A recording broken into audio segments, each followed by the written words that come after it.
Each week at this time, Kraft presents from Hollywood, California, Harold Perry as the Great Gildersleeve, written by Leonard L. Levinson.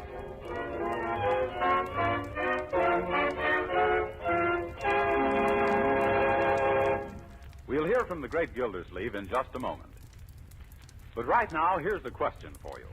Did you know that you can overeat and still be undernourished? That it's not so much the quantity of food you eat as the kind of food you eat that's important? Well, it's true. And that's why you should learn all you can about the right foods to serve your family. Wholesome, protective foods that provide the energy and real nourishment your family needs. So it's important to you that delicious Parquet margarine made by Kraft is one of the right foods, and that it's so economical you can serve your family all they need. Yes, Parquet margarine is a protective food that's packed full of wholesome nourishment. Parquet is one of the best sources of food energy you can serve. And you all know how important vitamin A is. It's truly a protective vitamin. Well, Parquet margarine is rich in vitamin A. There are 9,000 units in every pound. And don't forget, Parquet is the margarine with the delicious flavor, whether you use it at the table for baking or for pan frying. So ask your dealer for delicious, economical Parquet margarine made by Kraft. Just ask for Parquet, P-A-R-K-A-Y.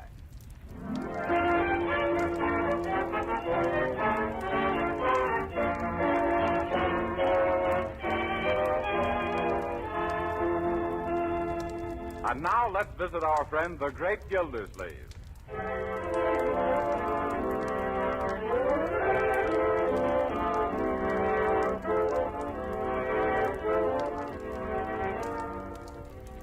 Mr. Gildersleeve, report of estate of Marjorie and Leroy Forrester miners submitted by Throckmorton P. Gildersleeve, Guardian. Well, it looks very neat, Ted. Should impress Judge Hooker. Is it complete? All but the name of that firm that leased the 12th Street property. Oh, yes. Let's see. What was that firm? Oh, yes, the Swanky Hanky Shopping. Thanks. I'll just fill that in. It was a 99-year lease, wasn't it? Yes, 99 years with monthly options. Oh, Marjorie. Uncle Throckmorton. Oh, hello, Ted. Hi, Margie. Hey, that's a new dress, isn't it? Yes. What do you think of it? Stop asking him questions, Marjorie, or he'll charge the estate for giving a legal opinion. I'll go in the other room, young man, and tend to your paper. Okay. Did you want me? Yes. All ready to go to court, eh? What about your brother? Where is Leroy? Oh, I sent him to change his shirt for the third time. Uncle, I wish we'd make him get rid of that printing press. Well, little boys will always revert to type. Now tell him to hurry. I don't want to be late. This is important, and I'm getting jittery about it. Oh, now relax and take it easy, Uncle Throckmorton. Relax? Ted says the report is in fine shape. Why, there's nothing to be excited about. Now, is there? No, by George. Come to think of it, I've done wonders. If I do say so myself. In fact, I will say so myself. I've done wonders. I think so. Why, since you arrived in Summerfield a month ago, you've straightened out all of our investments, rented that vacant property, and even put the kitchen on a budget. Why, Judge Hooker should be very pleased. I hope so. I made up my mind to demonstrate to that old... what is it Leroy calls him? Old Leroy? What, Uncle Mort? What was it I told you not to call Judge Hooker? Pickle Puss. That's it. I made up my mind to show that old pickle puss that a competent businessman could administer this estate properly. Why? Because you can't put anything over on me. Excuse me, Mr. Gildersleeve. Yes, Bertie? Where did you buy them bananas? Well, from a man in a truck. They were bargains, too. The stores want 30 cents a dozen, and he only charged me 25. Well, he done gypped you. There was only 9 bananas. Yes. As I was saying, Marjorie, you can't put anything over on my type of businessman. We have a certain alertness.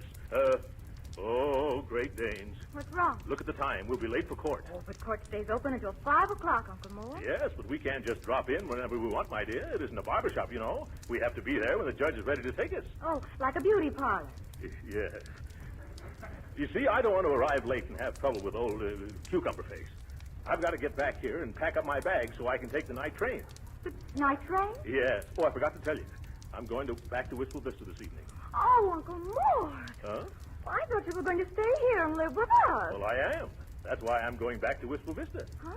to sell or lease my house there. You are? Oh, that's wonderful. Oh, Leroy. Yeah, what's it? Uncle Mort's going to sell his house in Wistful Vista and come back here and live with us. Oh, boy, gee, that's wonderful, Uncle Mort. take it easy. Do you want me to make a for sale sign on my printing press? No. Thanks just the same. You haven't got that many shirts to spare. Oh, Ted, is it time to go? Yes, we should hurry down to the courthouse. Everybody ready? Leroy, Marjorie, Ted, Bertie? Bertie's not going to court with us, Uncle Mort. I know that. I just want a glass of water. That ham I had for breakfast. Water, Bertie. Yes, Mr. Gilsleeve, bringing it. Good. Anybody else want any water? No, no. thank you. Here you are, sir. You better hurry, Mr. Gildersleeve. 1 second while I drink this. Thanks, Bertie. Now I'm ready to go. Oh. Excuse me, I must have drunk too fast. Yeah. Wait a minute, Ted. I think Uncle Mort has the hiccup. Hiccups? No, I'll be all right. Ooh. Maybe you better do something about it. No, I'll be all right. Ooh. Well, Uncle Mort, you better sit down and rest a minute. Well, what about court? You know, old Judge... Sir? Judge Hooker, he'll wait. Yes, I can have it put over till tomorrow. But I got to get back to Wistful Vista, Ted. I couldn't do that. Or could I? Why not, Unc? No. I'll be all right in a few minutes. Oh, isn't this silly? Now, don't try to talk, Uncle Mort. Just sit quietly for a few minutes and rest. Rest? All right, I'll rest.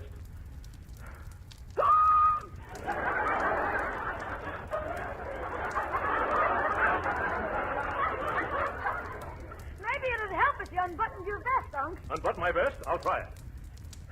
Yes, that seems a little better. Oh! Spoke too soon. Better button it up again. Yeah. Say, I know a sure cure for hiccups. It never fails. It doesn't? Well, what is it? Drink a glass of water. Oh, but Marjorie, my dear, don't you remember? That's how I got him, drinking water. No, but you didn't drink slowly. Slowly. You've got to take 9 swallows of water and not breathe in between. Not breathe. What am I, a fish? Now, Uncle Mort, it's cured thousands. Sure, you know, a hair from the dog that fishes. Ted, this is hiccups, not hydrophobia. Well, I'll get a glass of water. Yeah. You better get a pitcher in case one glassful won't do it. What are you trying to do? Drown him?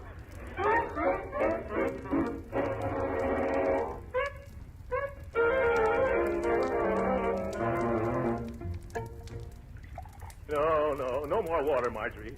One more swallow and I'll fly back to Capistrano. Oh, help me out of this rocking chair. I'm getting seasick. Cheer up, Unc. If you can keep on hiccuping for another 2 hours, you'll get your picture in Strangers of Things. You're a bright boy, Leroy. I'll keep quiet. Mr. Gildersleeve, I just remembered something that'll take care of those hiccups. You do, Ted? What is it? But it's simply a matter of breath control. Say, Peter Piper picked a peck of pickled peppers without taking a breath. Oh, Go on, try it, Uncle Mort. Well, all right. Peter Piper picked up. No, slower, like this. Like this. Peter Piper picked a peck of pickled peppers. That way. Peter Piper picked up. Picked up. Oh, more water, Bertie. Here we is, Mr. Gilsleeve. Thanks. Well, who's got the next suggestion? Step right up. Don't be bashful. Gildersleeve the guinea pig. That's me. I wouldn't be bringing it up, Mr. Gilsleeve, except I know it'll work positively. Now, if you hold a cold silver knife on the back of your neck, then hiccups will be gone with the wind. Well, all right. I'll try anything once. If you got a cold knife, Bertie. Yes, sir. I brought one right here with me, Mr. Gilsleeve. Unbutton your collar, Uncle. There. Ooh, it sends the shivers up and down my spine. Where'd you get that knife, Bertie? I had it in the refrigerator. You never can tell when a nice cold knife comes in handy. Hey, Uncle Mort.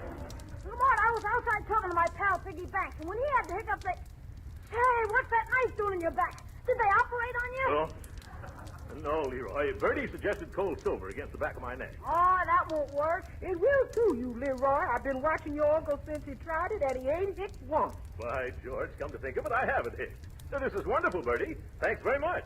Remind me to give you $1.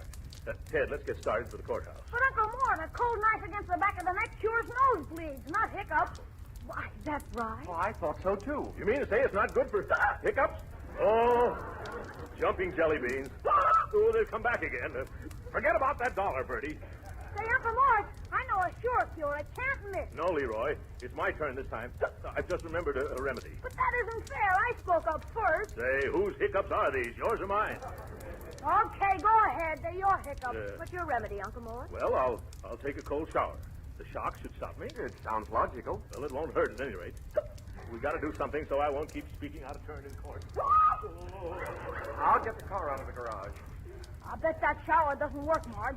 Now, my idea is to scare Uncle Mort. What for? Well, that's an absolute positive cure for hiccups. How do you know? It cured Piggy Banks when he had him something terrible. How'd you get them? Drinking a whole bottle of pop at one gulp. Honest, his family tried everything. Then his kid brother put a string of firecrackers in his pocket and lit the fuse. That did the trick, all right, all right. But didn't those firecrackers burn a big hole in his coat pocket? No, Piggy wasn't wearing a coat. Gee, if I could only think of something super to put on Uncle Mort, I bet I'd scare the hiccups right out of him. Now, you wait a minute, Leroy. Don't you do anything drastic. Oh, me? When did I ever do anything?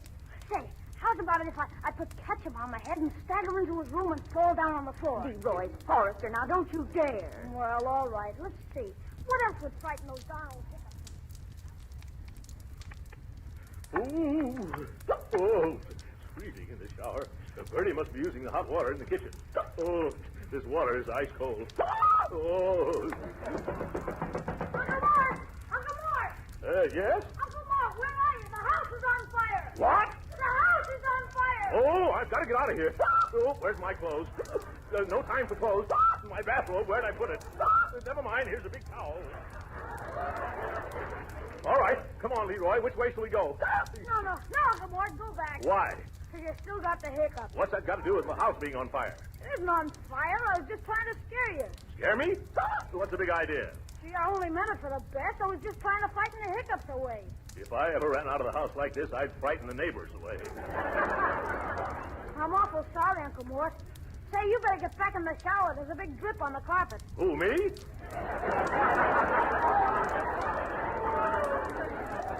You clear out of here now. As soon as I get dry, we're going down to the court. Hiccups or no hiccups?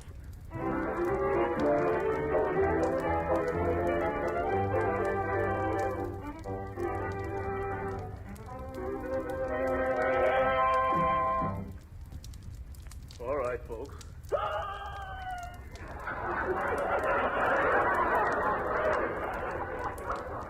I'm ready to go now.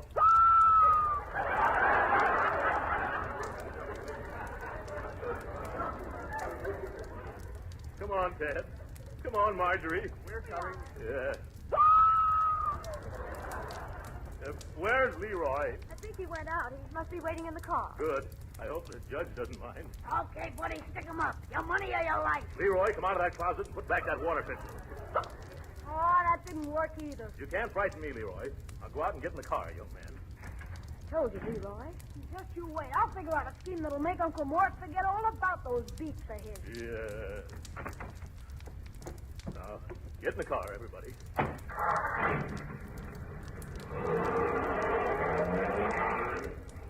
Lovely day, isn't it? Too bad I can't appreciate it. Maybe being in the fresh air like this, my hiccups will... Oh, no, they won't. Oh, there's the cars doing it, too. Boy, every time you hiccup, P.P., your foot goes down on the gas. You think so? Yes. You want to stop and let me drive? No, we haven't got time.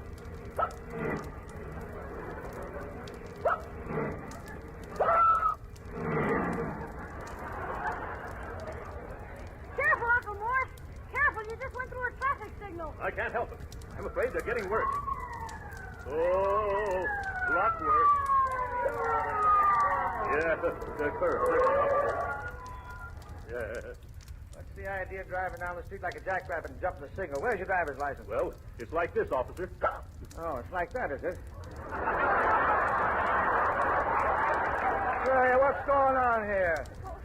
My uncle has a severe attack of hiccups. Yes. Yes, he got it drinking a glass of water. Water, huh? Well, that's original anyway. He's been hiccuping for hours. Show the officer how you've been hiccuping, Uncle. See? Never mind, I've heard him before. Officer, we're in somewhat of a hurry. We're rushing down to the... I get it. To a doctor. Well, come on. What? Oh, of course. That's it. Where's the nearest doctor, officer? Let's not dilly-dally. Gee, you got it bad. Follow me. I'll clear a way for you. Thank you.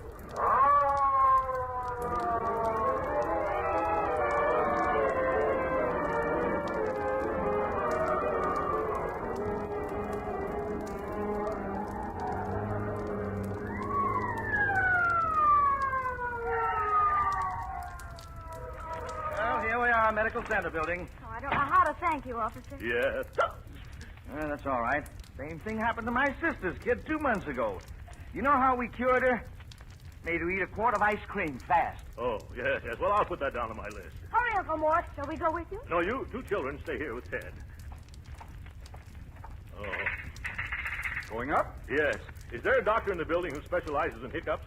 I mean, a cure for hiccups? Or you might try Dr. Simard on 7. Get in, please. Yes.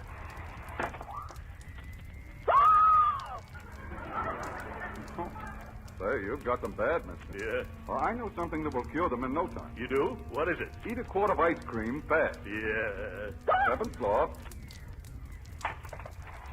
There's Dr. Simard's waiting room, 4 doors down. Thank you very much. All this fuss over these silly hiccups. Well, at least I'll get rid of them for sure now. Dr. E.E. Simard, throat, chest, and stomach. That should cover hiccups, I guess. Oh. How do you do? Do you wish to see the doctor? No, I just dropped in to catch up on my last year's reading. Well, you should do something about those hiccups. Now, a quart of ice cream eaten fast. I know, it's a sure cure, but I want some competent medical advice. Is the doctor busy? Not at the moment. Now, if you'll step in here and disrobe. I don't want to disrobe. I want to see the doctor. But if the doctor is going to examine you, you... He keeps his clothes on, doesn't he? Yes. Well, then I'll keep mine on, too. Where is he? Step in here. Doctor, this gentleman wishes to consult you. Tut, Miss Wood. How many times have I told you that patients must disrobe? We've been all through that, Doctor. There's no need for me to do that. You can see what's wrong with me. Open your mouth, please, and unbutton your vest. Thank you. You can close your mouth now. Well, it didn't take me long to diagnose this case. No? No, you're suffering from an intermittent, uncontrollable diaphragmatic spasm causing a sudden inhalation which is interrupted by a spasmodic closure of the glottis. I am? Yes. Well, what does that mean, Doctor? You hiccup. I know I hiccup. I can hear myself. How do I get rid of? Now, don't get excited. I have a painless and infallible cure. Oh, you have? What is it? Eat a quart of ice cream fast. That'll be $5, please. Oh!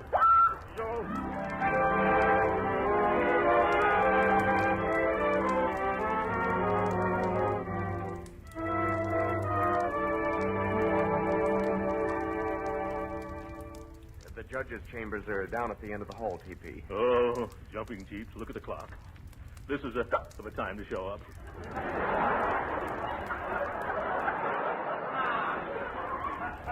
Feeling better, Uncle Mort? No.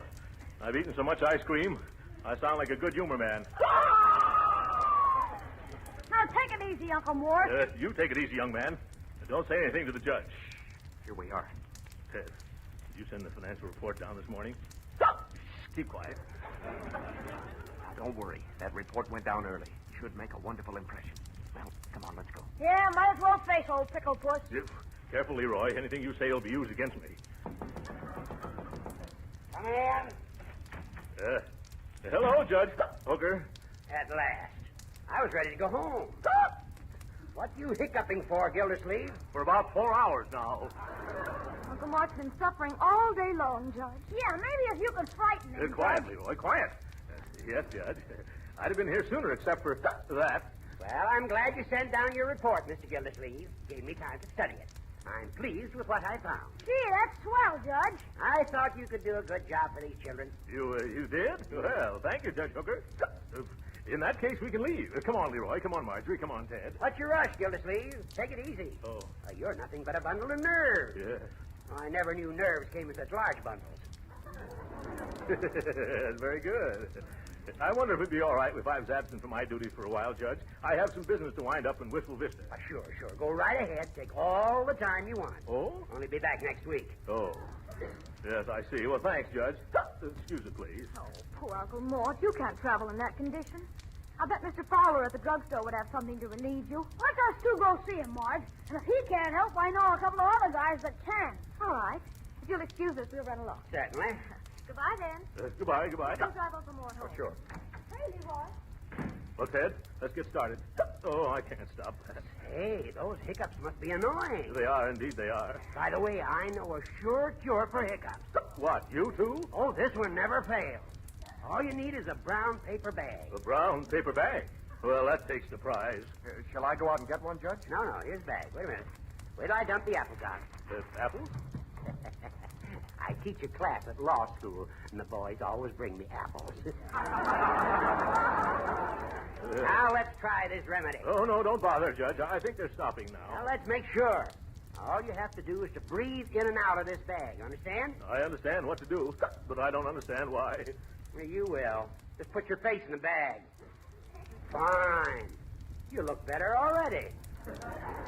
Now go ahead and breathe. Oh. The principle is this. Normally, you exhale carbon dioxide and inhale oxygen. I see. But this way, you inhale the carbon dioxide you've already exhaled. I see. Is that clear? No. Well, if you stop inhaling oxygen, you'll stop hiccuping. It's really very simple. So are you. You ought to be all right by now. How you feeling? Worse. Oh, my, and I almost had him licked. Strange. It's never failed before. Let me see. There's a hole in the bag. Oh, take me home, Ted. I'm going right to bed. Oh, stop that.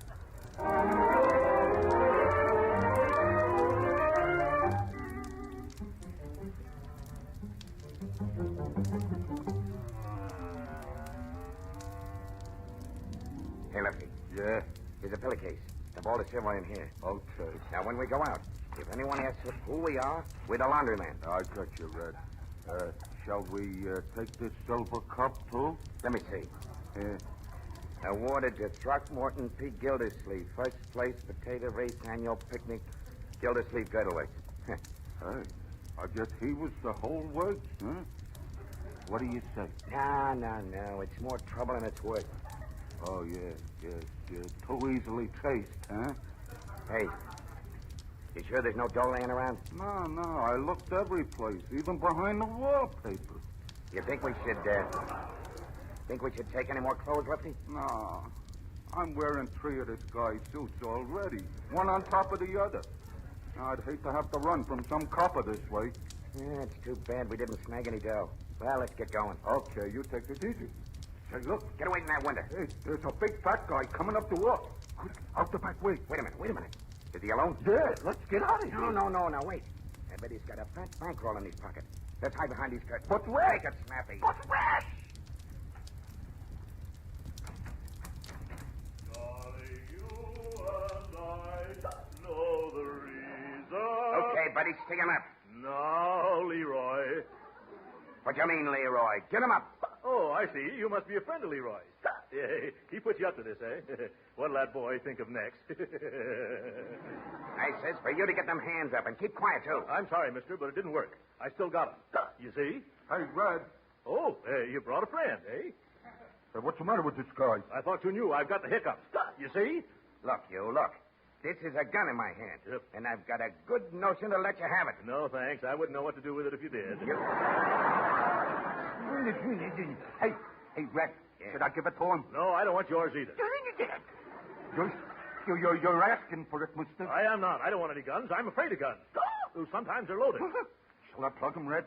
Well, I don't think that'd cure me either, mister. Stand out of the way, Red. I'll show this smart aleck. Well, very realistic. Blanks, eh? You missed. He moved. I'll try again. Don't do that. You'll have every cop in town here. Oh, gangbusters. What are you going to do with a guy like that? I know. Lefty, you stick your gat in his ribs and I'll frisk him. Okay. Now hold still, will you? This time I can't miss. Now cut it out. Cut it out. Still. Sorry, I'm ticklish. You Stop it! Here, give me that gun. No. You get away from there.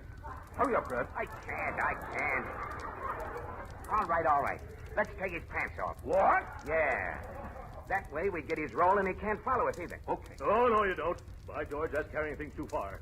Fine friends Leroy has taking me. Keep your hands off me, you villain. Grab him, Red. Oh, look out for those flowers.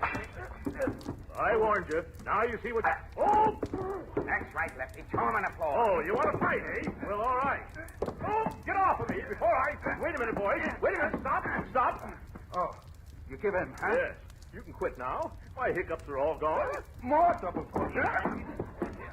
Grab his leg, Red. Get away from me, Red. Oh, Leroy should have never done this. That's right, Lefty. Sit on him. What is this? Wearing my new blue serge suit. This is the last straw. I'm not going to stand for Help your... me, Rex. Get him off. I'll stand hold still while I hit him. No. Now, don't move. Now I... Now look what you've done. You've clunked your little partner. Hey, Lefty.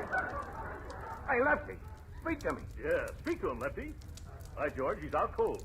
Give me that gun before you do any more damage. Oh, no, you don't. Ouch, my foot. Oh. The minute I saw those tight shoes, I knew you had corns. Hey, listen. Huh? Mister, please. What? Please don't point that gun at me. You're just nuts enough to shoot me. That's a very good idea. A couple of blanks might teach you not to go No. around. Uncle Mort, what's the big idea of leaving the front door open? Well, at last you're here, young man. Those two friends of yours are nothing but a couple of roughnecks. What friends? Who are these guys? Come, Leroy. Stop pretending. It's all right. My hiccups have disappeared. Come on, Uncle Mort. Oh! Look at this room. What? Who's that man? Sleeping on the floor. That's one of Leroy's friends, and he's not sleeping. Don't try to sneak out, Red. Gee, I Come back here, Red, and tell Leroy what you did to me. Well, Uncle, I never saw these men before in my life. And what's all our silverware doing in a pillowcase? Uncle Mort, these guys are burglars. They are? What? They weren't fooling? And to think that I... Oh, my. Now I've got the hiccups all over again. Oh.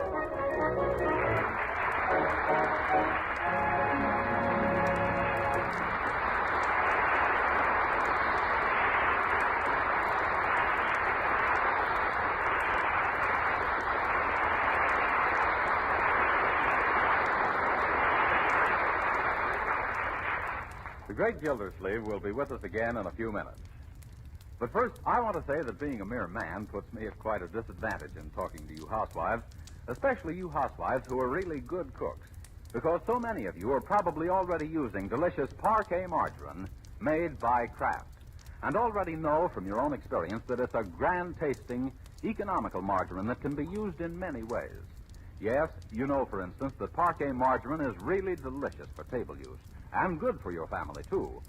You know that Parquet makes cookies, cakes, and pie crust taste better because it's a genuine flavor shortening that adds its own delicate taste to all baked foods.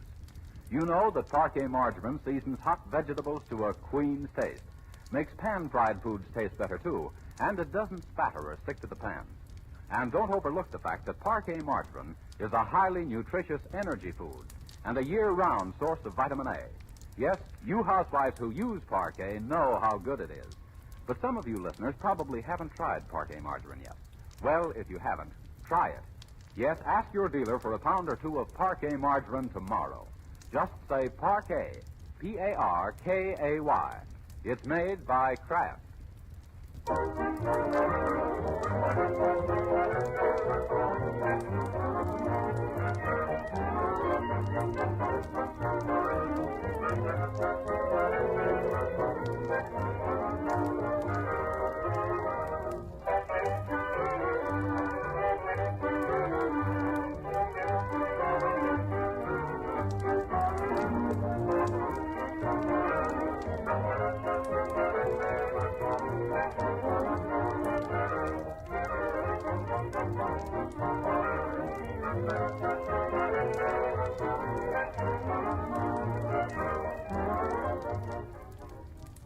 There. Your bag's all packed, Uncle Mort. Oh, thank you, Marjorie. Say, Unc, how soon will you get back from Wistful Vista? Not until Wednesday. Oh, you'll be gone that long? Yes, I've got to put my house up for sale, and I also want to be on hand to greet my two little chums, Fibber McGee and Molly, when they return from their vacation Tuesday night. Hey, maybe Fibber McGee would buy your house. No. From my past experience with Fibber McGee, he wouldn't buy the place, he'd just borrow it. Good night.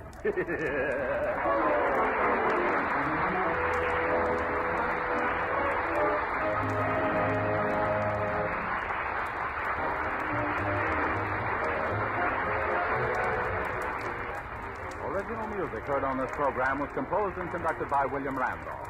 This is Jim Bannon speaking for the Kraft Cheese Company and inviting you to be with us again next week at the same time for the further adventures of the great Gildersleeve. This is the National Broadcasting Company.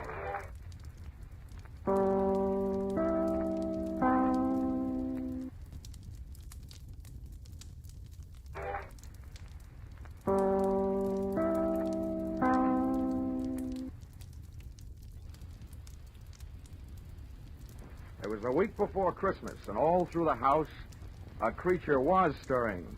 And boy, what a rat.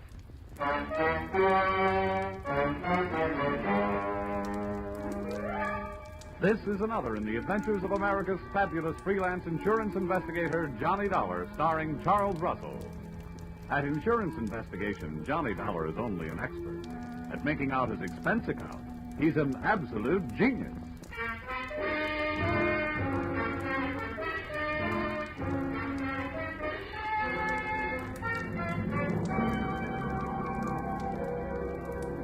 Expense account submitted by Special Investigator Johnny Dollar to Home Office, Industrial Insurers Incorporated, Hartford, Connecticut. Attention, Mr. Eben Stevens, General Manager. The following is an accounting of my expenditures during investigation of small-time swindles of big-time department stores. Or how I played Santa Claus and almost got left holding the sack. Or going for a sleigh ride without benefit of snow can be tough sledding. Expense account, item 1. $1. Tip to messenger who delivered this assignment in writing by hand to my apartment. Thanks, Mr. Dollar. You have never been known as a fast man with a buck, Mr. Stevens, and I must say your note to me also marked you in my mind as an economist with words. Dear Dollar, our client, the Association of Department Stores of Greater Manhattan, has requested help on the following problem. A young man has been making the rounds of New York department stores during the current Christmas rush. Using his equipment and official-looking sales book, he goes to a business department, makes a quick sale on some large item, writes it up in his furious sales book, takes the customer's cash, and disappears.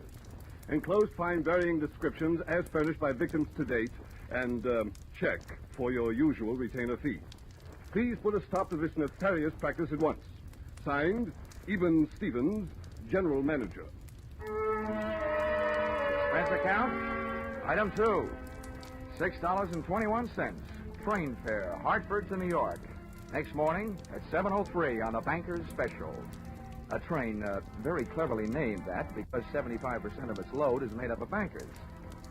I sat among them in a parlor car, watching them limbering up for the day's chores, slowly shaking their heads from side to side and softly whispering, "No." We arrived at Grand Central at 9:20. The bankers got off and headed for their granite vaults. I got off and headed to face my stone wall. Expense account, item 3. 4 bits, cab fare to offices of the Association of Department Stores of Greater Manhattan. There, things got brighter right away. Her name was Judy Whitehall. Boy, how she'd been missed by the scouts for the Copacabana, I'll never know. I have been assigned to help you all I can, Mr. Dollar. What would you like to know first? Your home phone number. Oh, well, maybe we better wait until later for that. How many stores are there in your association, Miss Whitehall? We have 120 member stores, Mr. Dollar. Great. You know, in one department store, I'm the kind of a guy that can't find a glove department.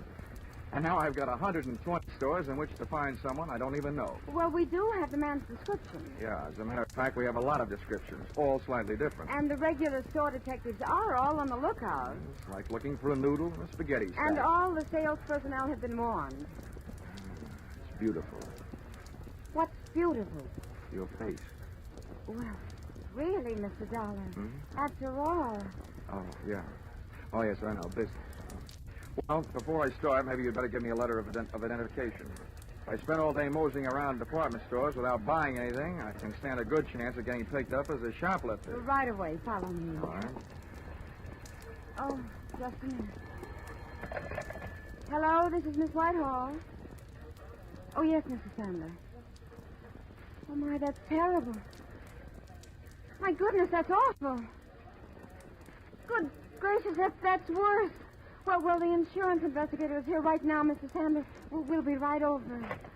What's so terrible? Well, that man, the one we're looking for, he was in the Miller's store making a phony sale in the camera department. Well, you also said it was awful. It was. A little girl picked up a camera and snapped his picture, and the man tried to take it away from her, and the girl yelled, and then her mother screamed. And what made it worse? Well, a store detective came running, and the man shot him. Then he grabbed the little girl, camera and all, and ran off. They called the police. Really? I can't imagine why.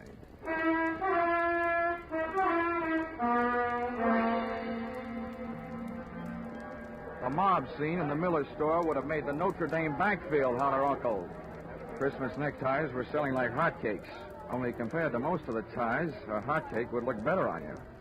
The camera department was on the mezzanine, and the store manager, Mr. Santa, was on a rampage. Why doesn't somebody do something? Why can't they find him?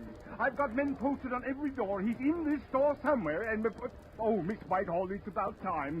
Who's this? Oh, this is Mr. Dollar, Mr. Sandler, from the insurance company. Well, I don't know what you can do, Dollar. I've already got 20 policemen running all over the store. It's absolutely ridiculous, preposterous, and fantastic. That's what it is. Also amazing. Now, tell me, Mr. Sandler, about that little girl who picked up the camera and snapped the culprit's picture. Did they find her yet? They certainly did, in the rug department. She'd been shoved in the middle of a pile of 9 by 12 Orientals on sale at $123.50.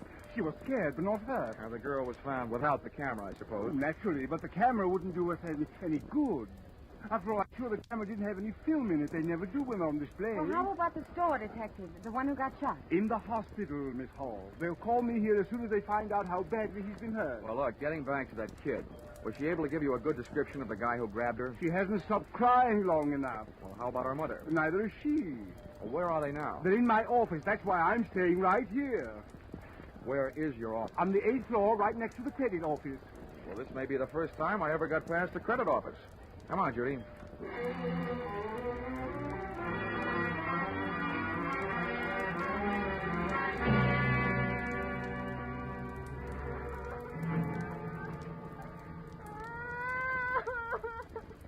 Oh, Bobby, come on.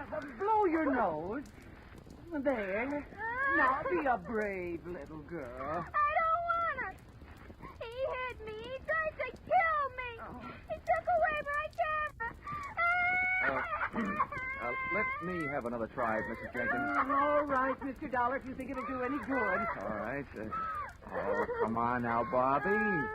All you have to do is tell us what that bad man looked like. We'll get him, and then we'll fix him. Come on now, huh? I don't want to. He'll kill me. I'm beginning to think he's got a point.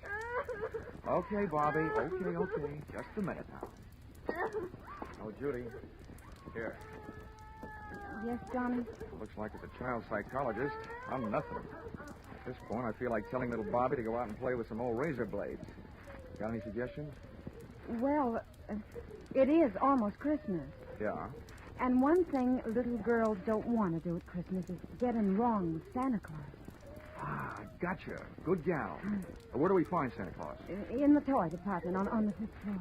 Well, give me about 5 minutes to explain things to Santa, and then bring Bobby down. All right. Oh, Bobby. What? Do you know what happens to little girls who make Santa Claus mad at them? Yes. What happens? They don't get to look at television before they go to bed. I mean, at Christmas, what happens? They don't get any toys. All they get is old sweaters and underwear. Well, listen, Bobby. This guy Santa happens to be a good friend of mine. What do you think of that? Tell him I want an air rifle. You would. Okay. I'll even fix it so you can tell him yourself. How's that? Just fine. Ah, good girl. Hey, where'd you get that blood on your coat? You got a cut? No, sir. That's from that bad man. I bit him on the head. Okay, Judy. Here I go. Oh, and on the way down, maybe you better stop by the dog supply department and buy little Bobby a muzzle. If the kid doesn't like his looks, old St. Nick may get nicked.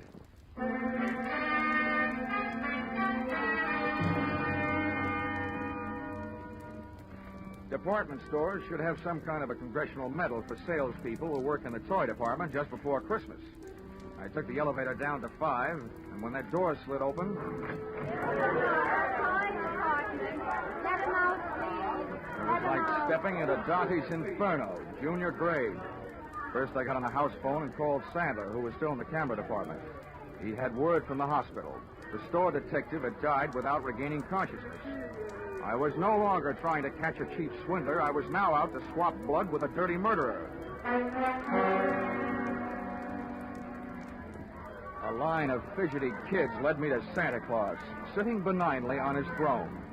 I had a short talk with him, and a short wait for Judy and little Bobby.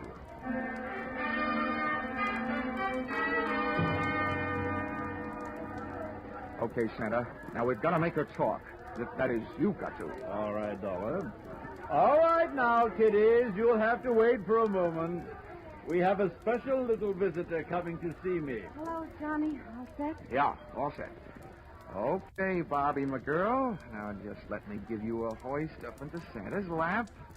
He wants to ask you a few questions. I want an air rifle. Now, you be a good little girl and answer all Santa's nice questions, and you'll get it. But not where I'd like to give it to you. Up you go. Yes. Well, there we are, honey. Now, tell me, what do you want for Christmas? I want an air rifle. Well, we'll see what we can do about that. Tell me, have you been a good little girl? Yes, sir. Well, first we'll just have to look up your name in my little black book and make sure. Pretty good. All but one little thing. What I do? I didn't do nothing. Well, that's just it. You see, Bobby, I have a note here that today some people asked you what a certain man looked like, and you wouldn't tell them. Is that right? I'm afraid. I don't want to tell. They can't make me. Well, Bobby, maybe you and I had better talk this over. If you won't do something for us now, how do you expect to...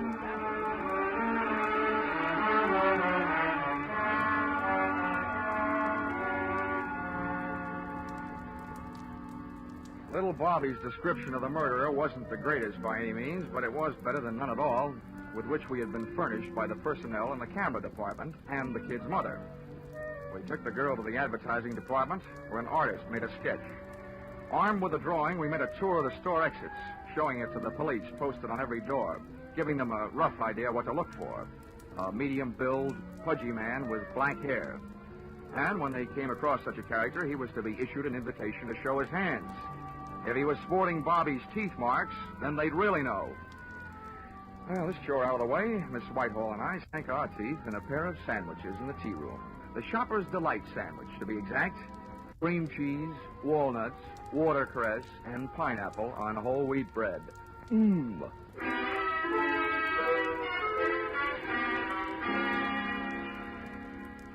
We found the store manager, Sandler, back in his office.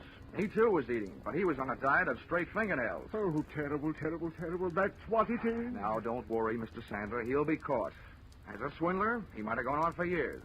But as a murderer, it won't be long, believe me. Oh, what to do?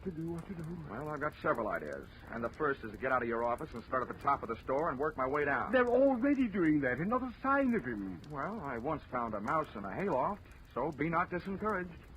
And a pretty little mouse she was. Oh, dear, oh, dear. Oh, please, try to relax, Mr. Sandler. Everybody's doing their best. Yes, I'm sure they are. It's just that I... Oh. Hello? Yes, it's Mr. Sandler. Oh, no. Where? How long has he been there? Hello? I'll be right down. What's the matter now? About an hour and a half ago, our store Santa Claus stepped out into the employee restroom for a smoke. He was slugged from behind. When he came to, he was all tied up in a broom closet, and somebody has stolen his Santa Claus suit. They just found him. About an hour and a half ago. Judy, you know what that means? Oh, no. Oh, yes. 45 minutes ago, when little Bobby was giving Santa Claus the murderer's description, he was giving it to the murderer himself. Oh, good gracious. Instead of a kid's air rifle, it could have gotten us a revolver, size 38.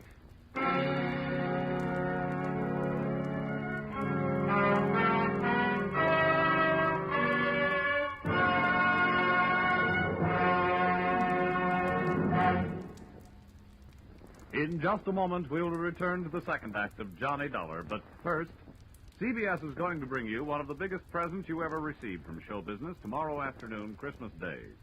For a full hour on the entire CBS network, you're going to get all the comedy, all the laughs, and one of the greatest Broadway and Hollywood hits of recent years, The Man Who Came to Dinner. And the man who came will be played by none other than Jack Benny, plus Charles Boyer, Gene Kelly, Dorothy McGuire, Gregory Peck, and Rosalind Russell, plus Henry Fonda and John Garfield as narrators. You'll hear them all on CBS's special holiday hour tomorrow afternoon. Jack Benny, playing the man who came to dinner and breaking a leg, had to stay on and on and on. Now with our star, Charles Russell, we return to the second act of yours truly, Johnny Dollar.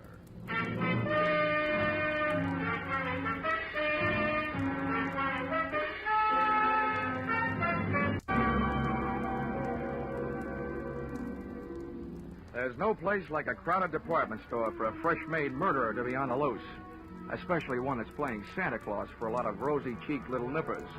I headed back to the toy department, but when I got there, the cupboard was bare. Our lethal St. Nick had decided to give up his red flannel and white whisker hiding place. We found the empty suit in a storeroom, tossed high on a stack of baby buggies. Oh, Johnny, this is terrible. That man's a murderer. What are you going to do? What am I going to do? Now, listen, Judy. By now, there must be 87 cops sifting through this store looking for that guy. They've got 2 cops on every door. Now, all I'm going to do is help them look. This is one of those everybody's problems. You're right. I guess I'm just getting excited. Well, that you have a right to do. Come on, let's get out of here. I've got an idea. All right, Johnny. Oh, Mr. Dawes, thank goodness I found you. Mrs. Sandler wants you right away down on 3. An old lady has just been shot in Junior Mrs. Lingerie. Serves her right for not acting her age. Let's go, Judy.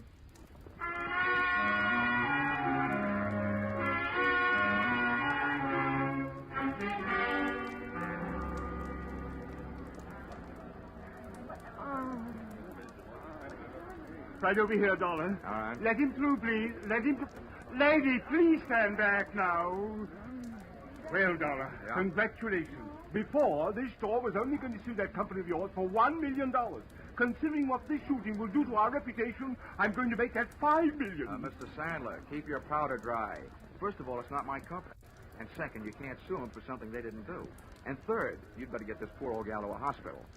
How badly is she hurt? And how did it happen? The doctor's on his way, and we've sent for an ambulance. This woman was lost out on a big stairway looking for the ladies' room. That maniac saw her coming toward him and ran down the stairs, firing over his shoulder. The bullet just seemed to have grazed her left side. Pretty lucky. Where are the police? They're searching all over the store. Dollar, what are we going to do? This is terrible for business. Well, I suspect that any minute now, the cops will be telling you to do something that's going to be even worse for business. Close the store. Well, but close the store? Why, we're staying open late tonight. It's the last-minute rush. I'm just telling you what I think. I think the cops will double the lookouts on all the doors and make you close the store. Then they can go to work. We lose thousands of dollars. They can't make me close the store. You stay open, you might lose a few more customers. The hard way. Where's that doctor? He'll be here any minute. Oh, Mr. Sandler. Well, yes, what is it? Well, they called up from the sporting goods in the basement. That man has been down there and held them up. And he took 4 guns and 6 boxes of ammunition. 6 boxes of... Oh, my... Oh, what's this going to do to our store? If you're not careful, it's going to turn your store into the world's largest shooting gallery with live targets. You know what I suggest, Mr. Sandler? What? What? Tell me what? Don't wait for the police to tell you. Close the store.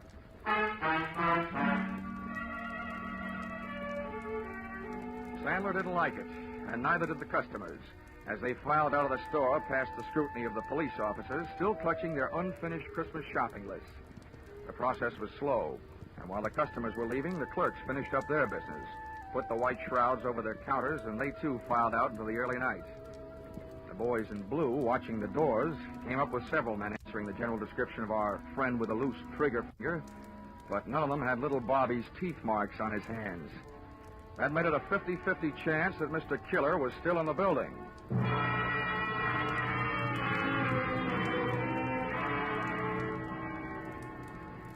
There's nothing more eerie than a department store after closing. And its white sheets, the whole joint seemed to be playing ghost.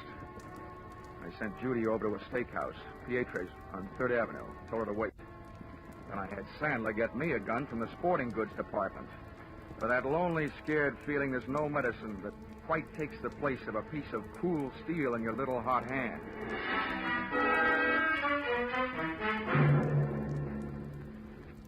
The sergeant, in charge of the police detail, posted men outside all exits. The rest he took up to the roof with him. They were going to run the whole store through their burly blue sieve, floor by floor, counter by counter, inch by inch. Sandler stayed with me down the first floor. Just for fun, I thought I would start working my way up. Dollar, don't you think we should get out of here and leave this to the police? Well, I have several goosebumps that agree with you, Mr. Sandler, but I have a very dangerous habit of trying to earn my money. Oh, this is terrible. Well, look, every counter and post in this store is just the kind of hiding place a sniper would pray for. I get paid for this kind of work. You don't. Now, why don't you go out for a nice safe walk? It's my duty to stay here. I'm sticking with you. Okay. But remember, two of us gave him twice as much to shoot at. No, you did. I had to go and open my big mouth. Get down.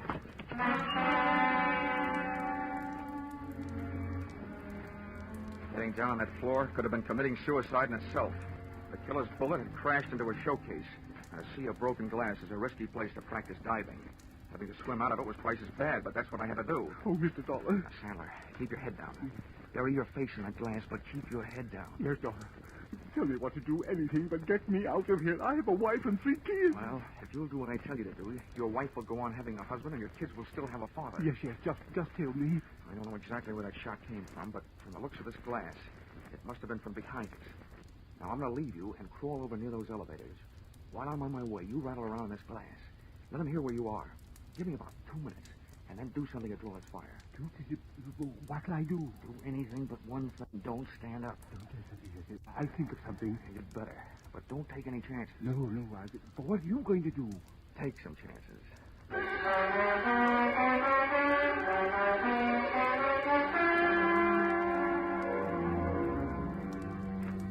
Once I was on my way, Sandler went to work with a vengeance. I could hear him thrashing around in that glass like he was trying to corner the Band-Aid market. I made it over to the elevators, scooting flat along the floor till I hit a car with an open door and slithered inside. Behind the protection of the elevator's front wall, I stood up, peered over at the edge of the door, and waited for Sandler to make the move that would draw the murderer's fire. I must say Sandler was dead game, and the way he made it move, he also stood a good chance of becoming plain dead.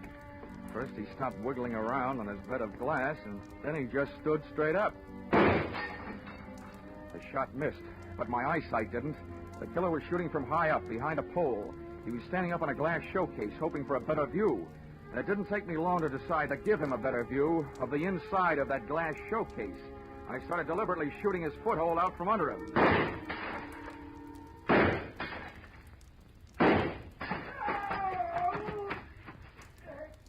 He was bleeding beautifully when he started to run, straight for the back of the store, firing as he ran. As one last souvenir, he threw his empty gun over his shoulder at me. People who live in glass houses shouldn't throw guns. I decided to join the track team and went on the chase. Back out of the main floor, through the employees' entrance, out to the dimly lit shipping department, and its loading dock filled with packages ready for shipment. I could hear him moving around among them. Okay, get your hands up and come out. I'm giving you a chance, but it's not going to last long. Get moving. I don't need your chance. I've got something better. Okay, so you want to play. I think I'll give you a couple of Yuletide presents early, and I'm sure nobody will mind if I open your head before Christmas.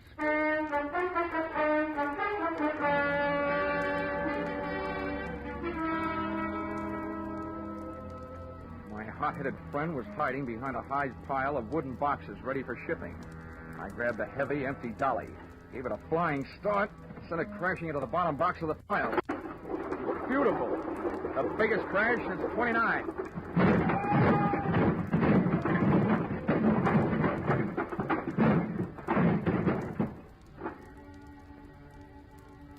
It was a tough fight, but, Mom, I don't think I won. At best, it was a draw. About the 15th time I belted him, he belted me right back. Then he got his hands on a hammer, laid it across the side of my head. I got the hammer, did the same for him, and made a hole in one. He fell squarely into a man-sized packing case lying at the foot of the packing bench. I was getting weak, dizzy. I had to hold him. One thing to do. Top a case lying right there. All ready. Nails part way in. Put it on right over him. Nail it on. Good, tight.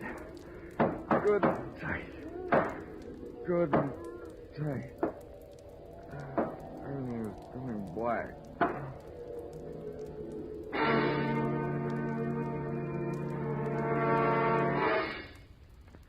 then everything went white. Hey, corny as this may sound, where am I? You're in the hospital, Johnny, darling. Hmm? But don't worry. It's only a slight concussion.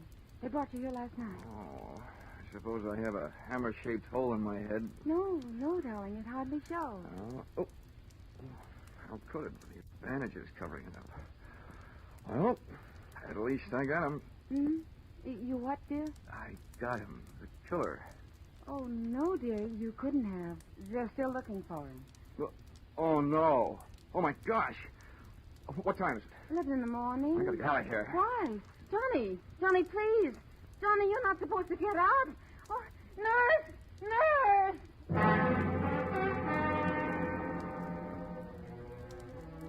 If they let him get away after all my trouble, somebody was going to need a doctor.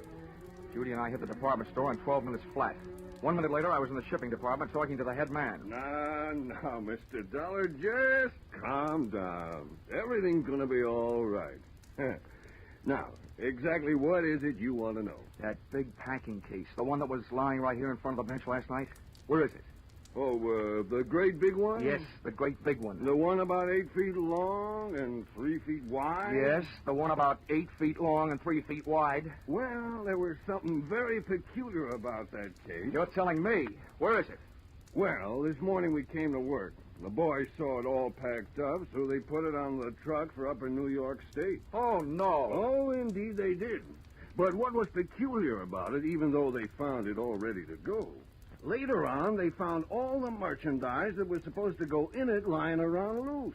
It had never really been packed. Well, then quick. The least you can do is tell me where it went. Well, now that I can do.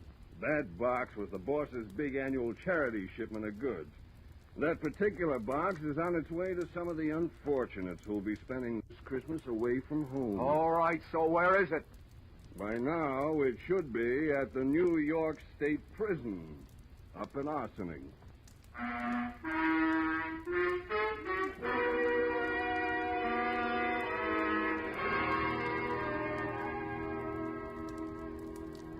Expense account, item 5, $12.80. Dinner check at Pietro's, where I had asked Miss Judy Whitehall to wait for me the night before, and where I inadvertently stood her up. Although how a gal can stand up after eating $12.80 worth of food, more than I can figure out. Let's see. Expense account, item 6, $10. Medical supplies for those poor CBS sound men, Vern Surrey and Billy Gould, who had to break all that glass during the show. Expense account total, $511.50. You may think this amount is a little high, but isn't everybody at this time of the year? Signed, yours, truly, Johnny Dollar.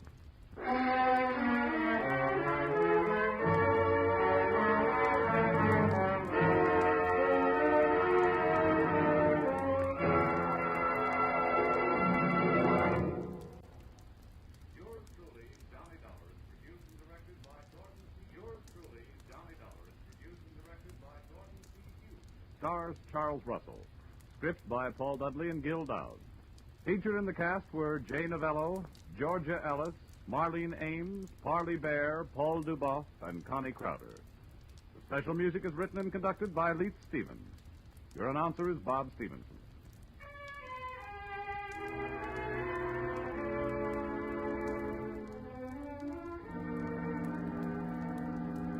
Be sure to be with us at the same time next week when another unusual expense account is handed in by Yours truly, Johnny Dollar.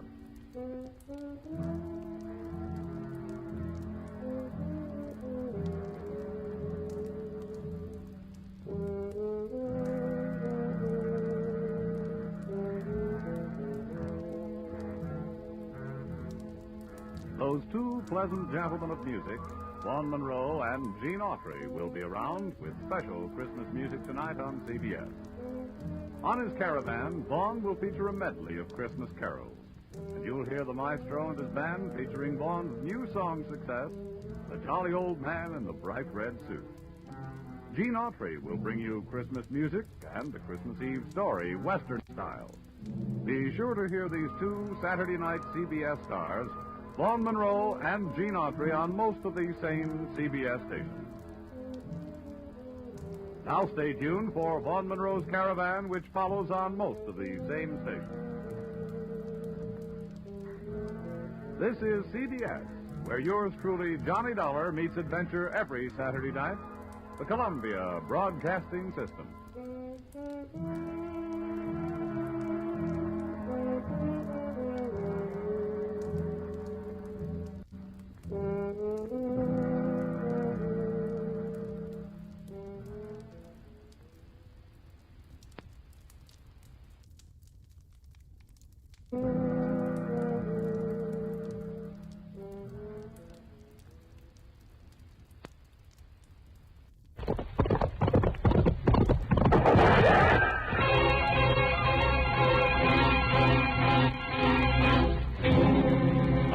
Dodge City and in the territory on west, there's just one way to handle the killers and the spoilers, and that's with a U.S. Marshal and the smell of gun smoke.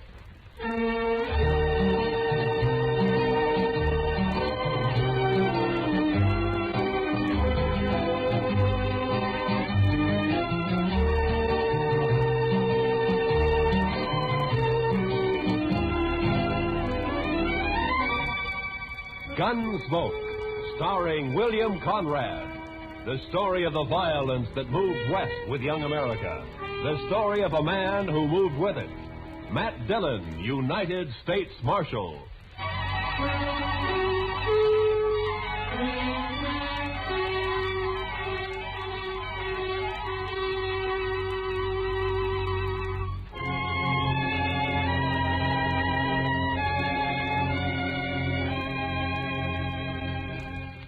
It was the dust.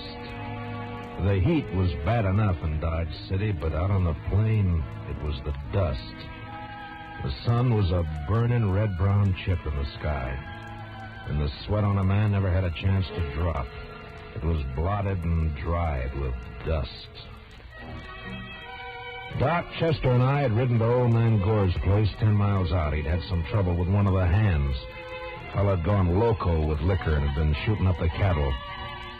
We found him, stripped naked nearby on his haunches, crying, drunk over a parched water hole. Doc had got him to bed and fixed him up some. And now we were heading back for Dodge. Darn horse. Seems he's just bound to stomp all the dust in Kansas in my eyes. Maybe the marshal will buy you a camel, Chester. This keeps up, we'll all buy camels. I remember the time back in Waco when I was just small... Chester, you see something ahead on the side of the trail there? Yeah, maybe. It looks like some poor calf strayed off and dropped. I don't think so. It looks like a man. Come on.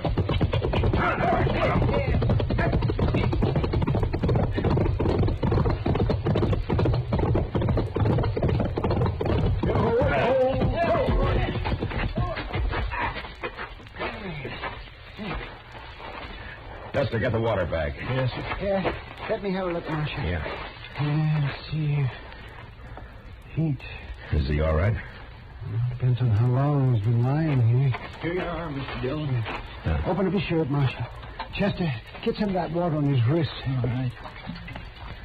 He looks like an Easterner, huh? Sure not dressed for this country. Oh, that's better. That's better. Try to get a few drops in him. All right. No, not too much, Chester.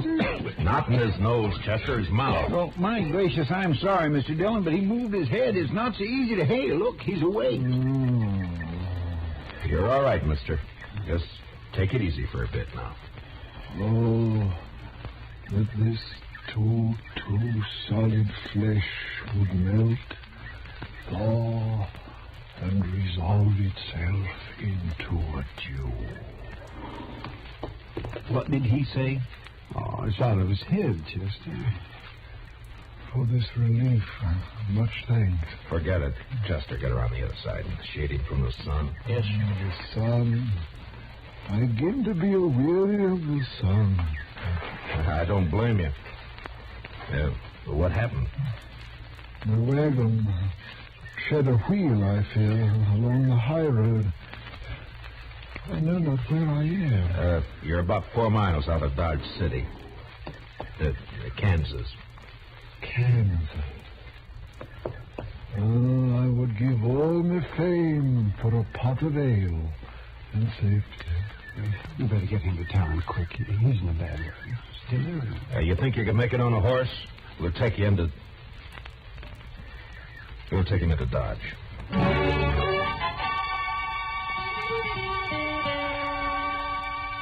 And he passed out again. We tied him across Doc's horse. Doc and I doubled up, and Chester rode behind.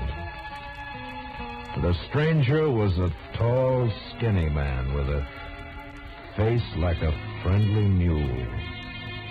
Big hands and thin wrists stretched out from his sleeves. He had no papers on him, nothing. Until he woke up, we wouldn't even know his name. Doc settled him down in the back of his place, and he was still asleep when Chester and I rode out to where we figured he'd left his wagon. Wasn't hard to see when we found it. What color wagon would you call that, Mr. Dillon? Puce, Chester. Puce. I guess so. Seems to be some writing on the side there. Yeah. Oh, Irving Henry, thespian supreme, disciple of the immortal Bard. I should have known he was a religious man. He's an actor, Chester, the immortal Bard. Shakespeare. William Shakespeare wrote plays, poems. Right. But you think he let the horses go, Mr. Dillon? I was wondering that. Seems to me he'd have ridden for help instead of trying to walk. Horses couldn't have got out of the harness ourselves. Let's take a look at the wheel. I wish we could wait till the sun goes down. It's going to be awful hot work, Mr. Dillon.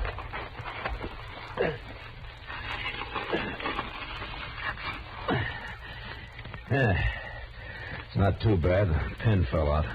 Must be another in the box at the back. Take a look, will you, Chester? Yes, sir. I'll prop the wheel up here. Now. Mr. Dillon? Yeah, can't you find it? Will you come here a minute? What's the matter?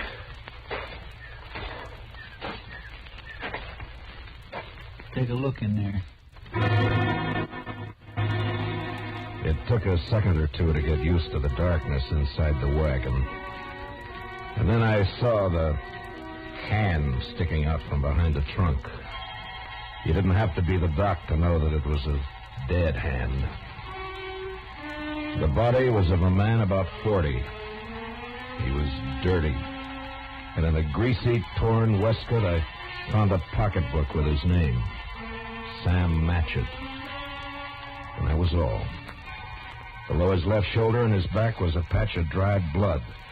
And in the middle, a bullet hole. We got the wagon wheel on, hitched up our horses, and drove into Dodge.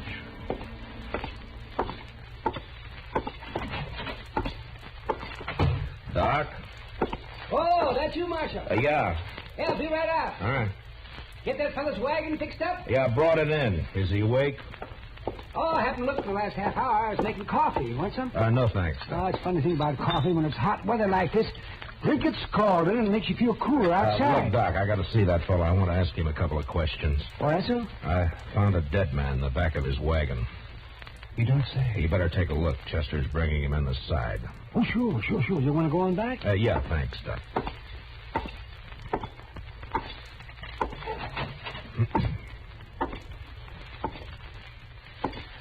Mr. Henry? Mr. Henry, wake up. Yes, what? Oh. Your name, Irving Henry? Oh, Irving Henry. What is this place? Now, you got to listen to me for a minute. We found your wagon. Ah? Did you let the horses go before you sat out on your own? Of course. I could not let them remain to die. Well, how come you didn't take one to ride? I have a loathing of horses. I cannot bear one under my body. There is a carafe of water beside the bed. Would you be good enough, Mr. Dillon, Matt Dillon. I'm the marshal here in Dodge City. Here you go. Oh, my thanks. Now, what were you doing with a dead man in your wagon, Mr. Henry? A dead man? A dead man shot in the back, lying in your wagon. This is very mean of a madman. I won't argue about that, but I'll thank you to answer my question. But it is impossible. It isn't true. I say it is. You lie in your throat if you say that I'm any other than an honest man. Look, mister, I didn't say you weren't honest. You're an actor. And you got a fine way of saying things, but murder's murder. I don't care how you say it. Now, I'm asking questions, and I want straight answers. Well, your pardon, sir. What you tell me, in truth, if it were played upon a stage, I would condemn it as an improbable fiction. I swear to you, I know nothing of a body. Did you come through Hayes City? Yes. Do you know a man there called Sam Matchett? No. You had no trouble in Hayes City? No. What are you doing in these parts, Mr. Henry? I am touring the provinces. An actor eating the bitter bread of banishment. And my talents are not taken for their worth in the East. And therefore, I bring the immortal bard to the hinterlands. And now, sir, that the interview is ended, pray give me leave to depart. I'm sorry, I can't do that. You'll have to stay until we get this thing cleared up. Dillon, Doc would like to see you. All right, Chester. Stay here with Mr. Henry, will you? Well, sure, Mr. Dillon, sure. How you feeling by now, Mr. Henry? Would you like some more water? Evil bellows living broth. Doc? Right here. What'd you find? Well, there's one thing. This man didn't die right away. I mean, not right when he was shot. Is that so? No. More likely bled to death. Inside. You think he might have been able to climb up in the wagon after he was shot? He might. There's another thing. Yeah? You see the way he's dressed? Now, you take a look at that. Help! Come on, Doc. Chester. What's the matter with him? Chester. My gun when I was pouring him some water, Mr. Dillon. He must have gone through the window, Marshal. I tried to get it back. It went off. Take care of Chester, Doc. I'm going after him.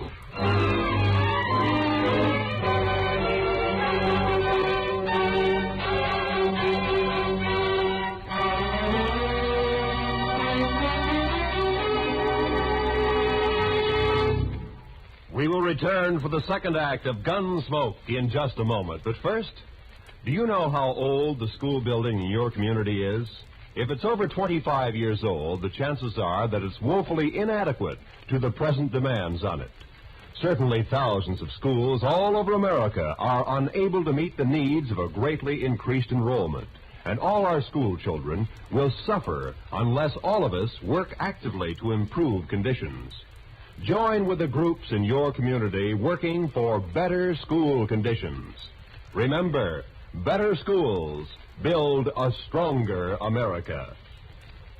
Now, the second act of Gunsmoke.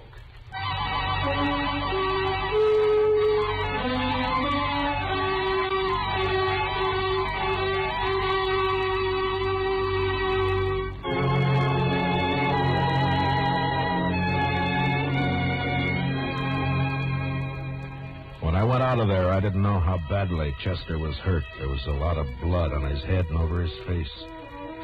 It was nearly dark outside, and the street was empty. It was supper time. I could see the women through the windows getting food ready. The kids were inside, too. Sure looked peaceful. But with Henry out with a gun, well, that wasn't a good thing to have running around loose in Dodge.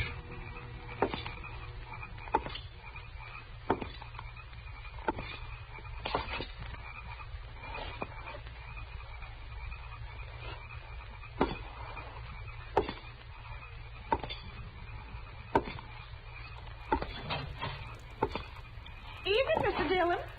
Did you see a man run down the street, Miss Fletcher? No. Well, you better get inside and lock your door. Don't come out again. There's a killer loose.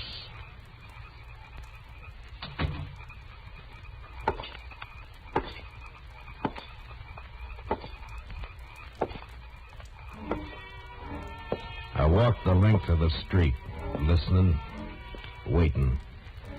And when I got to the end, there was nothing. He hadn't taken a horse, I'd have heard that. And in a way, I was sorry, because if he'd tried to hide and dodge, there'd be no way to get out of shooting that wouldn't get women and kids hurt.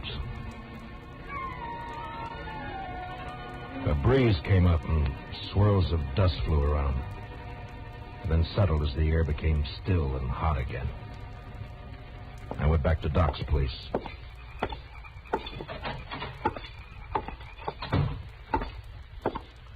Oh, did you find him, Marshal? No. How's Chester? Oh, I'm fine, Mr. Dillon.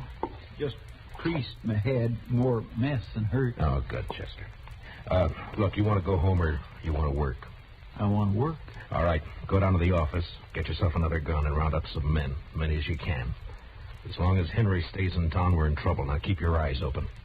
Meet me back here. Yes, sir, Mr. Dillon. Take my gun with you, and if you see him, watch out. All right, now get going. Yes, sir. Now, Doc, I'm going to have to make you a deputy, too. Well, maybe instead of digging out bullets, I'll be putting some in. It's not funny, Doc. Now, come on. All right, we'll start here. I'll take this side, you take the other. Get the men to go through their houses and tell them to look for their horses. Tell them what's happening. By 10 o'clock that night, as far as we could tell, Henry hadn't left town. There were plenty of places for him to hide, though.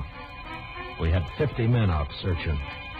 Chester and I were working along back of the express office. There were a couple of houses there we hadn't covered. You wouldn't think a man like that would be a killer, now would you, Mr. Dillon? I never saw a man yet couldn't be, Chester. Depends on your reasons for killing, I guess. Now, let's take a look behind these boxes.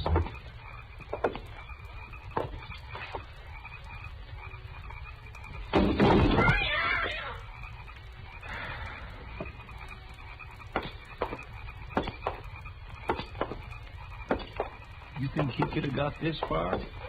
Yeah, he might. A lot of back streets to sneak around in the dark. That's Miss Cullen's place there, isn't it? Yes, sir. Looks like she's still awake. Light burning back there. Yeah.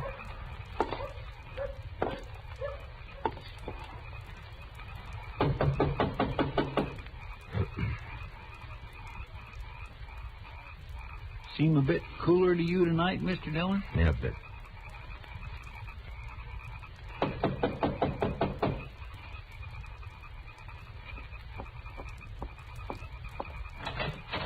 Oh, evening, Miss Cullen. I'm sorry to get you up, but we're looking for a man, a stranger around. He's tall, thin. You seen anyone about tonight? No. No, I haven't.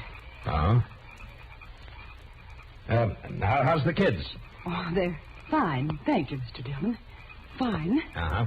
Well, you keep the place locked tight, Miss Cullen. Don't let anybody in tonight unless you know who it is. All right.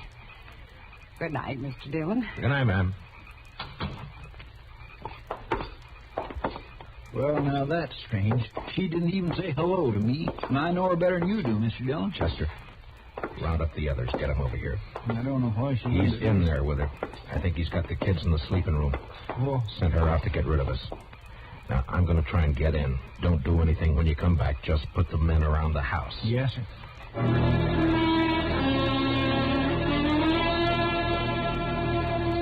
I'd seen Miss Cullen make a move with her head, and her eyes said the rest. When I told her to lock up, I shook my head, and I hope she understood.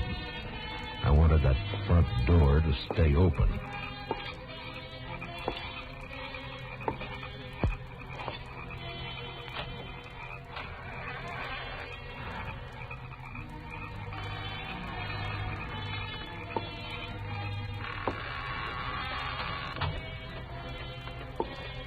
I'll keep my promise as soon as I can. He was in there, all right. I could hear him.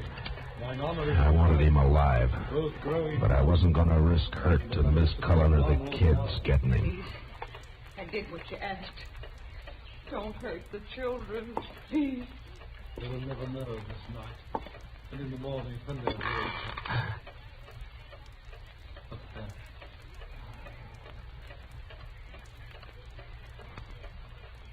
You said you locked the door after you. No, don't. I shall keep the pistol turned to the girl's head now. Someone is here. They try to take me.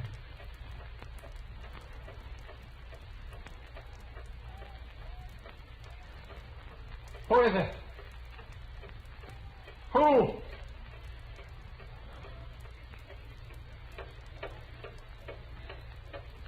Mr. Dillon, go away. Please. He'll kill us. You lied. You lied. Oh, tiger's heart wrapped in a woman's hide. Listen to me, Marshal Dillon.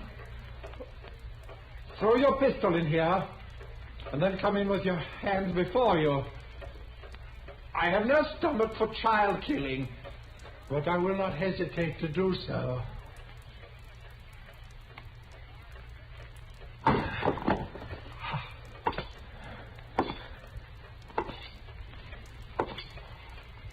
Now give me the gun, Henry. No. You won't be able to get out of this. I must. There is living to be done. You know that fancy talk isn't going to help either. Now why don't you climb down? What happened to Matchett? Nothing happened to Match. Why'd you kill him? I didn't. In 5 minutes or less, there'll be 50 men or more around here. Now, what are you going to do? I don't know. If you didn't kill Matchett, you'll get a chance. I'll see to that. There's no use going on this way. Give me the gun. I cannot. It is my proper salvation. No gun is salvation to anybody. Put it down. You must tell the men to go away, Marshal Dillon. I'll have to take one of these children with me for my protection. No! Shed a tear for me, madam. I have the greater need. You do a lot of talking, mister. I'd like to see you turn the gun away from that kid's head. That'd take more than talk, wouldn't it, though? I have no skill with such a weapon. Why should I match with you? I want to live. You're going about it the wrong way. The smallest worm will turn, being trod upon. Meaning? You gave me no choice when you brought me here. Would have been better to have left me lying in the dust.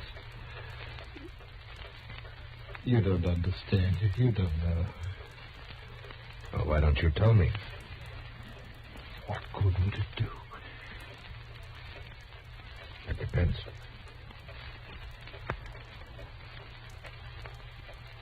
My life has been the theater.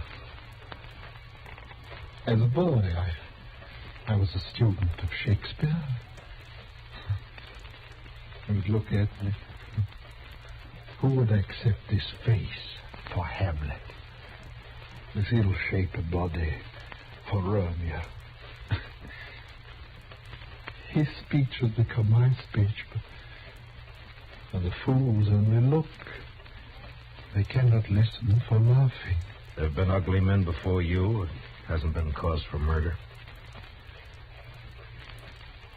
Why'd you kill Matchett? In New York, there was a man, a gross, stupid man who fancied himself an interpreter of the bard. He took me, as his apprentice, and together we set out for the tour. I would play under the voices. Never Richard, never Henry, never Lear, only the voices. Whilst he,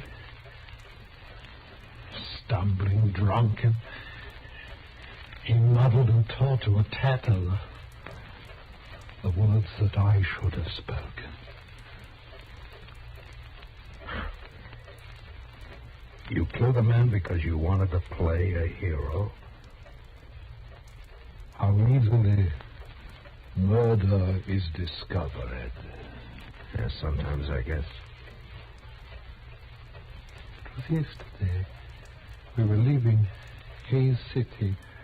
We'd played there for 2 days, and it made me a laughing stock. It was night,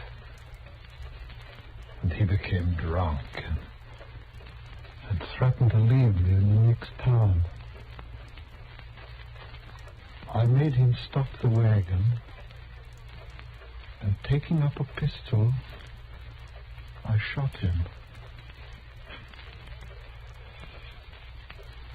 He did not die at first, and when I saw what I had done, I wanted him to live. And I put him into the wagon, and I drove on, hoping to find a doctor. Then, as the night passed, I saw that he had died. And I was afraid. The wagon broke down? Yes. I put my purse into his clothes and took his name for mine. How I've hated the name of Sam Matchett. But she wouldn't understand. I wouldn't. Well, what now? I want to live. I want my chance. You've done a murder. I can't let you go. You know that. Don't make it harder.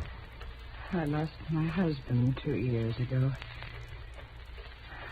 I know what it is to be alone. You've been alone, haven't you? I'm sorry. But you killed someone. We may pity, though not pardon, dear. I'm going now, Marshal. If you walk out of there with your gun, you're a dead man. Death's a great disguiser. I must have my chance. Don't do it, Matchett.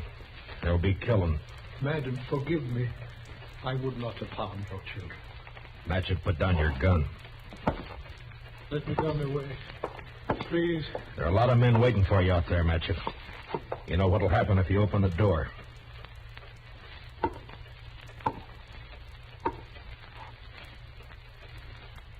Don't do it, Matchett.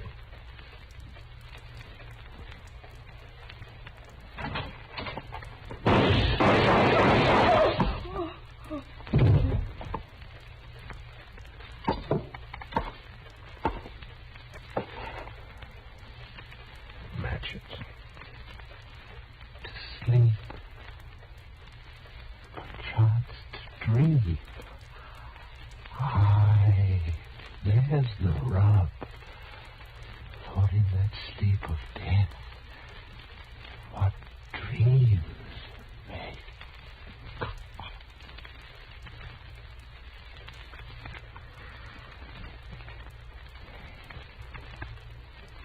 Matchett.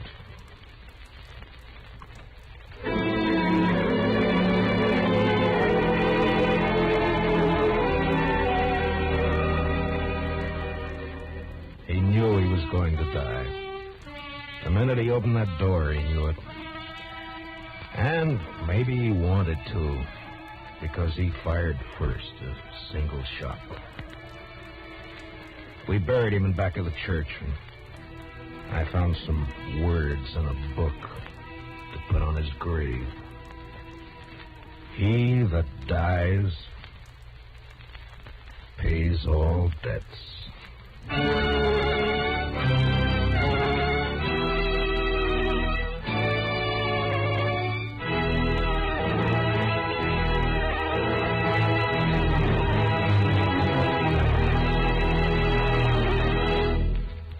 Gunsmoke, under the direction of Norman Macdonald, stars William Conrad as Matt Dillon, U.S. Marshal. Tonight's story was specially written for Gunsmoke by Anthony Ellis, with music composed and conducted by Rex Corey.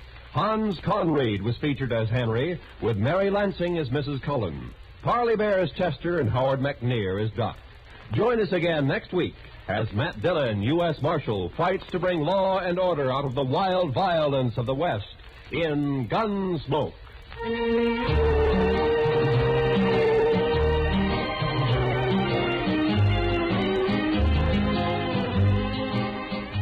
Roy Rowan speaking. Remember, Gangbusters going to action Saturday nights on the CBS Radio Network.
Kraft presents The Great Gildersleeve.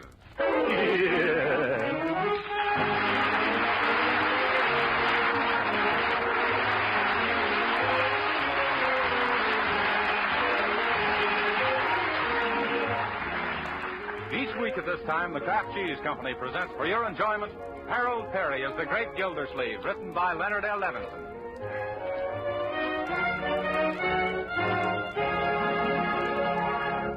We'll hear from the Great Gildersleeve in just a moment. But right now, here's a message of very great importance for today's menu makers. I don't know how much you housewives actually know about modern margarine, but there's probably been no time in the history of America when it was so important for you to have the true facts about nourishing, wholesome foods for your family. So I want to tell you about Parquet. Parquet is the new quality margarine made by Kraft, a delicious spread for bread, hot rolls, and toast. Now, of course, the fact that Parquet does taste so good probably accounts for its popularity as a spread in millions of homes. But this is even more important. Parquet margarine is a protective food with exceptionally high nutritional value. It is one of the best energy foods you can serve and a reliable year-round source of vitamin A. There are 9,000 units of this vitamin in every pound of Parquet. So tomorrow, ask your food dealer for a pound of Parquet margarine made by Kraft. The whole family will like it because it tastes so good, and you'll know that you're giving them an economical, highly nutritious food made to the Kraft standards of quality. Just say Parquet, P-A-R-K-A-Y.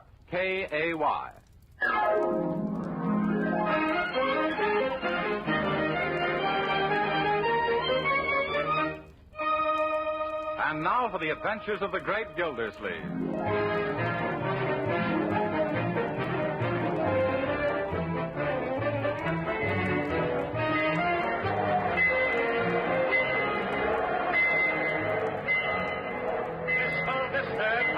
Wistful Vista. Say, this is... Oh, Wistful Vista, where Fibber McGee and Molly live? Yes, madam. Oh, my. Do you think I'll be able to see them from the train window? No, lady, the McGees are on their vacation. Oh. But say, there's a next-door neighbor of theirs, Throckmorton P. Gildersleeve. Where? That portly gent with the mustache on the platform, the one making a speech to his employees.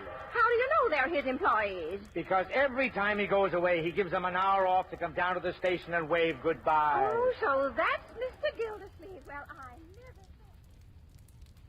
Furthermore, I can't tell you how touched I am to see all the employees of the Gildersleeve Girdle Works down here at the station to bid me goodbye. It's indeed... by the way, is there anyone left at the plant? No. What if some orders come in? Who'll take the phone calls? Mert. Oh, Mert, eh? Yeah. As I was saying while I'm away, I expect every one of you to uphold Gildersleeve girdles to the best of your ability. And don't forget our motto. If you want the best of corsets Gildersleeve. Very good, T.P., very good. Thank you. you'll get a raise. And though it's necessary for me to go away and attend to other enterprises, the one thing closest to my heart is the Gildersleeve girdle. How long will you be gone, T.P.? At least 3 days and maybe till the end of the week. Oh, before you go, T.P., the Gildersleeve Girdle Workers Guild wishes to present you with this handsome leather briefcase as a token of our esteem for you. For me? I don't know what to say except... Yes, all aboard? Oh, no. Oh, my goodness. Out of my way, everybody. Where are my bags? On the train, T.P. Thanks. I forgot to buy a ticket. Where do I buy a ticket? On the train, T.P. Oh, yes. Let go of me, boys. Where are you pushing me? On the train, T.P. Goodbye, children. Goodbye, children.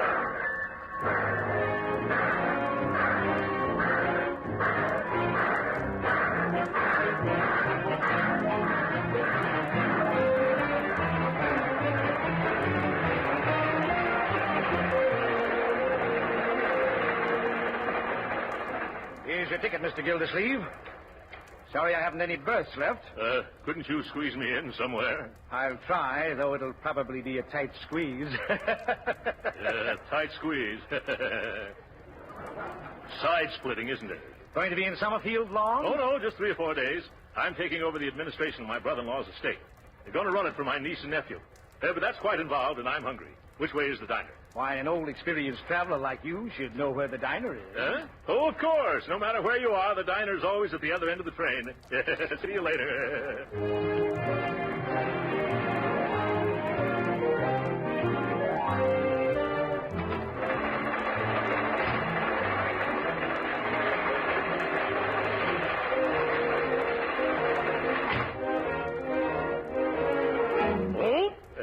Excuse me, madam.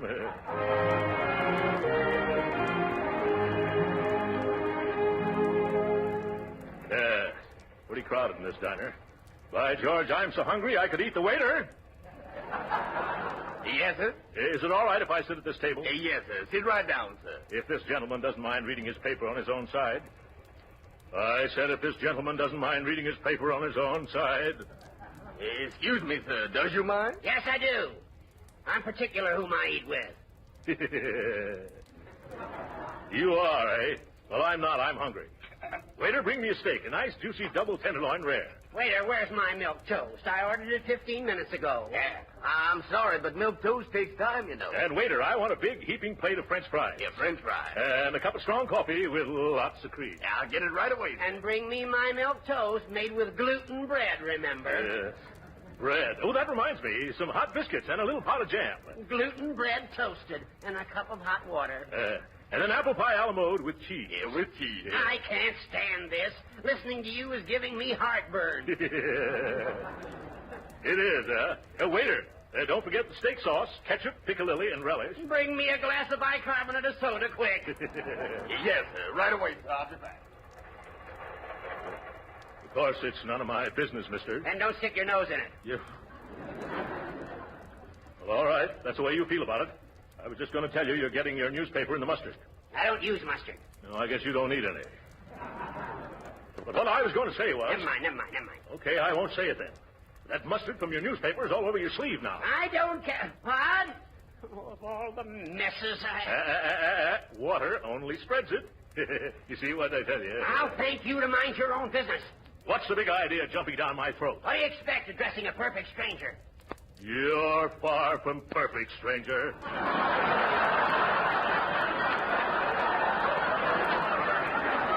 And from now on, I'm going to make a career out of ignoring you. Here comes my food. That's pretty snappy service, waiter. Yes, sir. Well, where's my milk toast? Yeah, I'm sorry, sir, but the chef, he's all out of gluten bread. He wants to know would pumpernickel do just as well. No, pumpernickel wouldn't do just as well. And why keep me waiting all the time while you serve this big buffalo the minute he sits down?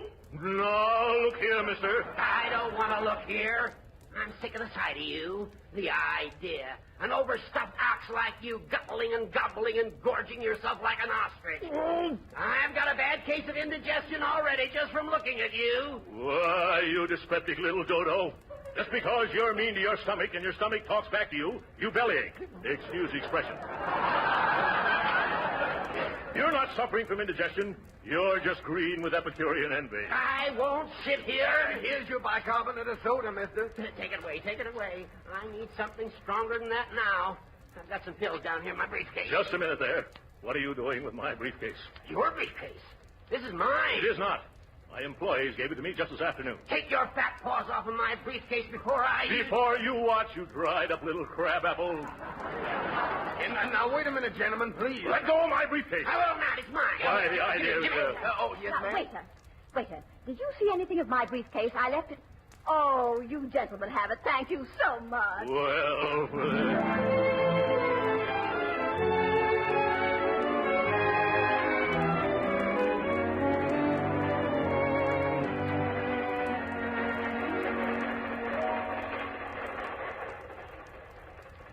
There you are, Mr. Gildersleeve. I've located a berth for you at last. Oh, that's fine, conductor.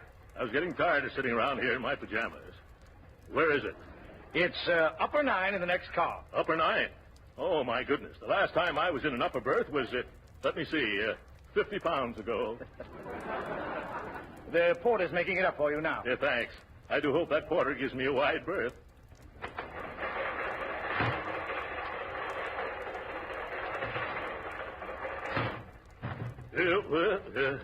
It's so dark in here. Oh, porter! Porter! Quiet!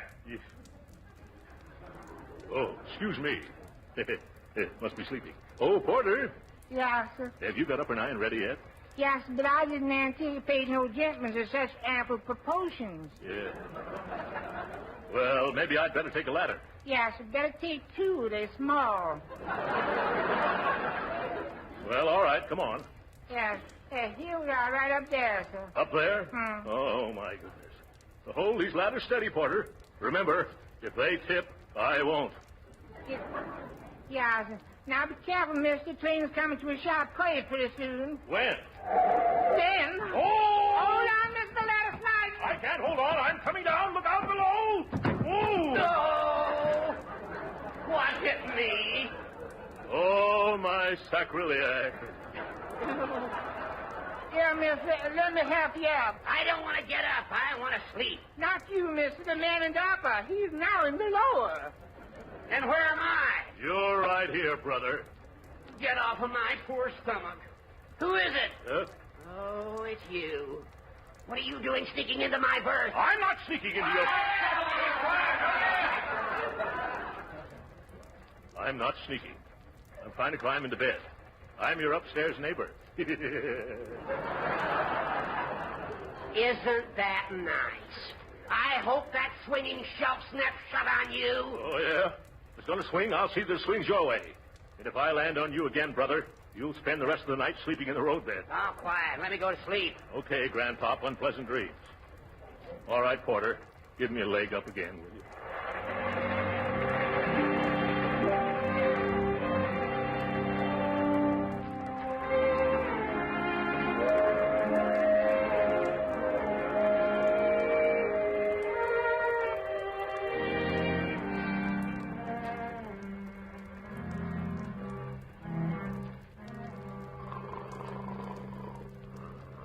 32,473. 32,474.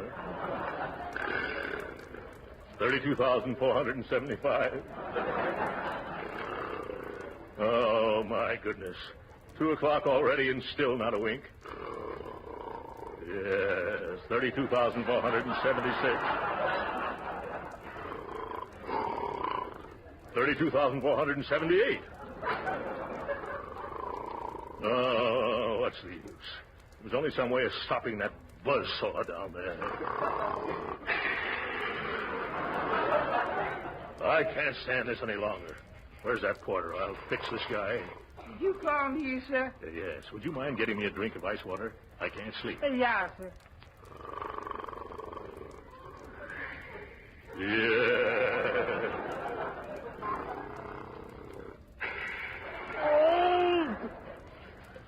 Here's the water, mister. Thank you. You needn't wait. Good night, good night, good night. Good night, sir. Yes. Now, if I can hold this cup in this hand and open the lower curtain with it. Ah, I've got it. Yeah. Steady now, Gildersleeve. Ready, aim.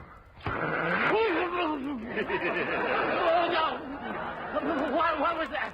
Porter! Porter! What is it, sir? Shut this window, will you? It's raining right in on my face. Quiet! Can a man get any rest around here?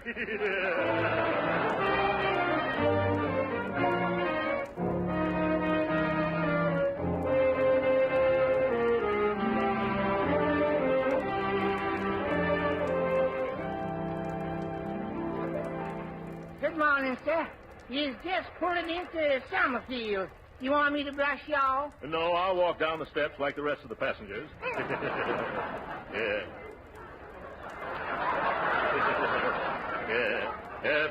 By the way, Porter, you've given me such good service. Here's an order for a Gildersleeve girdle for your wife. Thank you, sir. I happen to be a spinster at the moment. But if it's all right with you, I'll put in my hope chair. Yes. Yes, that's perfectly all right. Summerfield, eh? By George, I'm certainly looking forward to seeing Marjorie and little Leroy again.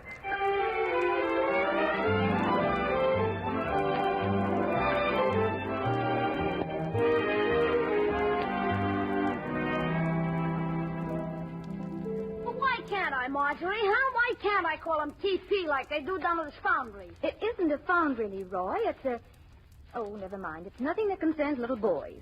And I'm sure that he will prefer to have you call him Uncle Throckmorton. Oh, shucks. You can't go around calling a big, tough guy who runs a steel foundry Throckmorton.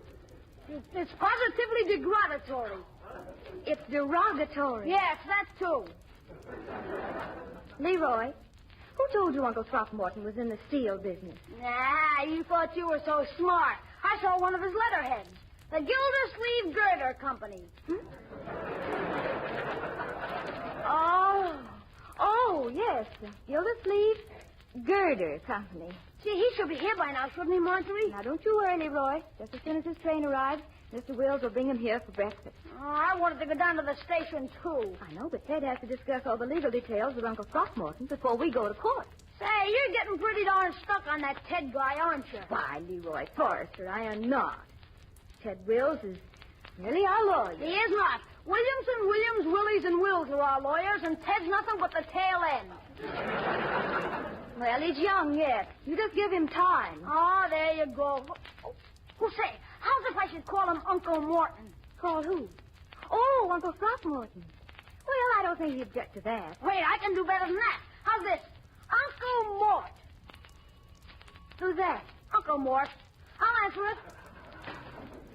Well, I'll bet this is little Leroy. Hi, Uncle Mort. Hi, who? You, Uncle Mort. You don't mind if I call you Uncle Mort, do you, Uncle Mort? No, not at all. Go right ahead. Uncle Mort, eh? I like that. And this is Marjorie, Mr. Gildersleeve. Marjorie, eh? Come here, my dear. My, how you grown.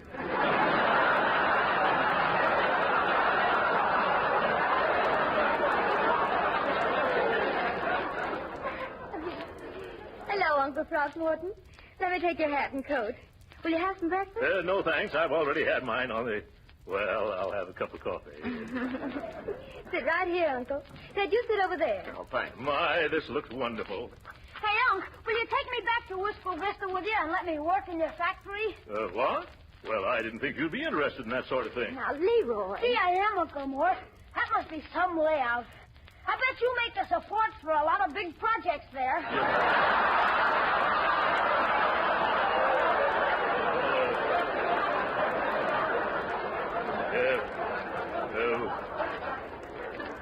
We don't turn out anything much like... we sort of confine ourselves to foundations. Yeah. Say, I'd like to go along sometime when you install some of those foundations. I don't have... What did you say, young man? Please excuse Leroy, Uncle Mort. He's been like that ever since he found out that you owned the Gildersleeve Girder Company. What? Gildersleeve Girder? Oh, yes, I see it all now. Yes, a bright boy. Gee, slug it out with any of them tough steel workers of yours? No, I never do. You don't, huh? Well, of course, there have been times when I've had to put more snap into their work. Yeah. Once I was so angry, I picked up a badly made foundation and bounced it right off the foreman's head. You did? Yeah. Now, Leroy, let your Uncle eat his breakfast. Yeah. Have some toast, Uncle Mort? No, thanks. Speaking of toast reminds me of an amusing incident on the train last night. You'll enjoy this, Leroy. When I went into the diner, the only empty chair was at a table with a pound of heard that little rat yell when the ice water hit him in the face. Yeah. Well, it's time we leave for court, Mr. Gildersleeve. It is? Come on, kids. This won't take long.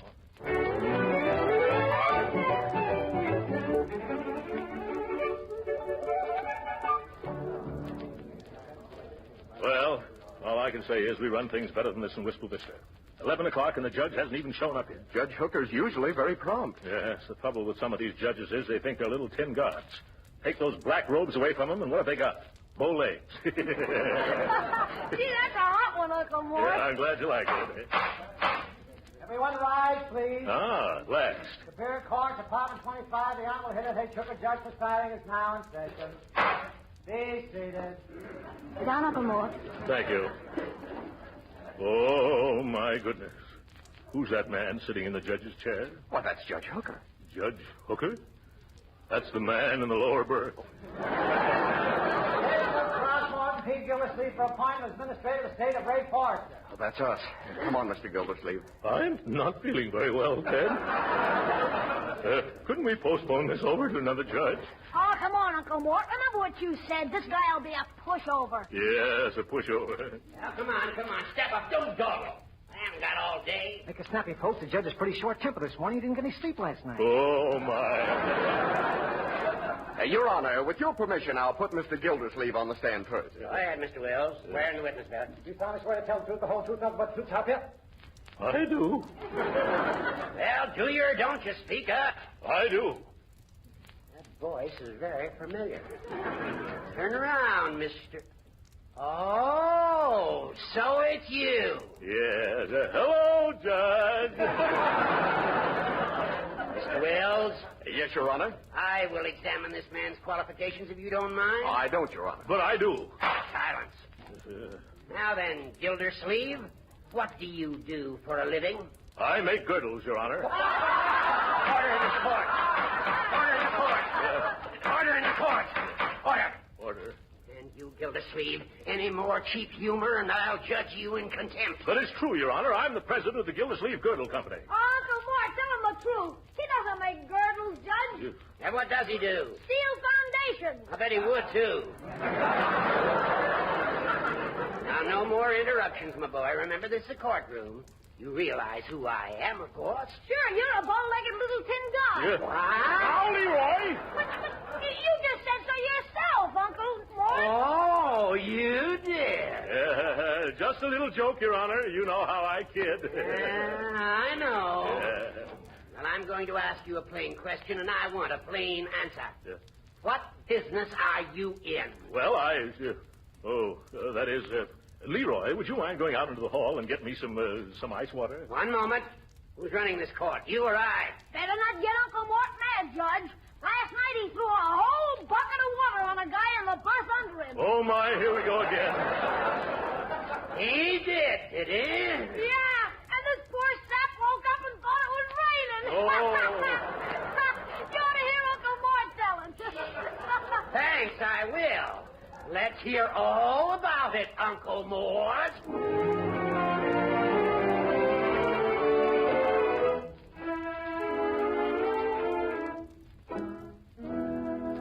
But, Judge Hooker, it's after 5 o'clock. This poor man's been on the witness stand all day. All right. One more question, then I'll hand down my decision. Mr. Gildersleeve, what makes you think that you have executive ability?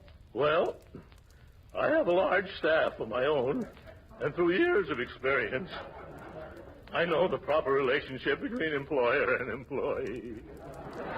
Your Honor. Yes, Mr. Wells? Our firm has thoroughly investigated Mr. Gildersleeve, and we're satisfied as to his qualifications. Mr. Wills, I have great respect for you and your associates. That is probably the only reason why I'm going to grant your petition. Hooray! However, in order to protect these children from their own misguided enthusiasm, I'm going to require this Gildersleeve to report to me every single week. But, he Your must Honor. get an okay for every cent that he spends. But, Judge. And I will require him to post a bond of $50,000 in cash. Now, see here, Hooker. I won't stand for this. I'll resign. Quiet. Gildersleeve, I never sent for you. You came here begging for this job. To quote from Broadley versus Union Buggy Corporation, Civil Code of Nebraska, you made your bed and you can't lie out of it. But my business in Wistful Vista. You remain here and make this estate pay or go to jail for contempt. Now, wait a minute. I'm not going to... Court is adjourned. I'll kill that old goat. Ted, we've got to do something about this. Do you realize that a $50,000 bond would not only take every cent of my ready cash, but also means a mortgage on my Gordon Works? Gee, I'm sorry about how the whole thing went, Mr. Gildersleeve. Well, maybe if we went into the judge's chambers, we could persuade him to lower the bond, Uncle Mort. Sure, just let me talk to him. Young man, you've talked enough for one day. Well, how about it, Ted? Well, it won't hurt to try. Come on. Yeah. Come in. Excuse us, Judge Hooker. You remember me, don't you? I thought perhaps maybe we could possibly get that little cash bond reduced. I don't see why I should have... If you spoke to somebody who'd known me for a long time, they might convince you that I'm not such a bad fellow. Oh, that would be fine, Uncle Mort. Yeah. Who could the judge talk to? Why, the president of the Wistful Vista Chamber of Commerce. He's my next-door neighbor, too. A chap named Fibber McGee. We can call him long distance, Your Honor.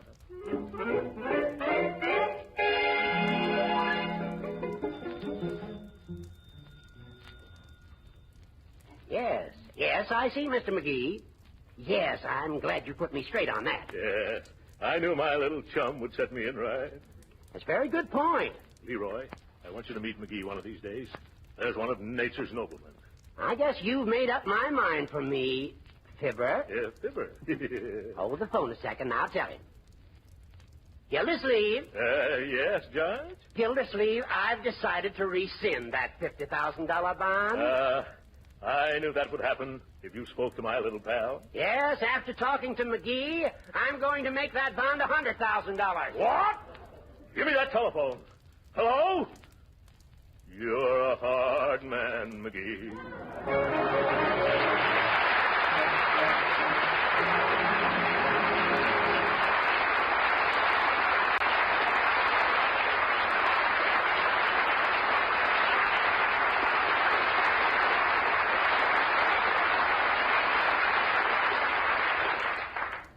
The great Gildersleeve will be with us again in a few minutes.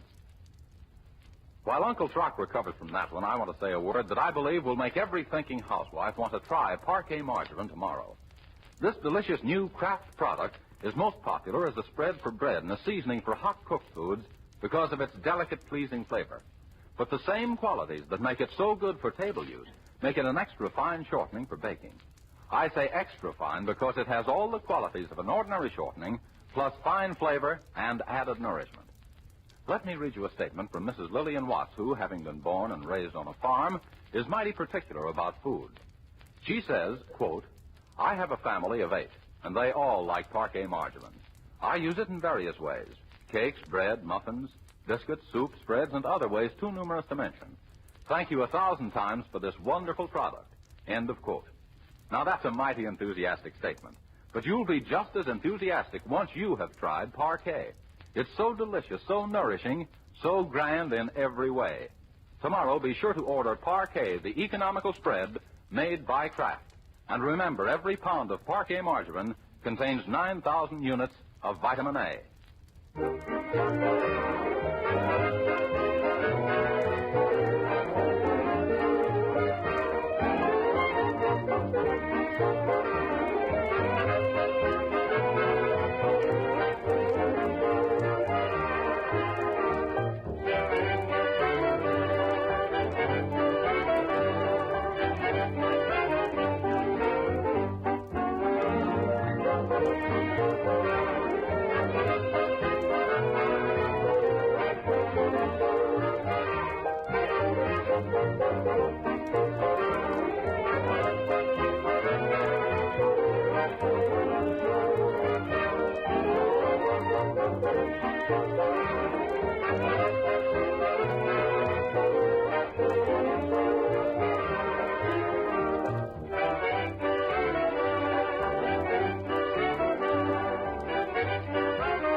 Uncle Mort. What are you going to do now? By George Leroy, I'm going to show that judge I can run that estate, or my name won't be Throckmorton P. Gildersleeve. You bet it won't, Uncle Mort. You won't even have a name. Yeah, no.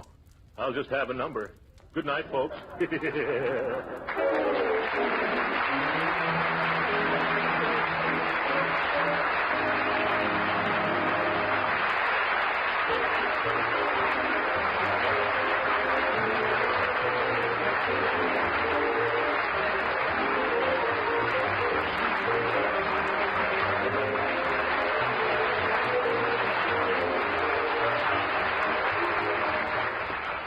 Original music on tonight's program was composed and conducted by William Randolph.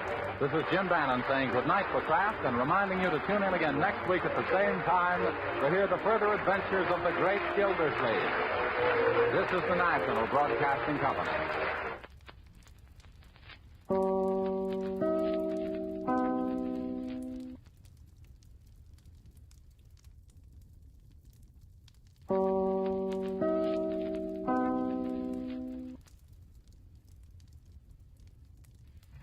Kraft presents The Great Gildersleeve. Each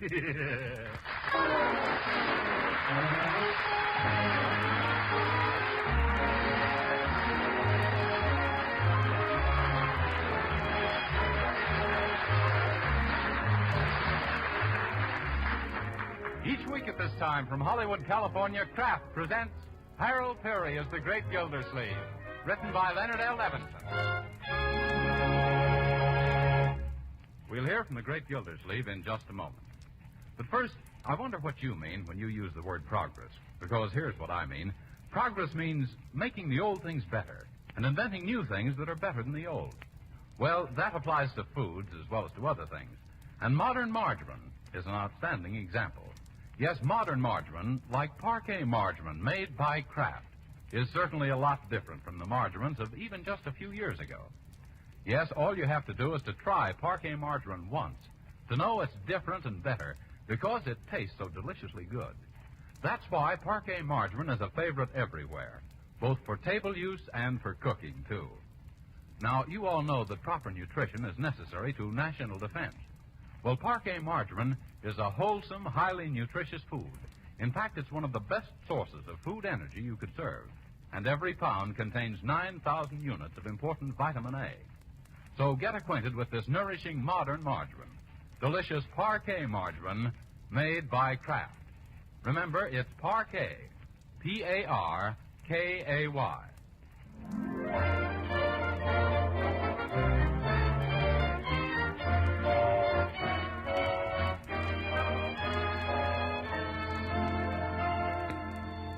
And now let's visit our friend, the great Gildersleeve.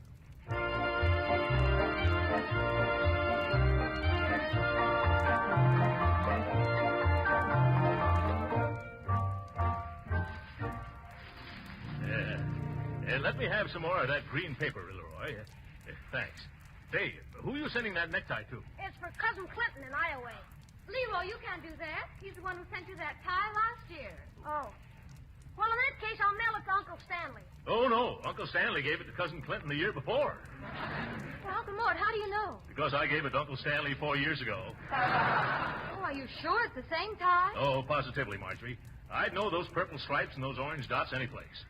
But, gee, what'll I give Cousin Clinton? Oh, I think we can skip him this year if we send him a Christmas card. Yeah. Oh, Mr. Llewellyn. Yes, Miss Marjorie. Be sure to address a card to our Cousin Clinton, will you, please? Yes, ma'am, right away. Say, how are you coming along with the addressing and the sealing, Llewellyn? Well, I'm a widow Gwoggy. Yeah? I feel as if I'd whipped my weight in Christmas seals. I wish they'd get some different flavored glue, like strawberry, raspberry, cherry, orange, lemon, or lime. They'll come to that, Llewellyn. You're just a little ahead of time. Yeah. Here, Leroy, what are you doing? Me? Oh, I just thought I'd see what's in this package Piggy Banks gave me. But, Leroy, it's marked don't open until Christmas. Yes. Haven't you any self-control or willpower, young man? Don't you realize that if you opened all your gifts ahead of time, when Christmas morning came around, you wouldn't have a single toy left to break? But, gee, I caught Marjorie sniffing around the present you gave her, Uncle Mort. I was not, Leroy. Or two. I just happened to drop it, and I was afraid it might be perfume. Oh, yes. Well, it's not perfume. It's a whoops. I almost told you then. Now, both you children stop acting childish. Let me alone while I wrap this present. It's for Fibber McGee. I've already sent Molly McGee a big bottle of perfume, so I better get Fibber McGee's present in the mail for Wistful Vista tonight. Oh, what did you get for him, Uncle Mort? Something he needs badly. An electrical pants presser. It's a neat little gadget, isn't it? Although I doubt if it'll make much of an impression on those gunny sacks McGee wears. You think that's enough of a gift for Mr. McGee? Why not? Cost me 39 cents at the cut-rate drugstore. 39 cents? Yeah. But I thought Mr. McGee was a close friend of yours. He is, Leroy. He's the closest friend I've got. And I'm not speaking geographically or intimately. I'm speaking financially. Well, I never knew that. Well, he isn't exactly tight. He's more of the borrow a tool today and return when rusty type. The more I think about the things McGee has borrowed, the less I think of him. Who does he imagine he is? The doorbell? I mean the doorbell. It's ringing. Yeah, I'll get it. Yes? Is this the domicile of Throckmorton P. Gildersleeve? It is. This is it, Shorty. Okay, lift. Hey, this is plenty heavy. Hey, where do you want this box, mister? Put it right down here for now. What's in it, mister? Just keep your shirt on, will you, buddy? Oh, All right, ready, Spike? Yeah, let's get this over with. All right. A 1, a 2, a 3. Oh, Gildersleeve, oh, Gildersleeve, a Merry Christmas to you. Oh, Gildersleeve, oh, Gildersleeve, are you old tide, hallelujah. We brought a great big gift, you see, from Wistful Vista, Fibber McGee. Oh, Gildersleeve, oh, Throckmorton P. Gildersleeve, please sign here on the dotted line.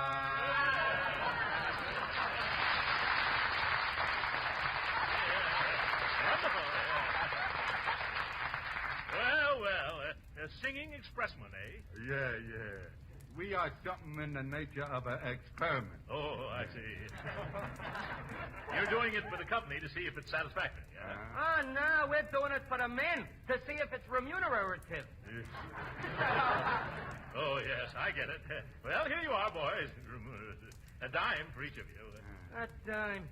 Why, Spike, this guy ain't got no respect for music. Yeah, but he sure got a lot of respect for money.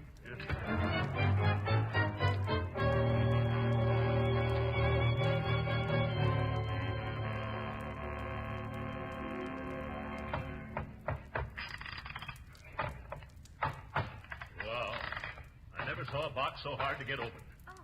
Must have taken me an hour. Yeah. Now to see what Fibber McGee has sent me. What is it, Uncle Mort? Gee, another box. Yeah? And all done up with Christmas wrappings and stuff. Oh, my goodness. Hand me the hatchet again, Leroy. Oh, no, Unc. Can't you see what it says? Where? Oh, don't open till Christmas. And this means you'll kill the old snoop.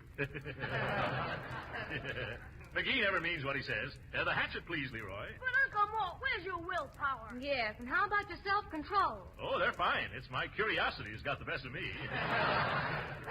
Oh, gee, let me take one little peek, will you, huh? Now who's acting childish, Uncle Mort? You're right, Marjorie. I wasn't setting you a good example.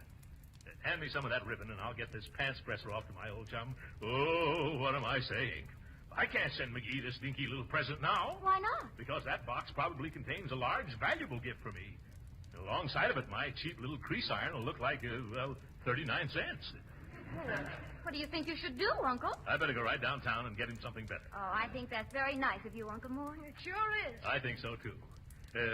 Now, in order to get an idea of how much McGee spent so I won't spend any more, don't you think I should take one quick little look as to what he sent me? No. All right, I was just suggesting. Say, if you're going downtown, you better hurry up. It's getting late and the stores are awfully overcrowded. Oh, I won't have any trouble. Get your cap and coat, Leroy. I'll be right with you. Are you taking Leroy through those mobs with you? Yes, Marjorie. He and I have worked out a wonderful system for Christmas shopping. Haven't we, Leroy? I'll say. What kind of a system? It's called the angleworm formation. Leroy goes ahead and figures out an angle, and I worm my way through.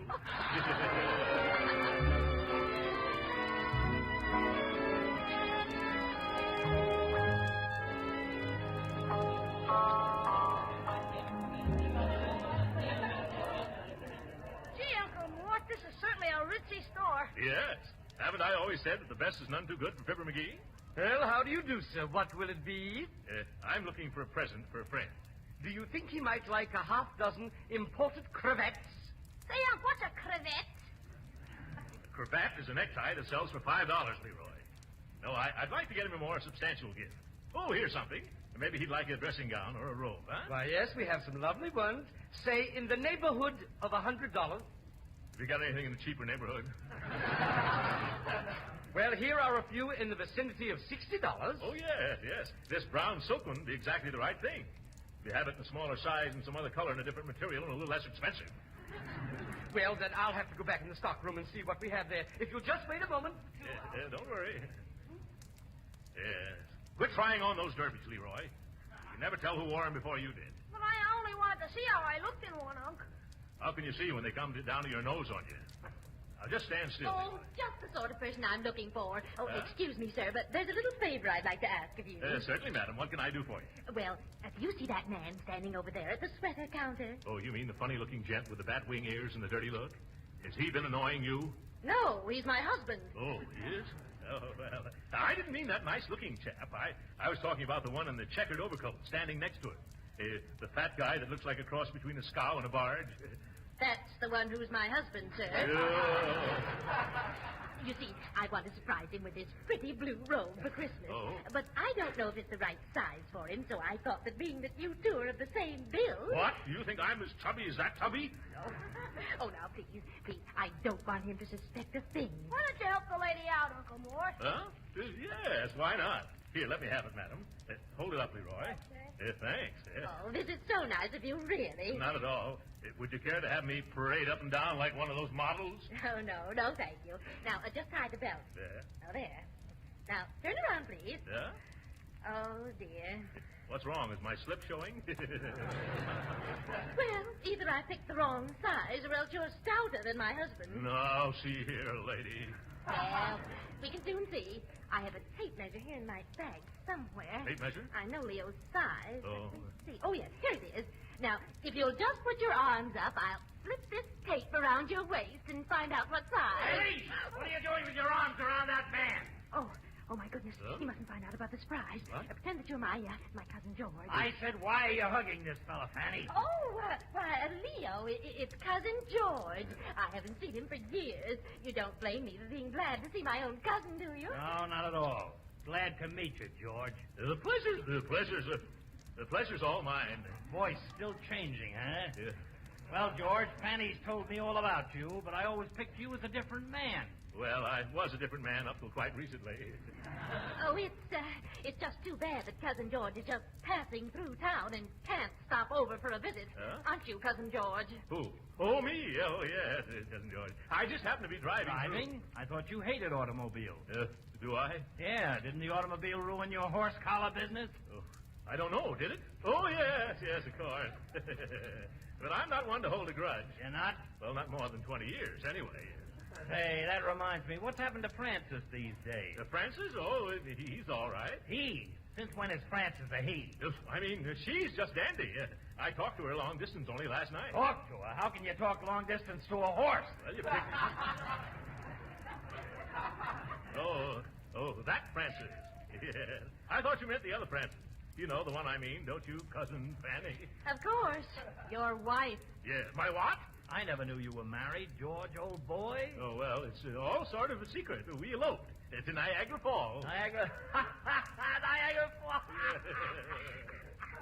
Boy, that's a hot one. What's so hot about Niagara Falls? Well, Leo just thinks it's funny that you'd elope to Niagara Falls when you lived right there all your life. Oh, my goodness. Sorry, I can't stand around here, folks. I've got to catch a train. What about your automobile? I hate him again. Come on, Leroy. I'm coming, Pappy. So that was your cousin George, Fanny, and you got the nerve to criticize my... Oh, dear. Wait a minute, Uncle Mort. Where do we go? Out. Let's get away from there before that gorilla gets hep. But if you'll just... He'll wring my neck. How do I manage to get into such affairs? It was Cousin Fanny that did it. Where are you taking me, Uncle Mort? As far away as our chubby little legs will carry us. Now, don't you dilly-dally, Leroy. But, gee, Unc, you can't scram like this. I can't, huh? Why not? By George, it was a lucky thing I kept calm and cool all through that encounter. But, Uncle Mort... What have you been but Uncle Morning about, Leroy? Come out with it. I've been trying to tell you all along. We've got to go back to the store. Why? You're still wearing that baby blue bathrobe. Oh!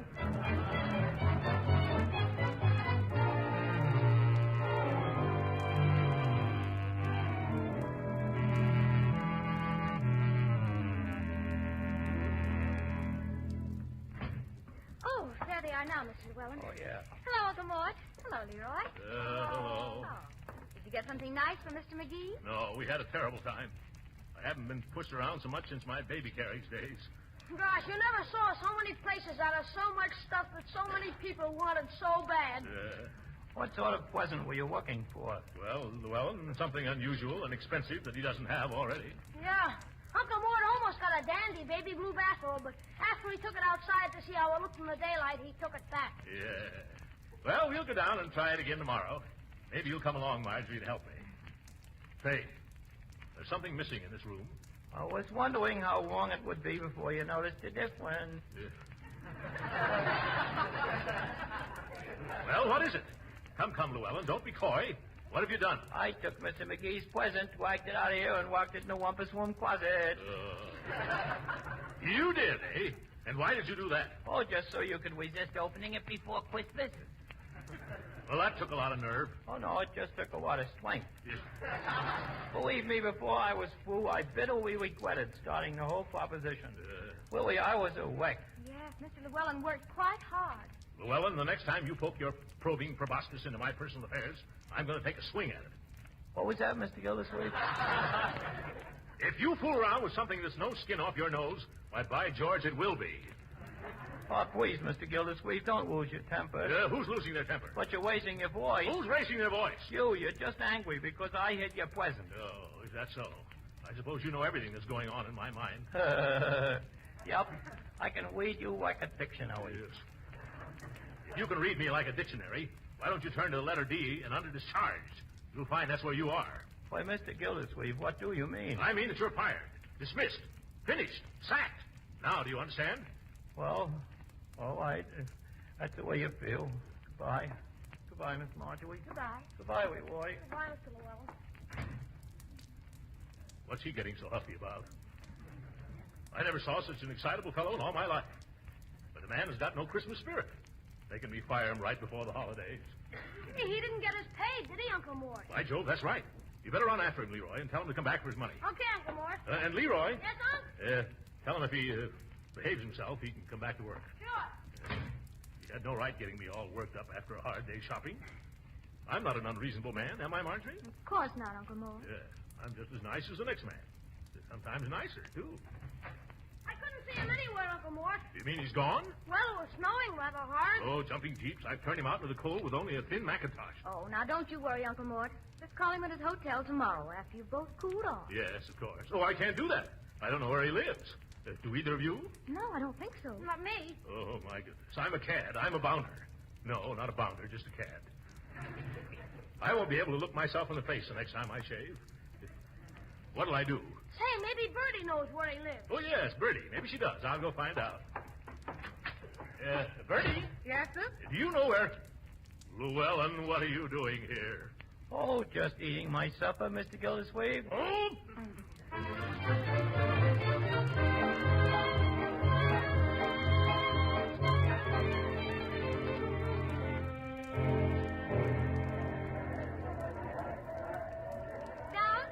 Going down? Hey, wait a minute! No use, Leroy. They're booking passage on those elevators a couple of days in advance. Let's wander into the furniture department. Well, we've looked every place else for a present. Maybe we'll find something there. Yes. I wasn't thinking about Fibber McGee's present, Marjorie. I only wanted to rest. My feet ache clear up to my shoulder blades. Oh, poor Uncle Mort. Yeah. Look, here's a nice big leather chair. Huh? Try it, why don't you? Oh, thank you. I will. Very comfortable. Now, if I could only take my shoes off, but there I go, daydreaming again. Hey, look at the buttons on the arm of this chair. Huh? I wonder what this one does. Oh. Help me. The chair is now a bed. Oh, Leroy, now look what you've done. See, the back goes down and the bottom comes up. Here, I'll give you a hand, Unc. You know, on second thought, this is so nice, I think I'll take 40 winks. Wake me up in 1942, will you? Uncle, you can't sleep there. Oh, yes, I can. Watch me. Say, this is certainly a great invention. Now, I wonder what this button does. Oh, you spoiled everything. It's a chair again. How do, folks? Interested in the Snorwell reclining chair? Oh, is that what it is? Well, mighty cozy little one-man couch. And an ideal Christmas present for father, husband, friend, or boss. Uncle McGee, how about it? Yes, Uncle McGee, how about it? Yes. See, that's not a bad idea. In fact, it's the best one I've had so far. Let me tell you about some of the Snorwell features. Oh. 3 comfy, cuddly positions. Yes? Sitting, snoozing, and sleeping. Made of the toughest bull leather. Overstuffed, underslung. Why, you couldn't be more tickled if you bought a feather bed. Huh? Buy one for the rest of your life. Catch on? Yes. Oh, brother, now there's a salesman. What do you think, Uncle Mort? Well, how much is it? $39.95. That's without any of the accessories and attachments, of course. Oh, You mean it's got attachments like a vacuum cleaner? Yes, sir. The Snorwell is the first fully mechanized chair. Well, I'm interested now. This is for a friend of mine who's rather mechanically minded. Yes? Yes, he invented an illuminated sundial once. For cloudy days, you know. Huh? No, you wouldn't know. Let me show you these features. Huh? Here's the overhead reading lamp, also handy for shaving. Yes. Then we have a combination ashtray and cigar lighter that appears and disappears at the touch of a button. What does it do with the ashes? Dump them under the rug? We also have an electric clock and a compartment for sandwiches with a tank for ice water. Gee, it does everything but sing you to sleep. Yeah. It'll do that, too. What? For $24 more, we'll put a little radio inside the headrest. My goodness, if you tack a mailbox on the side of this chair, you could live in it. Oh, this one seems a little damaged. Look at this crack in it. Crack? Yeah. That is no crack. What? It's a slot for old razor blade.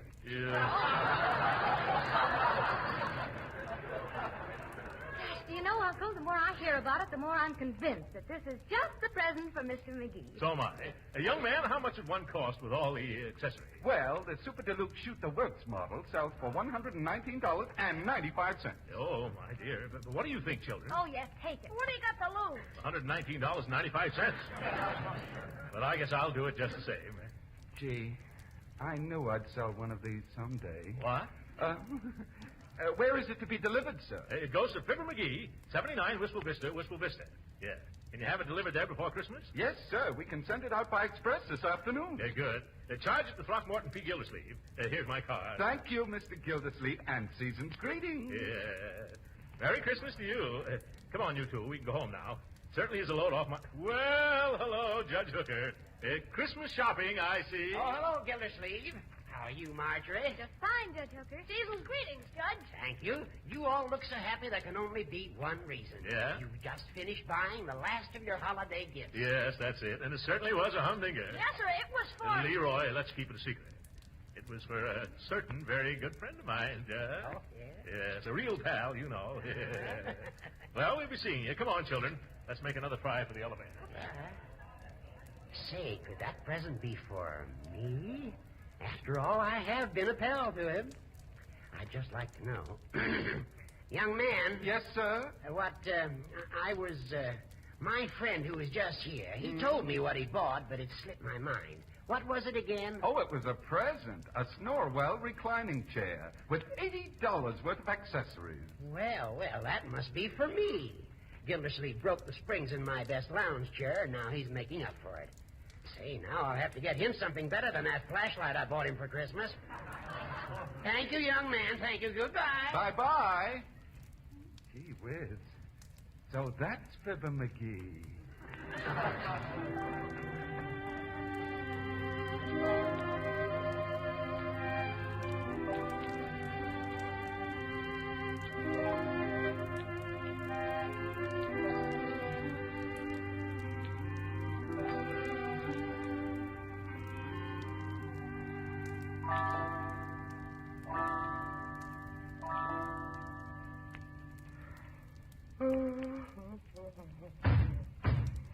What's that? Sounds like something going on in this house. Mm-mm. Sounds like somebody's raising a rumpus in the rumpus room. I'm going to investigate. I don't know why I'm so brave. In fact, I don't know if I'm so brave. I better stop here in the kitchen first. Now I feel better. Peculiar how much confidence a couple of carving knives gives a lady.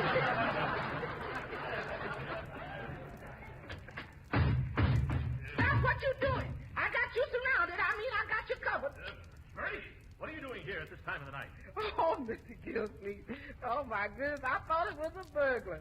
Oh, my stars in the firmament. That was a burglar. Huh? What's that all chopped up, Mr. Gillsleeve? Oh, chopped up? Oh, well, that's the present Mr. McGee sent me. Oh, then that means there wasn't no burglar nohow. Huh? Honest or truly, Mr. Gillsleeve, you ought to be ashamed of yourself What? scaring folks at 3 a.m. in the morning and sneaking around in your pajamas, snooping at your Christmas presents ahead of time. Lucky I caught you before you got it open. Now, you go on back to bed. Yeah, but Bertie.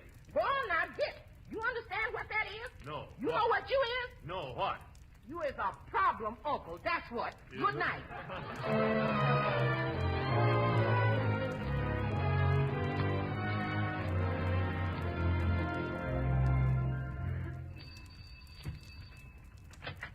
Oh, Judge Hooker, yes. Come right in, Judge. I'm still a few days early, but I couldn't wait. Merry Christmas, Gildersleeve. Well, well, and what's this? Oh, just a little present I picked out for you, Gildy, old pal. For me? Oh, what is it, Judge? A set of matched golf clubs in a leather bag. Oh, Judge, you shouldn't have done it. By the way, I've got something for you. Oh, no. Well, I didn't expect anything. Well, it isn't very much. Oh, I bet it isn't. Yeah. I had it right here in the hall. Yeah. Oh, yeah, here it is. This little box. Huh? This little box? Huh? Oh. Yes. Oh, thank you very much, Gildy. Oh, won't you come in and look at our tree, Judge? No, I got to be getting along now. I feel a headache coming on. Oh. Goodbye. Goodbye, and thanks for the wonderful present, old pal. Welcome. Goodbye. Yeah. Say, Marjorie, look at the dandy golf outfit Judge Hooker gave me for Christmas. Oh, look at that. It's beautiful. Yeah. What did you give him, Uncle Mort? The pants presser I almost sent to McGee. Hey, will you two come into the rumpus room? Oh, sure. Come on, Marjorie. What is it, Leroy? Look at this. Somebody tried to get into the box Fibber McGee sent Uncle Mort. Oh, why, yeah. Chips and splinters all around and holes in the box. Why, who could have done it, Uncle? A mice. Hey, we better take a look inside to see if it's damaged any. But it's still 4 days till Christmas, Unc. Well, but who knows what's happened to it? We better act quickly. Let me have that hatchet. Thank you. Of course, you know I'd never open it under ordinary circumstances. There. Put the lid someplace, Leroy. Well, everything's all right so far. At last. I'm so excited I can hardly tear off the wrappings. Now we can see what we can see. What's this? Oh, a card.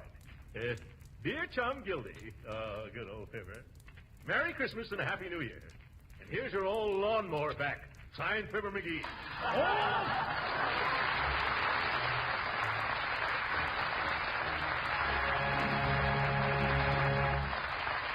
The great Gildersleeve will be with us again in a few minutes.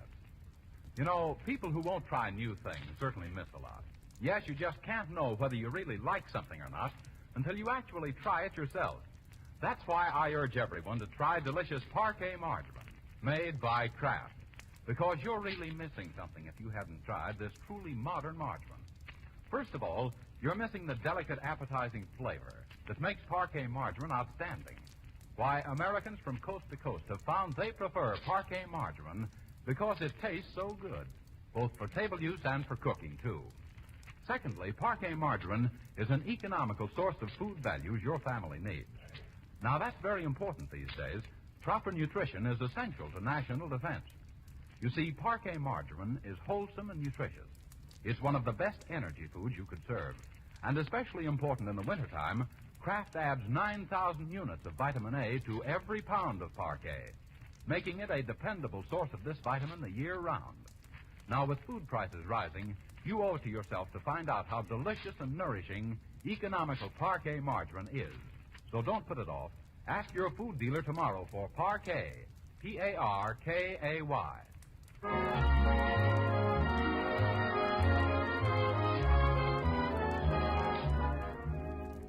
yourself all. Hand me those pajamas, Leroy. Here you are. Yeah, thanks. And to think that now that extra shirt, Marjorie. It's in the bag already, Uncle. Oh, well, I'll show him a thing or two. Excuse me, Uncle Mort, but where are you going? To Wistful Vista, my dear. I'm going to try and get back my $119 chair before it's delivered to Fibber McGee's house. You aren't going to be way over Christmas, are you? Oh, no, I'm just going to be there Tuesday night. And remind me on the way to the station. I've got to stop at the cut-rate drugstore. What for? To get McGee another pants presser. Merry Christmas, everybody, and good night.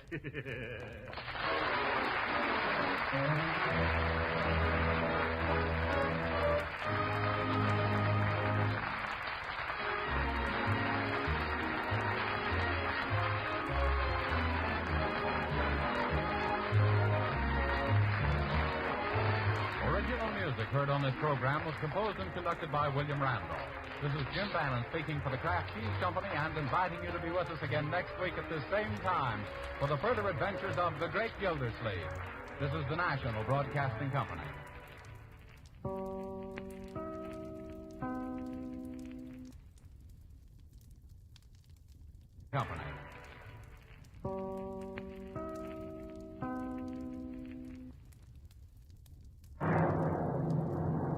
The National Broadcasting Company presents Radio City Playhouse, Attraction 13.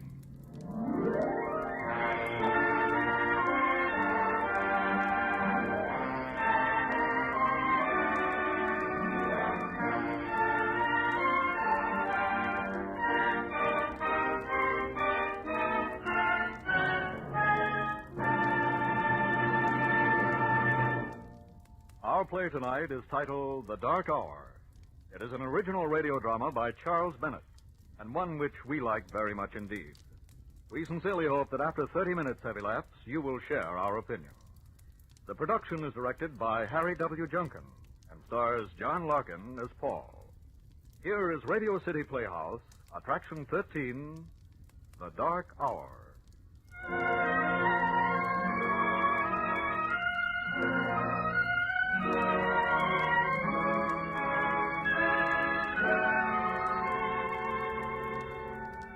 This is a story about Paul Gallagher. It is a story about Paul when something happens to him. It is the story of the fears and thoughts within him when it happens. And it is the story of the voice that speaks these thoughts. It is not, we think, an ordinary story. Paul won't tell very many people about this. I say won't, because it hasn't happened yet. It is just now beginning to happen.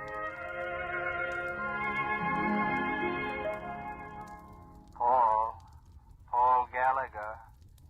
Wake up, Paul.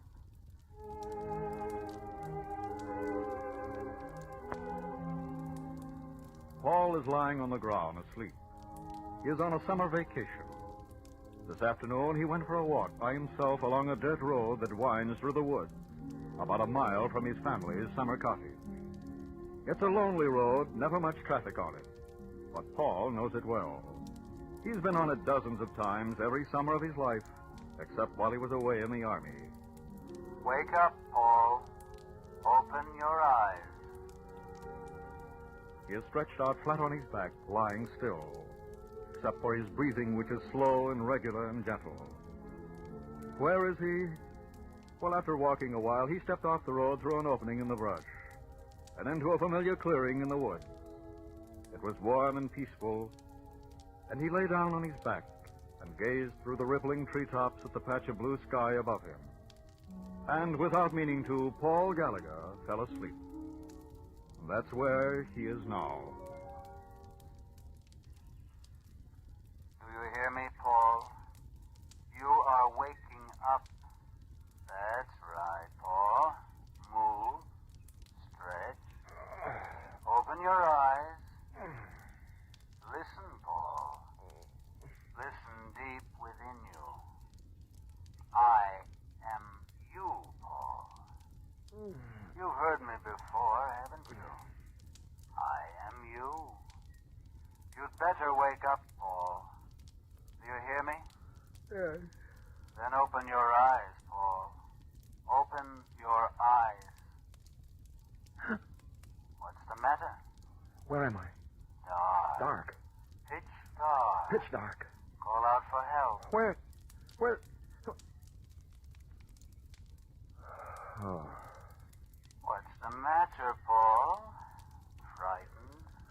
a moment, I... Remember now, Paul. Remember where you are. Yes, I'm lying on a little patch of grass and moss in the woods. Right where you lay down this afternoon, Paul? I remember. What time did you go to sleep, Paul? Oh, about 3 o'clock, I guess. And now it's pitch dark. Black dark, isn't it? Better make very sure where you are. Put your hands out and feel the ground around you. Yes, it's moss and grass, all right. Well, at least you know where you are. Oh, of all the screwball things to do, sleeping all this time. What time is it, Paul? I can't see my watch. Light a match. I don't guess I haven't any matches. In summer, the twilight lasts until around 9 o'clock. It's so dark now you can't see a thing, can you? Boy, this is one for the books. You must have been very tired, Paul. Yes, I must have been very tired. Tired enough to fall asleep accidentally and sleep for 7 hours, maybe more? Didn't know I was that tired. When they discharged you from that army hospital, what did they tell you? Oh, that was a long time ago, 2 years. What did they tell you, Paul? Nothing. What did they tell you? They said, take it easy, be careful. Why did they say that? Why, Paul? Why, Paul? I had a rough trip getting up here for my vacation. That long, hot train ride, sitting up all night for 2 nights. Very tiring. Or maybe it's a change of climate. This fresh northern air just knocked you out. Yes, that must be it. Funny, isn't it? Paul, get up. You can't just lie there. Sit up. Yeah, I am. That's right. Brush the grass and twigs from the sweater.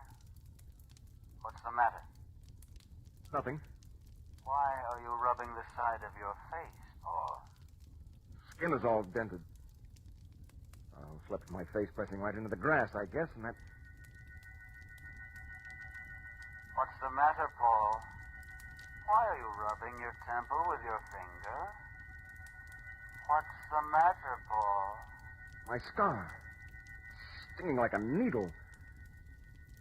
A twig must have been digging into it while I was asleep. You'd better be getting home. Yes. Stand up. Yeah, I'm standing. What are you waiting for? I don't know which way to go. It's so dark. I've never known it to be so dark before. Why, I can't even tell where the trees end and the sky begins up there. Probably it clouded over while you were asleep, Paul. Yeah, that's it. You're not afraid of the dark. Think, Paul.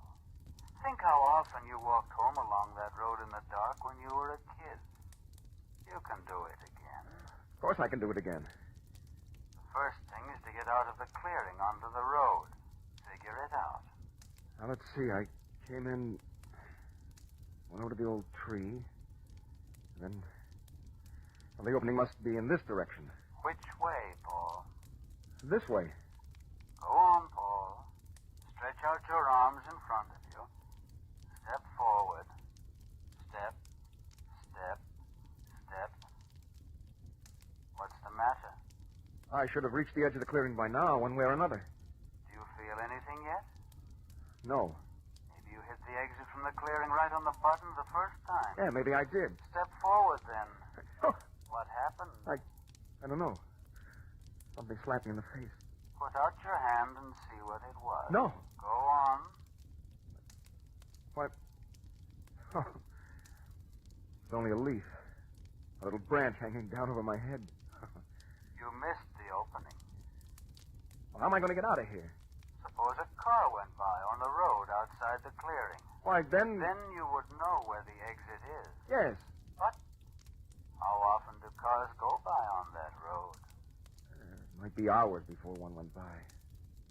I don't want to wait. I want to get out of here. Take it easy, Paul. All right. Think, Paul. Think. I know. What, Paul? A branch. Good, Paul. That's right. Grab it. There. Now pull it down. Go on, twist it. Twist. There. Branch broke off right into your hands, didn't twigs. That's right, Paul. Strip off the twigs and the leaves, all of them. There. Now, What have you got now, Paul? a stick. Now I can feel where I'm going. Good. Which way are you going to try? Left, I think. Yes, left. Is that the opening? Wait, I'm walking on leaves. What does that mean? Well, I must be going into the woods instead of out by the opening. Then do something. I... Back up. Back out of there. Now go on, Paul. To the left. Keep at it, Paul. I might go deeper into the woods. Keep at it, Paul. Wait. What, Paul? Wait, I think I... Why are you stopping, Paul? I've made it. I'm out. I'm through the opening and out by the road. How do you know? I know it. I can feel it. I can feel more space around me. Better be sure. Use the stick. Step forward, Paul. Slowly. Slowly. Slowly. Watch out for the ditch, Paul. Well, Paul, you had to step over that roadside ditch when you entered the clearing before falling asleep, didn't you? Remember now? You saw the water in it and the mud and the wet leaves then, didn't you? Get up. Get to your feet. Go on, Paul. There. You should be standing by the side of the road now.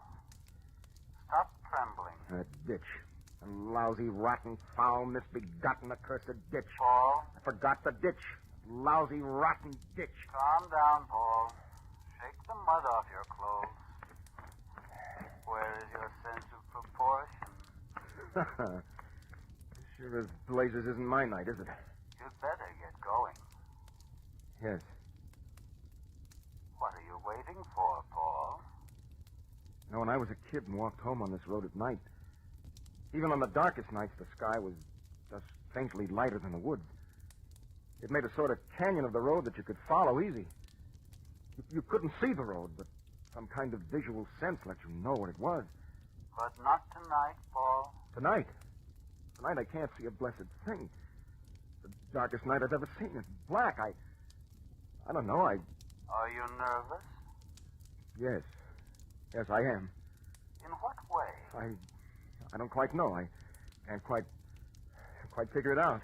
What do you feel, Paul? In my stomach. Sick. Do you feel something strange? Something wrong? Yes. Have you ever felt it before, Paul? No. Never? No. How about the war, Paul? No. Remember the war, Paul? No. Yes, Paul. You have felt like this before. No, never. Oh, yes, Paul. Think about it. Remember it. No. Stop. Leave me alone. The war, Paul. The war. The war. The war.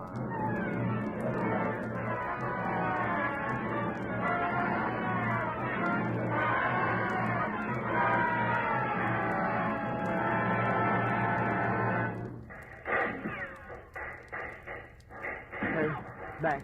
Yeah? Mac, listen. Yeah, Paul, I'm listening. Oh, never mind. It's nothing. Say, what's eating you? You look like you're ready for your crowd. Oh, it's nothing. Talking your frame in this lousy trench giving you the willies, huh? Well, Say, what is the matter with you? Well, it's... Look, Mac, do me a favor, will you? Yeah? Here's my wallet and some other stuff. What? Now, keep them for me, will you? And then if you have to, you'll know what to do with them. Oh, no, wait a sec, Paul. Sure, I'll keep them if you want, but you're just putting a whammy on yourself. No, I just got a feeling, that's all. Today is it, the ticket. The one with the label on it, and all that junk. I wish I could be funny about it, but I just feel so rotten, lousy bad. You want to talk to the chaplain, maybe? No, I've talked to him. Thanks. Look at me, Mac. Look right at me. Yeah? I'm scared. But I'm not just scared. I know it's going to happen. I can feel it all through me. You understand me, Mac? I know it. Know it.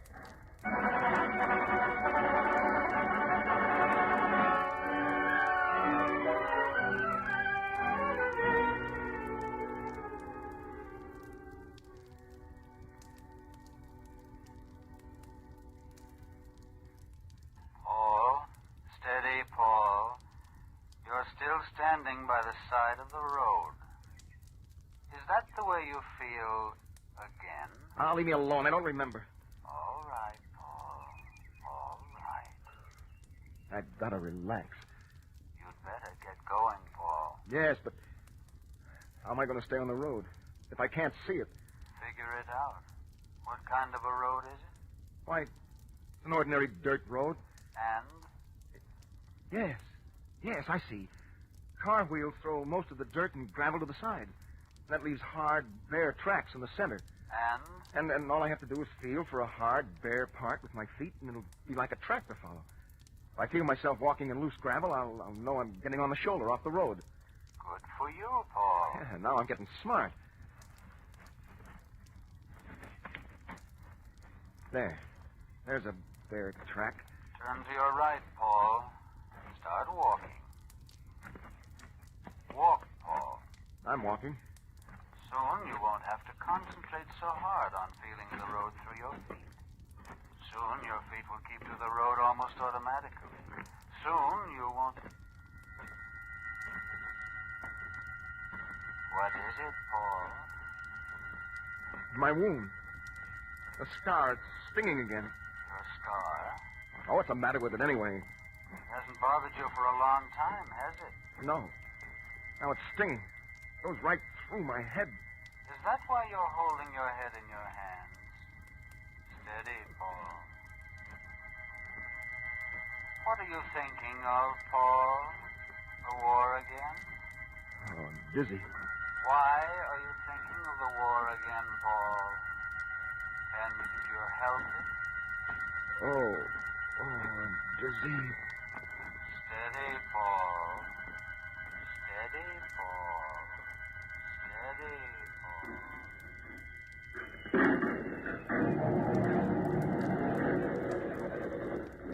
What time is it, Paul? 3:16. The 219's supposed to attack that hill over there soon. That should divert some of this fire from us, huh? Yeah, Mac. What time did you say it was, Paul? 3:16.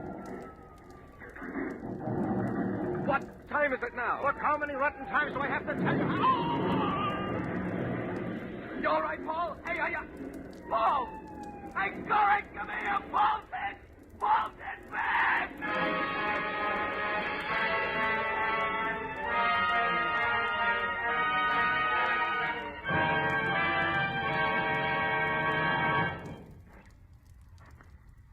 Walk, Paul. I'm walking. Are you all right now? Yes, I'm all right. What's the matter with your head, Paul? I don't know, my wound... What was it? Shrapnel. What do you remember about it? Remember? Yes. Don't you remember anything about your wound? No. All fixed up now.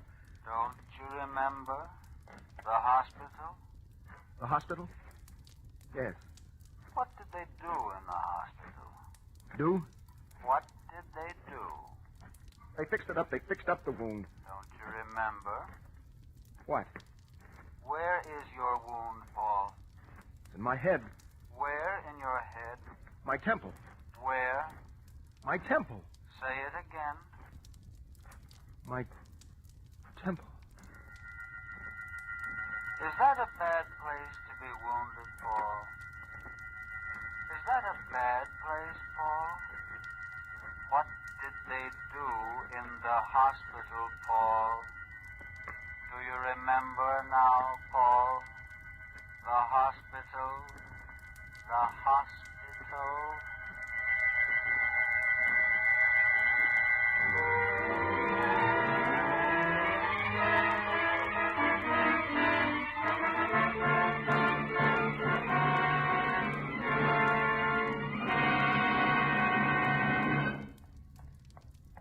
Hello. You're Paul Gallagher, aren't you? That's right. Every time I turn over comes a new nurse. Are you new on this shift? No, I'm not on the ward. Oh, well, hello anyway. We're ready for you now, Paul. You ready for me? Yes. For what? What gives? Why, for your operation, of course. Operation? Why, yes. Didn't anyone tell you? No. No, they didn't. So that's what all that fussing with me was about last night and this morning. Oh, great. Isn't that just like the Army? I'd say a rotten thing. Why do they have to operate? I don't know. Well, it's practically healed. I thought it was perfectly all right. What's the matter with it? Come on, Paul. They're waiting for you. Here, put on your slippers. Look, isn't it healing properly? What's wrong with it, nurse? Come on, Paul. We can't keep them waiting. Well, can't you tell me? What's the matter?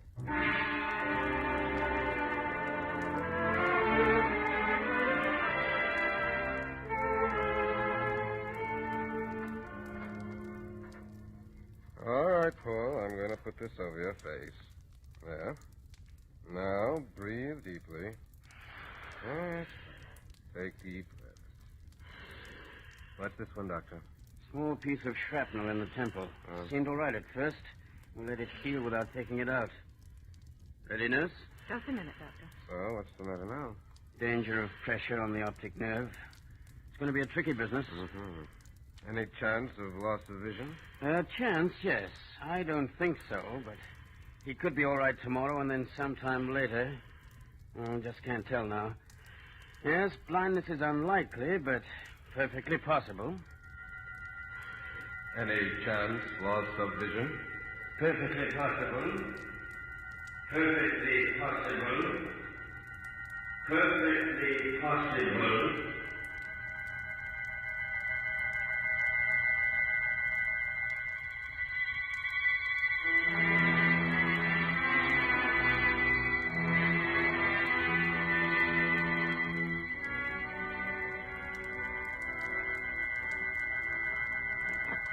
Remember now, Paul? I must have slept back there with my scar pressing on a twig or a small stone or something. Pressed on a nerve, probably. That's what makes it sting so. That's probably it. Dark, isn't it? Look up, Paul. Look up to the sky. Do you see anything, Paul? I ought to be able to see something, shouldn't I? It's uncanny, isn't it? No, it's clouded over, that's all. It's clouded over. You're all alone in the dark, and it feels hollow and tight in the pit of your stomach. Well, that's natural. That's perfectly natural. Paul. It's so dark. It couldn't be any worse, could it, if you were blind? How do you know you're not blind, Paul? How do you know it's a very dark night? How do you know it isn't about 4 o'clock in the afternoon? How do you know you didn't fall asleep with 2 good eyes and wake up blind? What did the doctors say? Why is there a pain in your temple? Oh, I'm crazy. I'm absolutely crazy. On the other hand, Paul, why should you be blind? The doctors... They said it was possible, didn't they?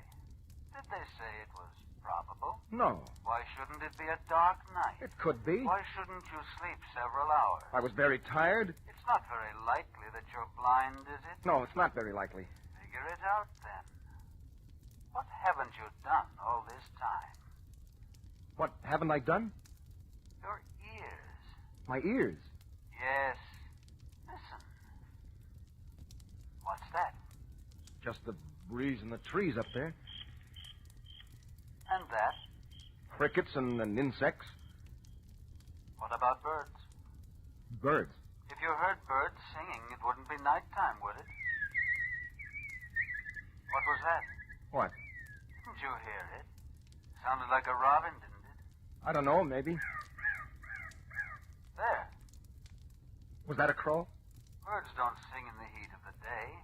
It might still be too hot at 4 in the afternoon. So even if you don't hear birds, it might be daytime. Do you feel the warm sun? I don't know. Yes. Are you sure? Yes. No. No, it's not warm. Listen. Was that a squirrel? Where? Now. There's a robin. I think so.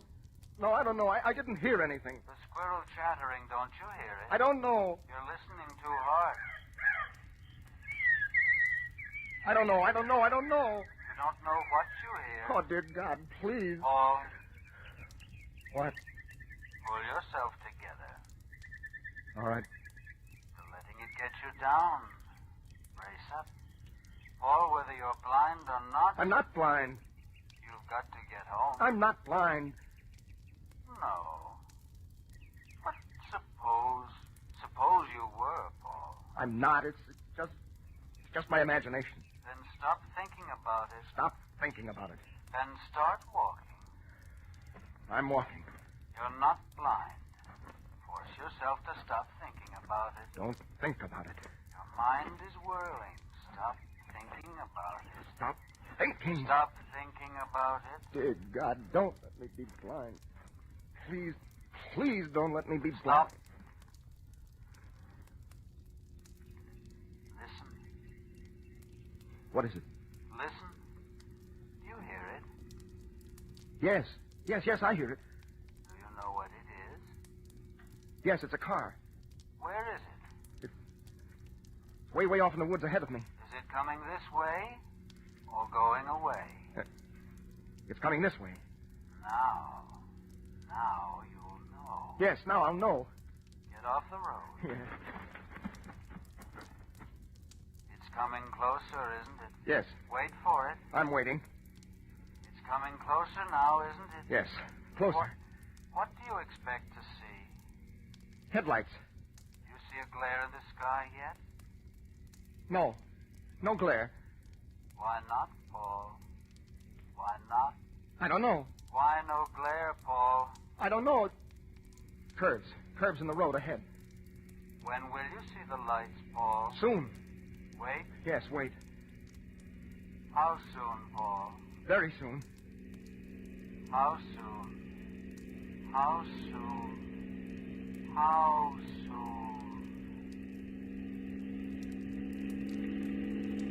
What is the fool doing driving on a pitch dark night like this without lights? The fool! The idiot! Driving without lights! Idiot!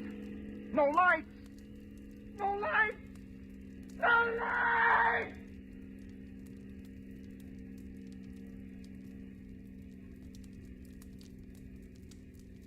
It's still broad daylight, isn't it?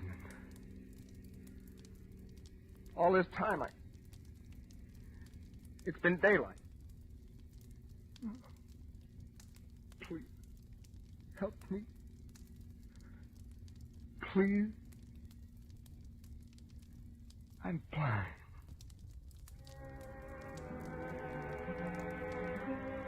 And that is the story of Paul Gallagher.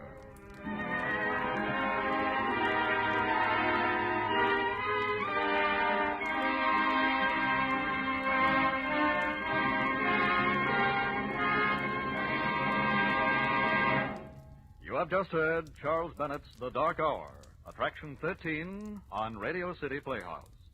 John Larkin was heard as Paul, Alan Stevenson as the voice within him. Other players included Eugene Francis, Hedley Rennie, and Helen Choate.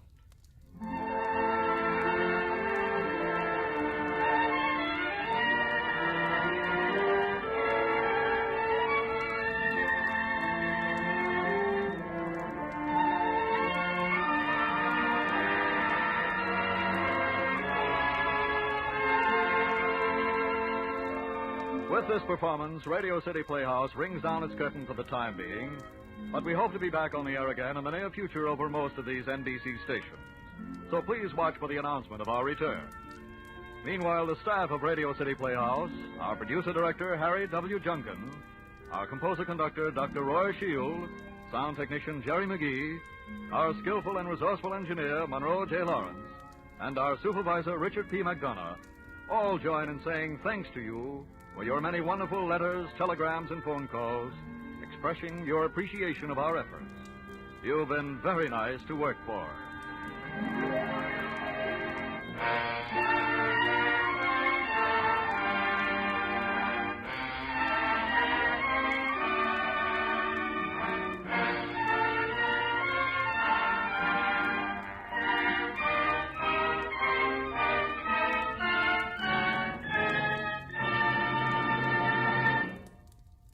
Saturday night, Hollywood Star Theater returns to the air. The opening show will star a talented and lovely young Hollywood actress, Marissa O'Brien. She will be introduced to you by her niece, a young lady known and loved by millions of theatergoers, Miss Margaret O'Brien. Hollywood Star Theater will be heard over most of these NBC stations next Saturday night. This is Lionel Rico speaking, and this is NBC, the National Broadcasting Company.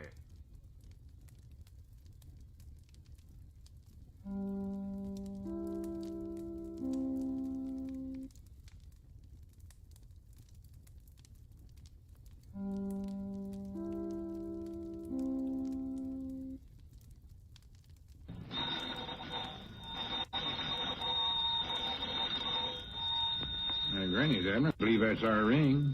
I dog is Lum. I believe you're right. I'll see. Hello, Jot 'em Down store. This is Lum and Abner.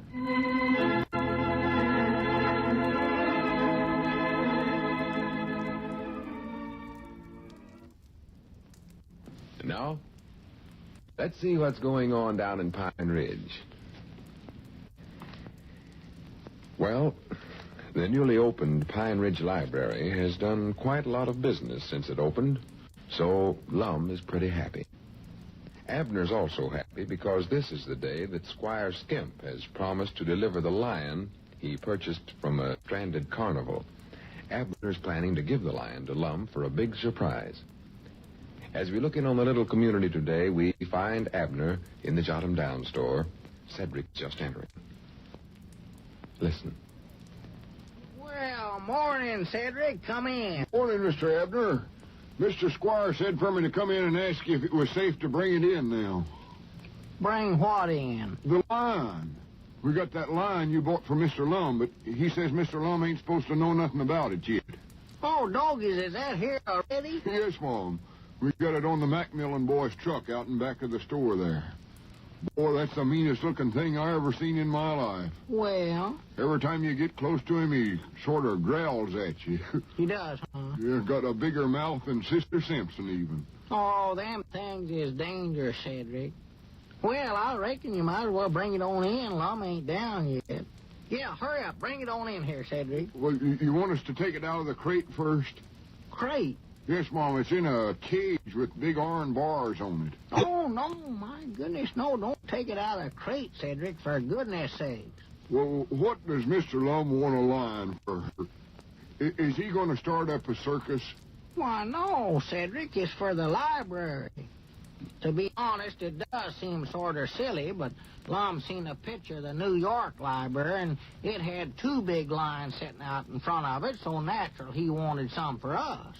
Well, what does the library need lions for?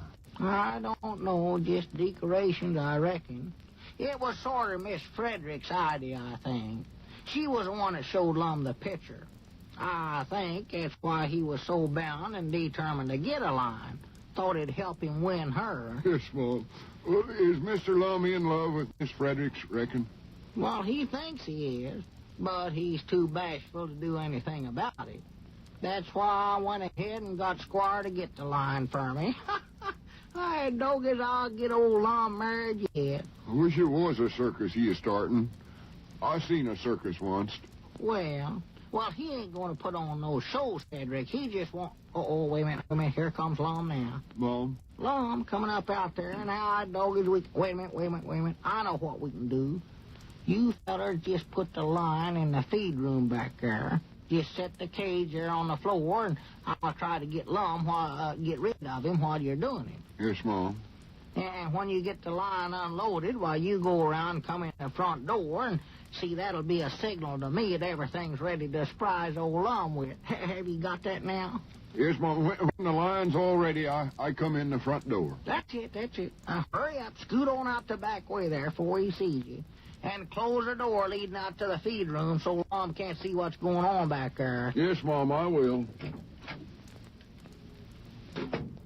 Well, morning, Lum. Yeah, morning, Abner. What you so happy about this morning? Oh, nothing. Just such a nice morning. You going over to Dick Huddleston's to see if the mail's in? Of course not. Mail don't get in for a couple of hours yet. Oh, yeah, that's right, ain't it? Well, it might get in early today, Lum. You better go over and see. Well, that's silly, Abner. Besides, I wouldn't go over there even if it was in. Because I got too much library work to attend to. Granny's, we sure done a big business Sunday afternoon, didn't we? Oh, yeah. I think Dick Huddleston wants you to come over and talk to him about some books that he wants to take out, Lum. Well, let him come over here where the books is at. I got to check over the ones we loaned out yesterday and see if we got 'em straight. Everything was sort of mixed up, and we might have made some mistakes around here. Yeah. Let's see, where's that list I made out? Is this it here? Yeah, I'll leave it to you. Yeah, that's it. Yeah. Here we are. Outgoing books to date. Doggies, Lum, you need a haircut, you know what? I'll tell you what, I'll watch the store if you want to run down to Mose Mooch's barber shop and get one. For goodness sakes, Abner, are you trying to get rid of me or something? Why, no.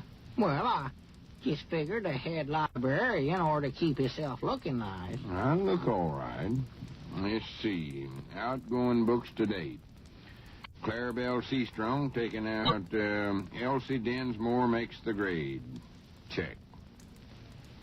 Uncle Henry Lunsford taking out you must have jotted this one down, Abner. I can't make it out. You recollect what book Uncle Henry taken? Oh, let's see, yeah. There's some book about the Indians, I know. Indians? Yeah. Had something about an error in the title of it. Error something or another. Now, what was it? The Pison Error? No, it weren't it. Aerosmith, that was it. Oh, yeah, Aerosmith. Check. Smith, that's an odd name for an Indian, ain't it? Yeah, well, I thought so, too, but Uncle Henry explained about Pocahontas and Captain John Smith, so I just figured this Indian must have been one that married into the Smith family some way. Yeah, must have.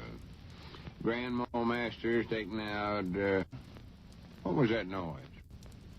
I never heard nothing. Sounded like it come from the feed room back there. Oh, well, must have been a mouse, I reckon. Yeah, might have been. Awful big one, though. Wait a minute, what are you laughing at? Oh, nothing. Go on, check your books, Lum. Or go out and get a haircut, one. I don't need a haircut.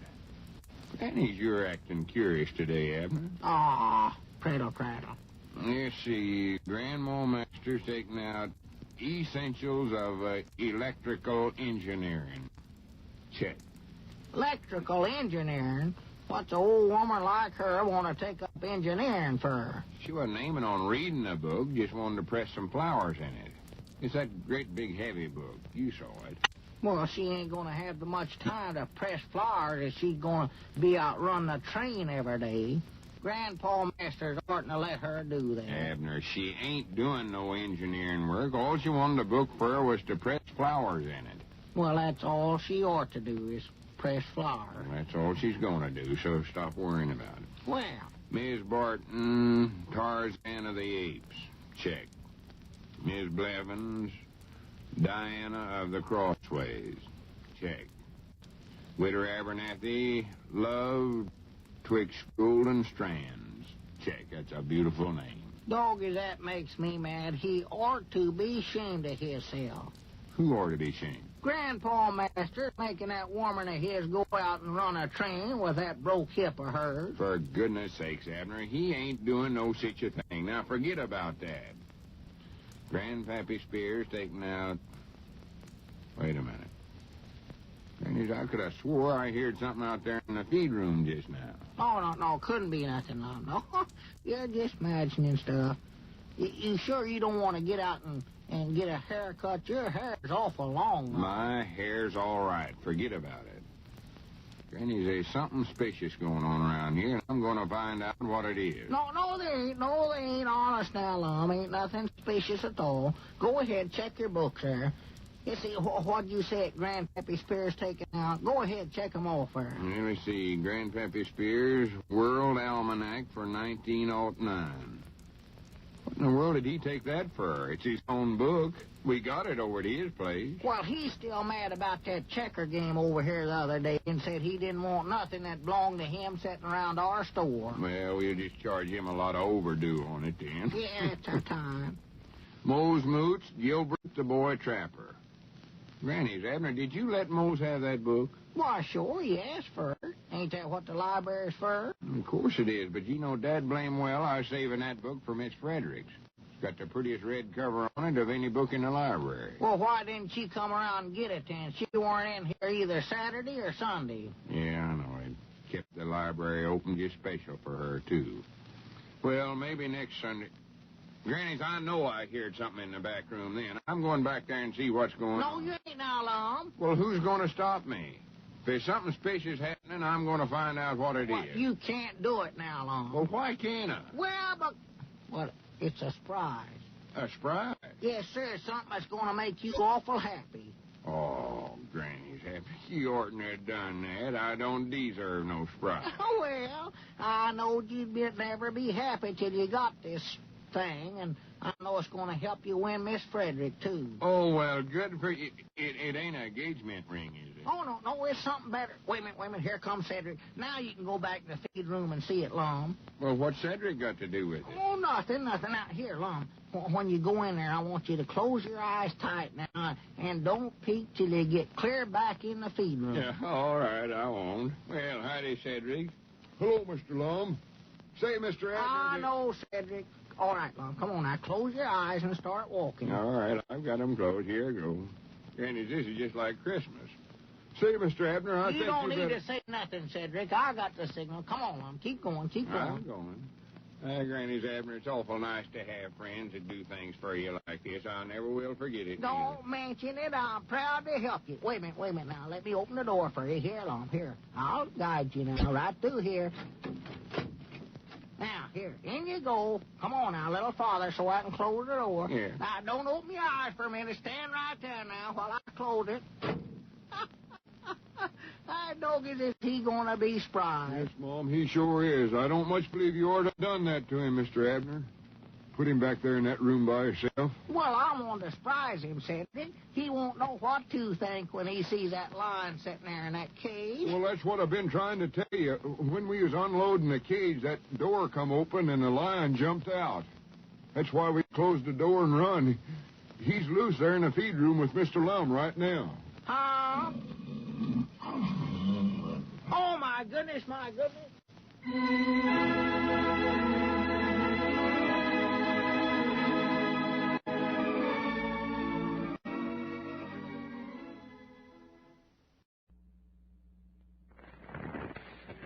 Now, medical science offers you proof positive.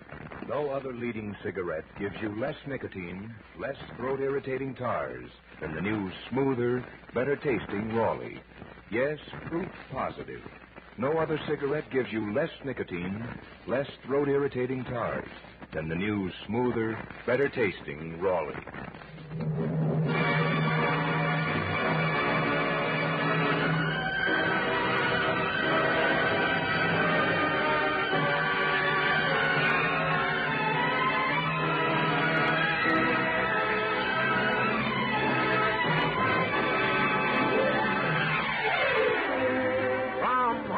The Raleigh Cigarette Program, starring Red Skelton, with David Forrester and his orchestra, our singing star Anita Ellis, Gigi Pearson, Verna Felton, Pat McGeehan, and yours truly, Rod O'Connor.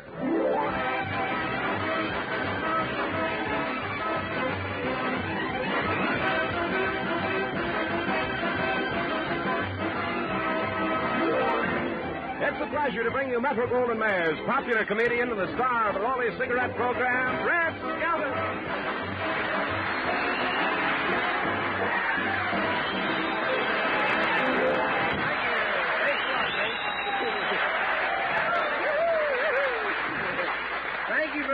Thank you very much. That kind of applause, medical science will offer you proof positive. Thank you very much, and good evening, ladies and gentlemen. Say, Rod, you should have been out in the hall a while ago. I just ran into the most beautiful blonde. Is that why you're out of breath? Yeah, I ran into her husband, too.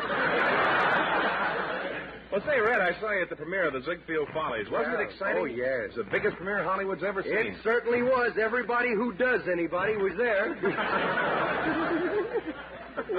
They make me nervous, those big premieres, though. Thousands of eyes looking at you. It's the same feeling you get when you walk out of a market with the last pound of butter. You know? Say, tell me, are those Ziegfeld girls as beautiful as they say? Hmm? I say, are those Ziegfeld girls as beautiful as they say? No, I've always had bulgy eyes.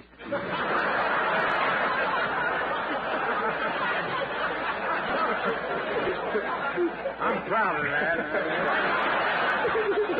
Well, who did you take with you? Well, my regular date couldn't come. The captain wouldn't give her shore leave. You know how those banana boats are, you know.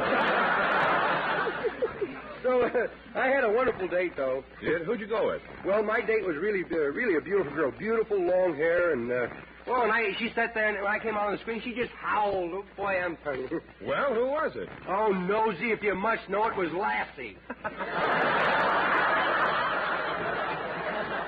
I'll never take her again, boy. We went to Billy Berg's nightclub, and she can't jitterbug with a darn, you know. Well, say, who are some of the stars who showed up? Well, Catherine McLeod, Hollywood's newest star, was there. Is she as beautiful as they say? Beautiful. I looked at her, and she lifted me right outside myself. Then she looked at me and put me right back in it. Lana Turner was there. She gave me a tumble last night. Turner gave you a tumble? Yeah, she pushed me off the box I was standing on. I saw Bob Hope there. You mean Hope stood in the crowd to see a premiere of a picture that you were in? No, he didn't stand. He was sitting on a bench. He'd borrowed from Griffith Park.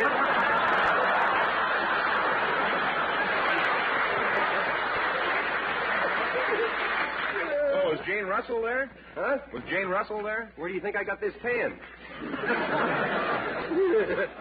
No kidding. I took her home after the premiere. What for? Well, I have an icebox that needs defrosting. Well, how are you in the picture? Well, right after the premiere, Mr. Mayor came running out of the theater yelling, "Skelton's done it again! This time we sue!" Well, didn't you give a good performance? I don't think so. Who told you that? A little bird. Little bird? I don't get it. I did. I talked to the master of ceremonies, Harry Crocker, and he says that you were never photographed better. Well, wait till you see my next picture. Bob Plank is photographing me a new way through cheesecloth. Well, that isn't new. Lots of people are photographed through cheesecloth. With me, they don't take the cheese out of the cloth. You do your famous television scene in the picture, don't you? Yeah. I saw you do that in vaudeville back in Chicago. Mm-hmm. You were followed by a monkey act. Yeah, I remember. You remember that? Boy, what a reception I got when I walked out. Yeah, everyone thought it was an encore. Yeah, You proud of that, ain't you, huh? Went out and got a writer. Do you miss vaudeville, Red? No, not since I've been out here in Hollywood. I've learned to eat meat for dinner, you know. Did you eat meat in vaudeville? No, they only threw vegetables. Well, hello, Red. Hi, Anita. We were just talking about the Ziegfeld Folly. Oh, I saw it, and it's terrific. I hope you won't let this picture change you, though. Well, it won't. Jerry Mayer thinks I'm the levelest-headed actor in Hollywood. Really? Did he say that? Well, in a roundabout way, he says, "Well, I see Flathead Skelton's back. Who gets him?"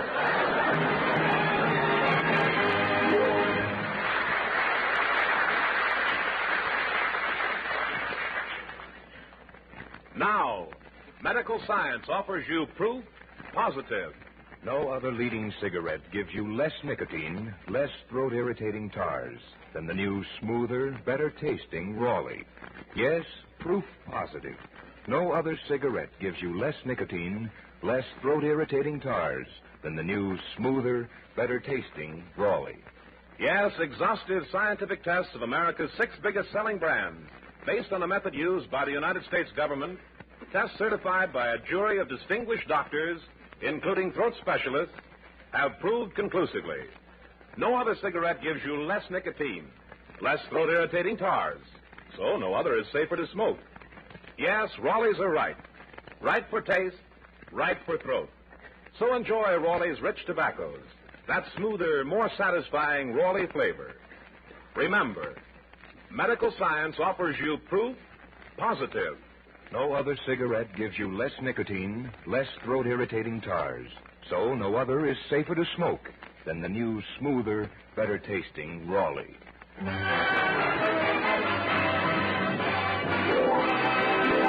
Thank you. And now, lovely Anita Ellis will sing a song that'll bring back memories to the GIs. We'll Gather Lilacs, England's #1 hit.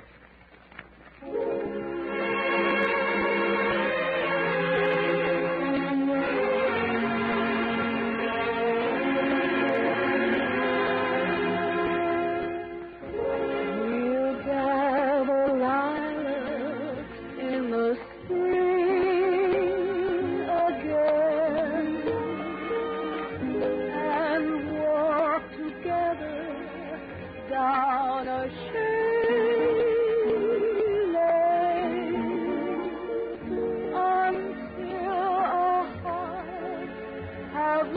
to sing again.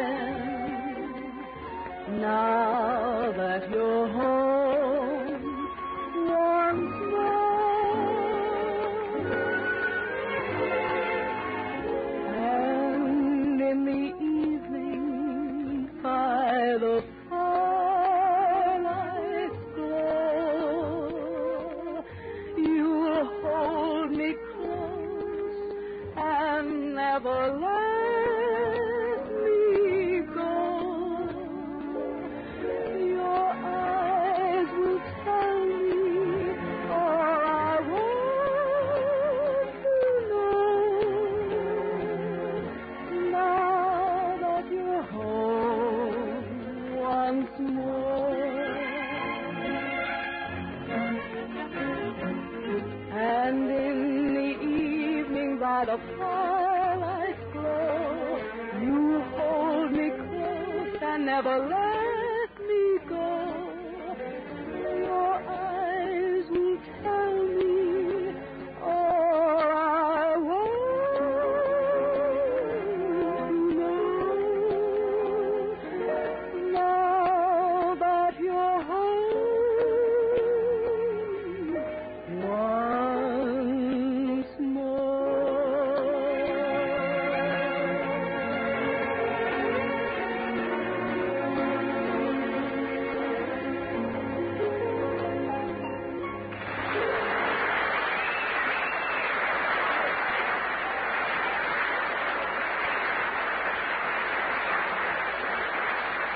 Thank you very much, Anita. And now the story in the Skeleton Scrapbook of Satire tonight is entitled Postman, and it's dedicated to the men who walk thousands of miles to bring us a letter or a package.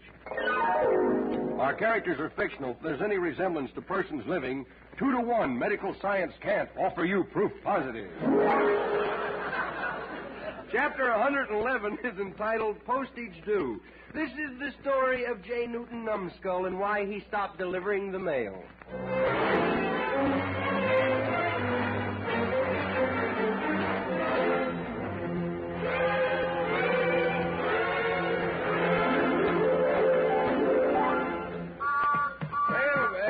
Mailman. Hello. Good morning. Oh, you're the new mailman. Yes, the post office's gain is the garbage department's loss. What are you blushing about? Well, some of these letters are pretty down to earth. Well, of course, you realize you can be arrested for opening other people's mail. My uncle used to read all the postcards all the time when he was postman on this block. Of course, they got him on another block now. Cell block 103, I think. Well, do you have anything for me? Yes, for one thing, I have a notice here. A package that was addressed to you was sent to the dead letter office. Why did they send it there? Didn't smell too good. That must be the souvenir my brother said he was sending me from overseas. Where's he stationed? In Denmark?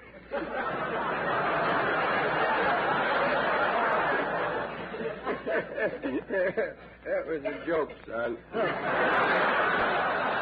Well, here's a letter from your fiancé. That's from a finance company. Can't you read?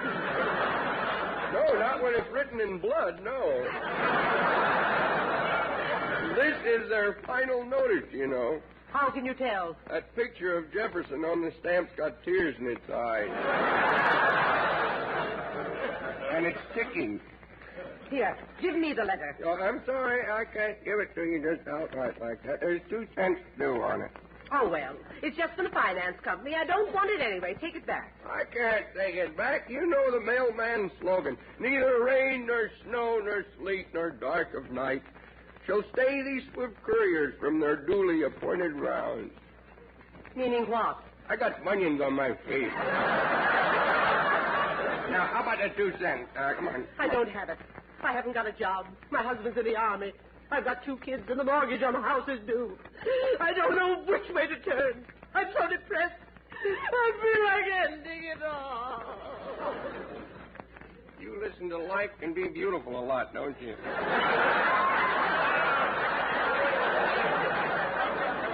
You know, I felt that way once. I started from scratch. And what happened? I got blood poisoning. How about that 2 cents? Come on, 2 cents. No, I haven't. Just return it to the finance company. Nothing doing. It says on the envelope, return in 5 days, and I can't wait that long. Well, come back tomorrow. My husband may be home by then. Oh, I wish I was a pilot delivering airmail. What difference would that make? I could tie a string on your letter and yo-yo it to you every morning. Well, I'll try again tomorrow.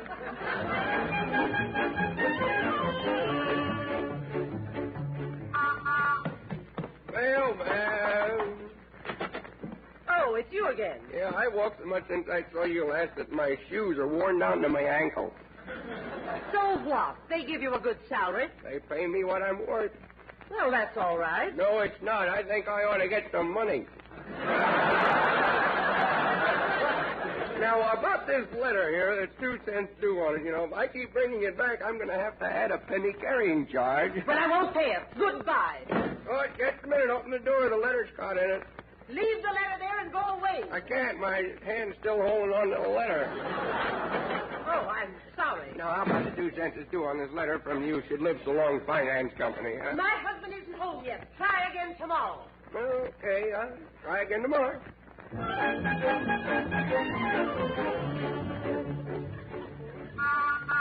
Mailman. Well, what do you want, leafhead? Hi, your voice has changed, hasn't it? I'm the lady's husband. I just got back. Oh, those your shoulders, or are you wearing a stap ladder in your coat, huh? Say, are you the guy who's been pestering my wife for 2 cents? I knocked your head off? Well... Oh, I don't know. What did he look like? She said he was a puny little jerk with an egg head and owl eyes. Oh, it looks like I'm trapped, don't it? You got a letter for us? Yeah, right here it is. Well, let's have it. Oh, what are you waiting for? You want a receipt? Oh, I want my arm back.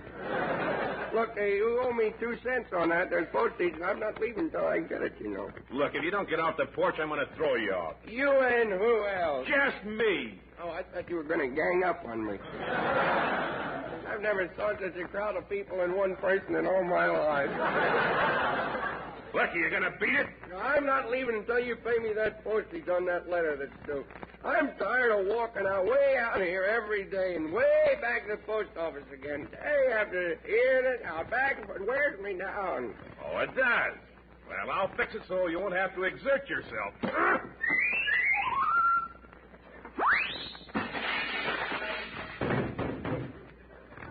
I must have worked overtime. It's a little dark here in the post office now.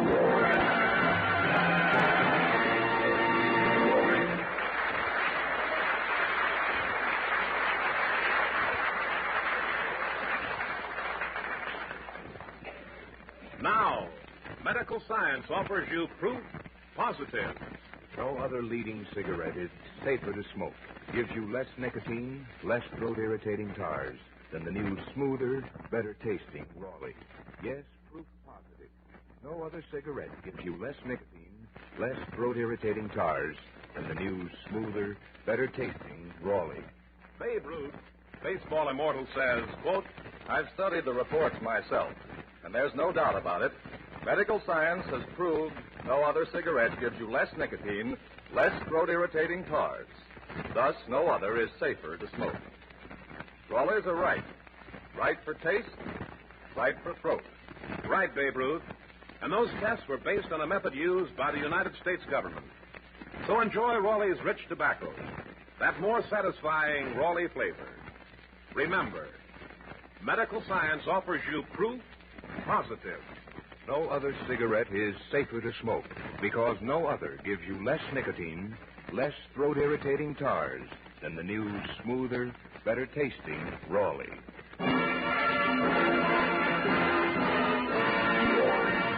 Tonight, David Forrester and his orchestra play Cole Porter's Begin the Begin. Begin. Begin.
the coupon clippers.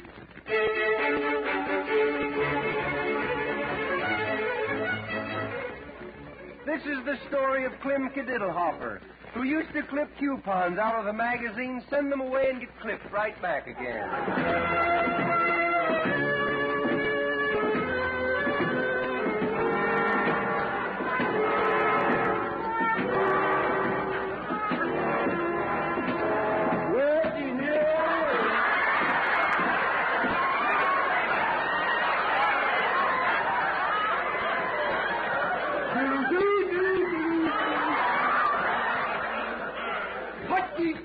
Putty. The cement mixer, putty. Ain't it a beautiful day? The grass is getting greener, the trees are greener, my ears are in bloom.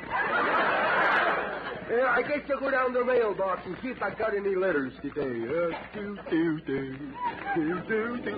here comes the mailman now. There he is. Howdy, Clem. Well, Sarah, do howdy doody to you, too. What you doing riding with this guy? Howdy, Clem. Well, he picked me up at the station when he was getting the mail bag. Grabbed you by mistake, huh? Now, Clem, don't get jealous. Well, Joe here is a new mailman, and he's a nice guy. Yeah. I bought her a pair of nylon. Nylon? Uh-huh. And they're guaranteed not to run.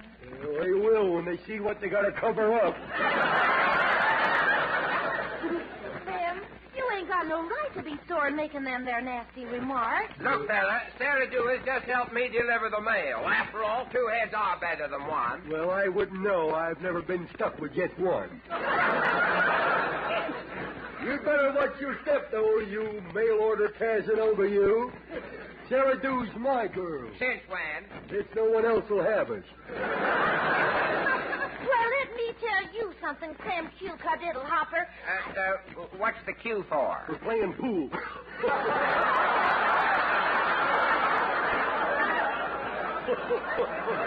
That's too fast for a meeting, Jerry. Don't stand there racking your brains. Figure it out, will you? Well, the next time I go out with Joe, I'm going to let him kiss me. Well, it will serve him right. Never mind that. I have any mail today. Well, Clem, you are a popular man today. I've got a lot of mail for you. Well, now, there's the one I've been waiting for. Lesson number 2 on how to be the stupidest person alive.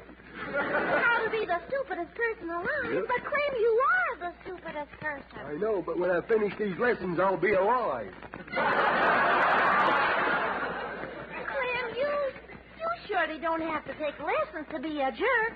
No, but, no, I don't. No, I just want to find out why it takes some people so long, Joe. And after all, refresher course is good now and then.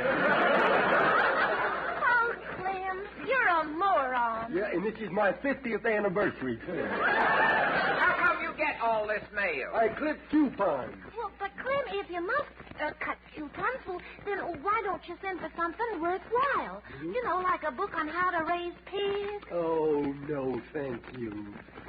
I'm staying single, I am.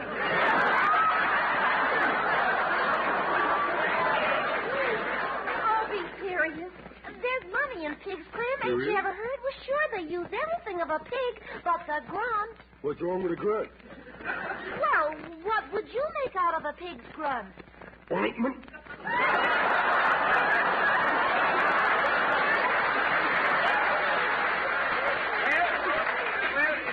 I've got to be going. I'll see you on my delivery tomorrow, sugar. See you later. Something wrong? Clem, would you please move your feet from in front of my wheels? Sorry, old man. Go ahead. You got a flat tire. Guess I got to trim my toenails, I guess.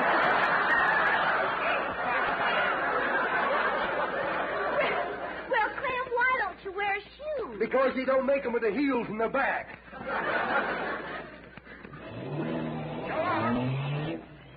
You know, he is a nice mailman. Well, Clem, shall we look at the rest of your meal? Let's look at this package, huh? Yeah, there's a package from Charlie Atlas's mother. I've been waiting for that. I sent her a picture of me in a pair of bathing trunks and so that he'll get an idea of what size muscles I'm going to take. Well, now read the package and let's see what he sent you after he saw your physique. Good. Well, now, ain't that something? An iron lung. Oh, and look, what's in this little package here? Oh, an engagement ring. Yeah, I got that for sending in topped off of 10 boxes of mothballs.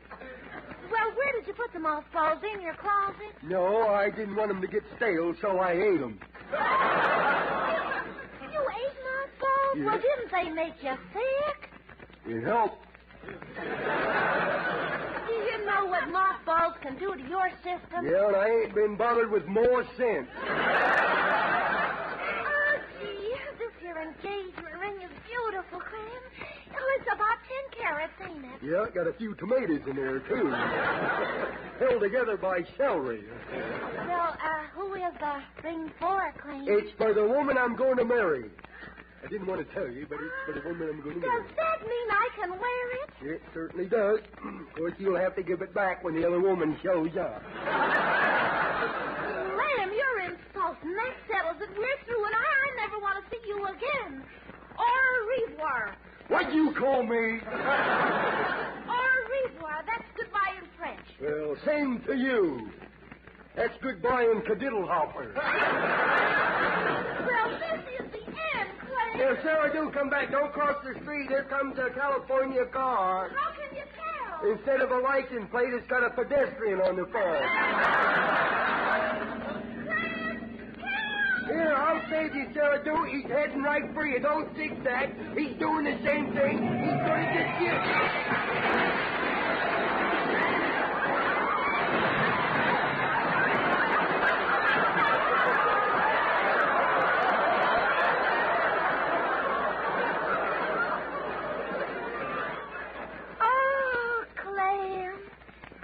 Wonderful to be here, safe in your arms. Yep. I guess we'll just sit here and read the letters, huh? Unless you know some way that we can get off the top of this telephone pole.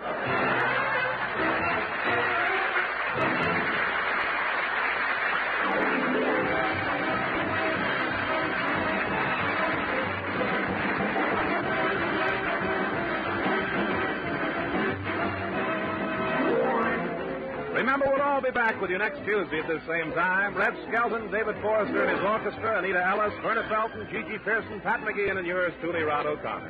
Until next Tuesday, then. This is Red Skelton saying goodbye now, and thanks for listening. Oh, has anyone seen Junior? Silver anniversary Easter seals mark a quarter-century of work for crippled children and for crippled children who grow up. Join the friends of crippled children. Brown and Williamson invite you to other good listening throughout the week. Hear Hildegard tomorrow night in the new Penguin Room, and People Are Funny with Art Linkletter Friday night.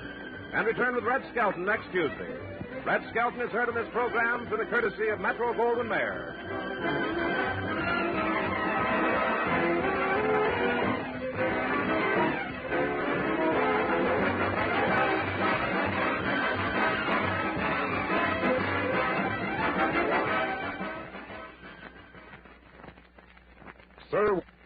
Sir Walter Raleigh, the pipe tobacco that rates superior on all 5 counts. Check them. A rich, ripe, full-bodied, burley blend. Sir Walter Raleigh. Mellowed with rum for extra smoothness, deep down satisfying goodness. Sir Walter Raleigh. Clean smoking right down to bowl bottom. Leaves only a clean, dry ash. Sir Walter Raleigh. Crimp cut for slow, even, cool burning. Sir Walter Raleigh. Keeps home sweet home. The brand of grand aroma. Sir Walter Raleigh. Sooner or later, your favorite tobacco. Yes, a favorite in the Army, Navy, Marines, and Coast Guard, with men everywhere who appreciate quality pipe smoking. Try Sir Walter Raleigh, the quality pipe tobacco of America.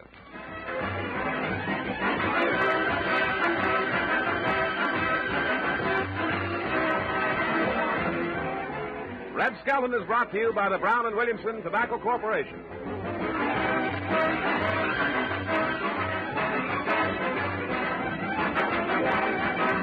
This is NBC, the National Broadcasting Company.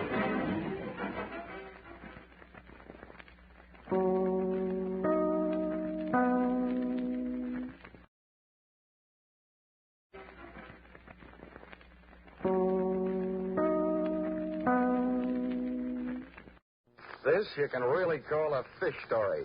And I was the live bait.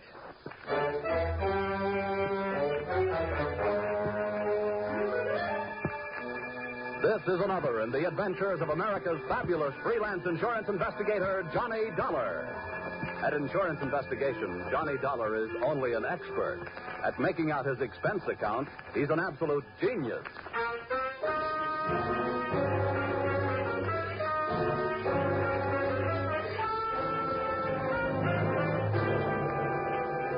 Expense account submitted by Special Investigator Johnny Dollar to Intercontinental Marine Insurance Company, Hartford, Connecticut.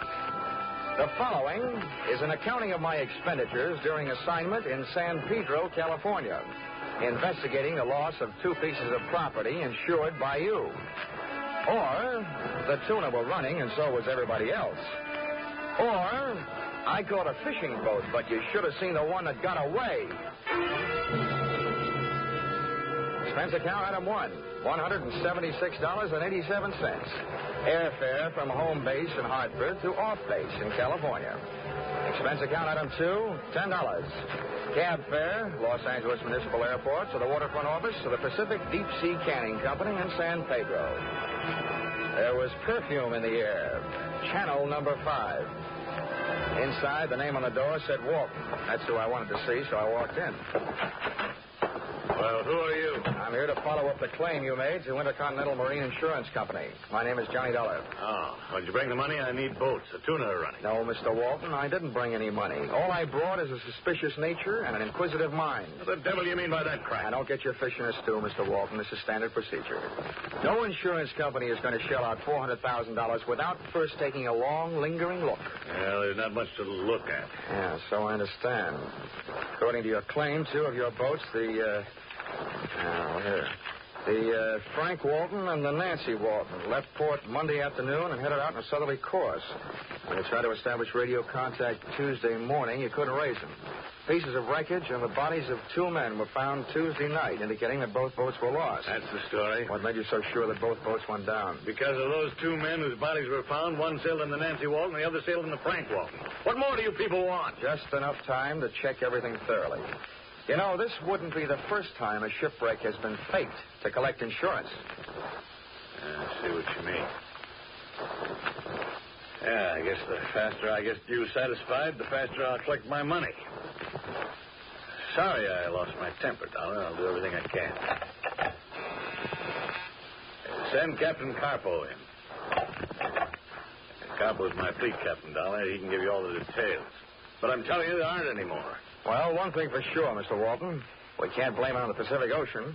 According to my report, those boats sailed in fine weather. That's right.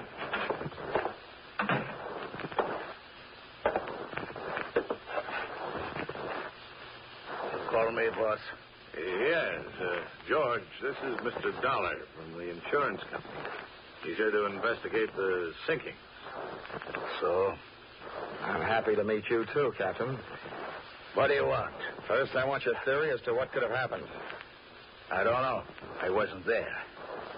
Maybe they run into each other. As fleet captain, you hire the hands for the boats, don't you? That's right. Are you the kind of man who would hire the kind of skippers that run into each other in clear weather? They were good skippers. Now you listen to me. I've been captain of this fleet for 5 years. First time we ever lose a boat to lose a man. You think we like this idea? No, I don't, Captain Carpo. I don't think you like it any better than the insurance company likes the idea of losing $400,000. Well, at least if I find those sunken boats, that'll be salvage. No, Mr. Dollar. That'll be a miracle. The meeting busted up without me getting busted up, which was unusual in itself. And I hitched myself a ride out to an outfit who knows more about salt water than a Coney Island taffy maker. The U.S. Coast Guard. Enclosed find the statement of the commander of the station, Lieutenant Senior Grade Miles P. Endicott, Jr. We've made thorough patrols using both air and surface craft. The bodies of the men recovered show signs that lead us to believe that they were blown clear of the lost ships by violent explosions.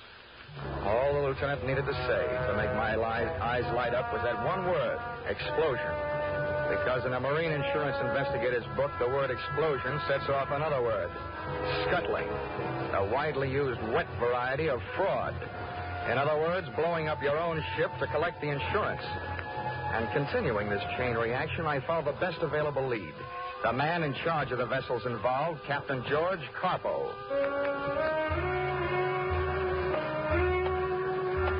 I found him at 11 that night at a combination restaurant and bar named after the oriental fishing bird, the cormorant. As I looked in through the greasy window, an interesting sight greeted me. Captain Carpo slipping into a booth already occupied by an olive-skinned brunette who was good enough looking, but obviously less than a queen. Carpo stuck his face in hers, spat a few words at her that I couldn't hear, shook his sledgehammer fist at her, and stomped out through a back door.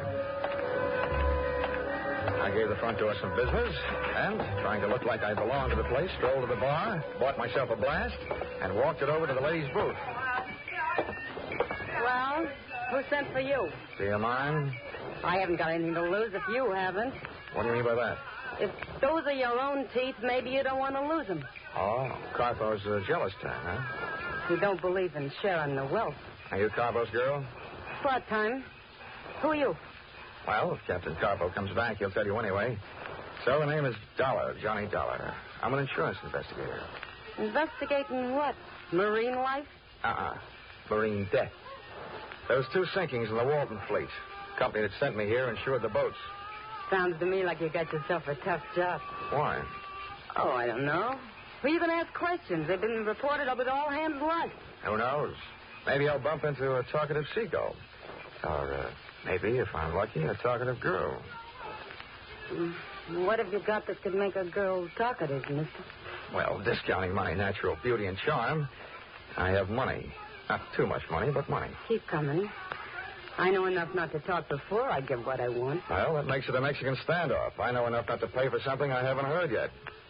Let's start out with an inexpensive question, like, what's your name? You can have that for free. Anita Vargas. How long you known Carpo? If you'll pardon the expression, on and off for the last 6 months. How's he for money? Has he turned into a big spender recently? Sure. Instead of 2 drinks a night, he's now buying me 4. Carpo will never be a big spender. Where does he live? 1423 Parade Street. How far is that from here? It's here. He lives upstairs. That called for a change of scene. I didn't know whether Anita Vargas really had any to sell or not, but I didn't want what was left of our tete-a-tete to be interrupted by a violent re-arrival of the mighty Captain Carpo. So, expense account item 3, $4, picking up our tabs. Item 4, 6 bits, picking up a taxi, which dropped us at another bar, slightly less oriental, but definitely more obnoxious. We grabbed ourselves a table with a view of the sawdust on the floor, and waited for a waiter.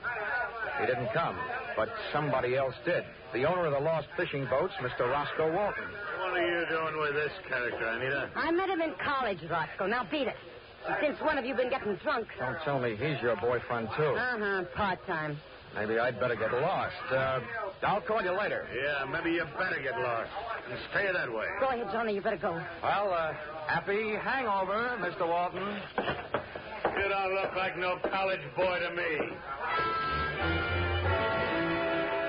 I was no professor of mathematics either, but I could add this much up. If those tuna clippers had gone down by explosion, somebody had to buy some explosives.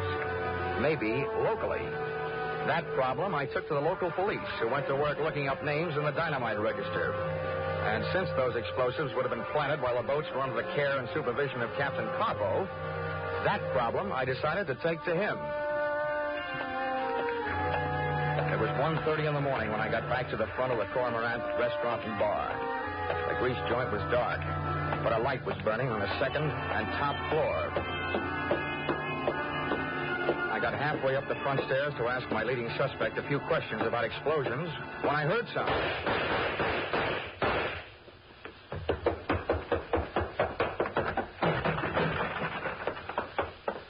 Carpo was still moving when I got up there, but not for long. The back door was as open as the captain's life was closed. I looked down the back flight of stairs. It was either too dark or there wasn't anybody there, and I wasn't going down to look.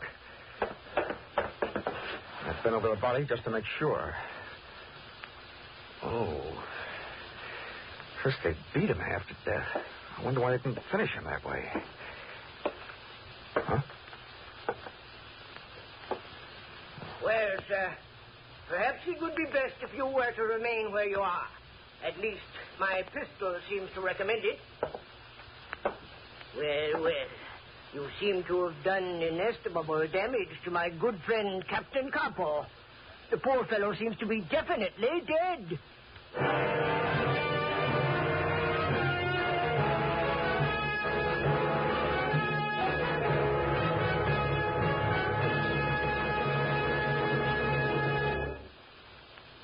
In just a moment, we will return to the second act of Johnny Dollar. But first, you might be interested to know that CBS has acquired a couple of blocks of wood. You're not interested? Well, would you be interested if you knew that those blocks of wood had been carved into certain figures? No. Well, then let's try this. Would you be interested if you knew that those carved blocks of wood could talk? Now you're beginning to sit up and take notice. Well, we might as well come out and tell you that these talking blocks of wood are named Charlie McCarthy and Mortimer Snerd. That they and a lively fellow named Edgar Bergen will be making their first appearance over most of these same CBS stations this Sunday evening, and that you'll be able to hear them every Sunday thereafter. Now, with our star Charles Russell, we return to the second act of yours truly, Johnny Dollar.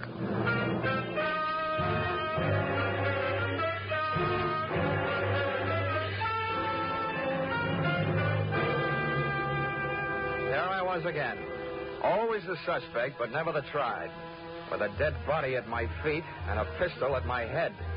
The man holding it was neither small nor large. Thomas Mitchell type. His frame was fighting the seams of a sloppy tweed suit, and his pouchy face was fighting the alcoholic content of his blood. Well, sir, what do you have to say for yourself? Oh, don't be ridiculous. I came to talk to this man. Killing him would hardly be the way to kick off a conversation. How about you? What are you doing here at 1:30 in the morning? Most amusing, most. Two accused men, each of them judging the other. With a dead man for a jury. All right, then. As for my testimony, my name is Cricket. I was on my way to discuss with the good Captain Capo a matter of possible mutual profit. Naturally, when I heard the shots from the street, I hastened to his assistance.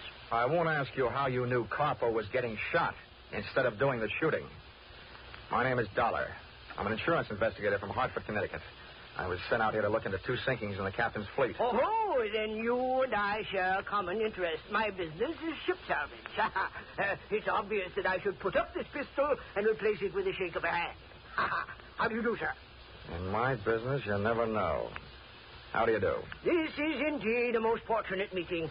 A pity that it should take place upon the very threshold of tragedy. Poor Capo. His face seems to have enjoyed the worst of an encounter with a monkey's fist.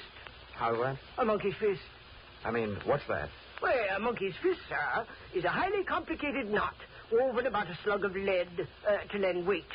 Ordinarily, it is intended for use at the end of a heaving line. However, it is sometimes used by seamen in the forecastle in the administering of torturous beatings. Now, what do you make of that? Well, if we can take the word of the centuries for it, torture suggests the violent seeking of information. That would indeed seem to be the case. From the looks of this room, a monkey's fist or any other kind of knot wouldn't be hard to lay your hands on. What's that one on the wall there? Oh, that is a miniature of a knotted ship's fender. Fender? It's a device for cushioning the shock between a ship and a wharf or another vessel. In modern sailing, this type has largely been replaced by the commercial cork variety.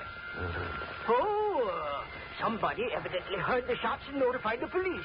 Look, Mr. Cricket, I feel like talking, but not to the police. Splendid.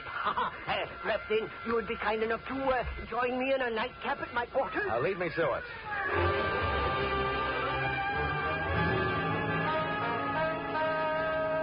Mr. Cricket's quarters turned out to be afloat and moored to a dock. It was a PT boat, ex-Navy. Sit down. Make yourself comfortable. Right. Now, first, that nightcap. Yes. Yo-ho-ho, sir, and a bottle of rum. And now, if you'll do the honors... Delighted. I will invite the London Symphony to play behind our chairs. Tchaikovsky, the pathetic. Oh, utterly beautiful. Wow. Sweet phonograph records, soft lights, and hard liquor. This is the kind of stuff I enjoy on my time off, which this doesn't happen to be. There we are. Now to business. Mr. Dollar, I assume that the insurance company that sent you out here is not satisfied with the story of the sinking of the two vessels, Frank and Nancy Walton. I assume further that you have been authorized to spend any necessary monies to not only view the evidence firsthand, but also, if that evidence proves a criminal intent, to be able to retrieve it from the ocean floor for use in court. Are my assumptions correct? They are. But it can't be as simple as you make it sound. The first job seems to me the toughest. Finding the spot where those clippers went down. I would venture to say that with my special equipment, I could detect the presence of the fillings in Davy Jones' teeth. It is fantastic, sir. And about your price. Is that fantastic, too? My proposition is this. A flat price of $5,000. And, in the event that criminal intent is proved, the possession of the recovered hulks. I assume this $5,000 is only payable if you succeed in locating the boats. Let us substitute the term returnable for the word payable. I will need $5,000 in advance, and our contract shall state that in the unlikely event of failure, you shall get your money back less my necessary expenses. Agreed? Agreed. I'll have your money for you in the morning. Good. I trust I shall have your boats for you in the afternoon.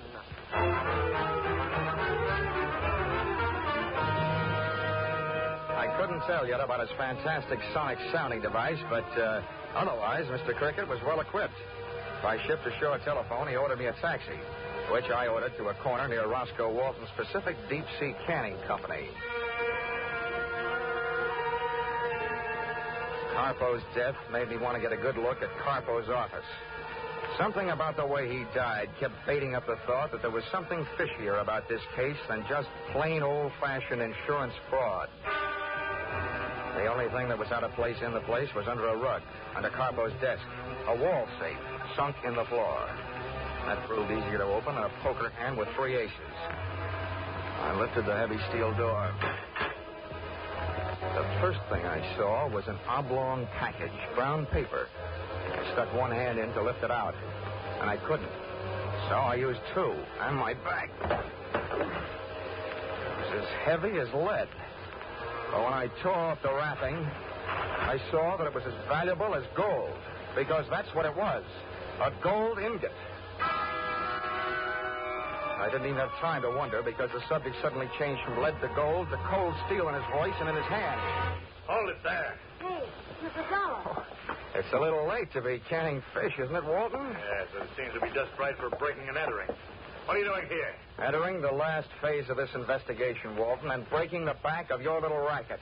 Or I should say big. What do you mean, racket? To me, it looks like your boats have been bringing in more than fish from the Mexican coast. This heavy little handful makes it look like they've been hauling in Mexican gold. I don't know what you're talking about. I'm not going to stand here and be accused. It's all right. You're not going to stand there. Now, unloose me. Give me that, you. And take this. Johnny. Are you hurt? Are you kidding? You'll never make a living being a fight referee. I'm what is commonly known as the winner. Johnny, do you really believe what you said is true? What about smuggling in Mexican gold? Yeah. Listen, Anita. When you find a private citizen with a gold ingot, he is not using it for a watch fob. The only thing I learned after that was that 2 hours in the sack does not constitute a good night's sleep. By 10 in the morning, 1 phone call east and 1 telegram west delivered $5,000 into my hands from a local bank. And I, after a quick call to the Coast Guard to cover a few final details, placed myself into the hands of Mr. Cricket, Deep Sea Guide Extraordinary.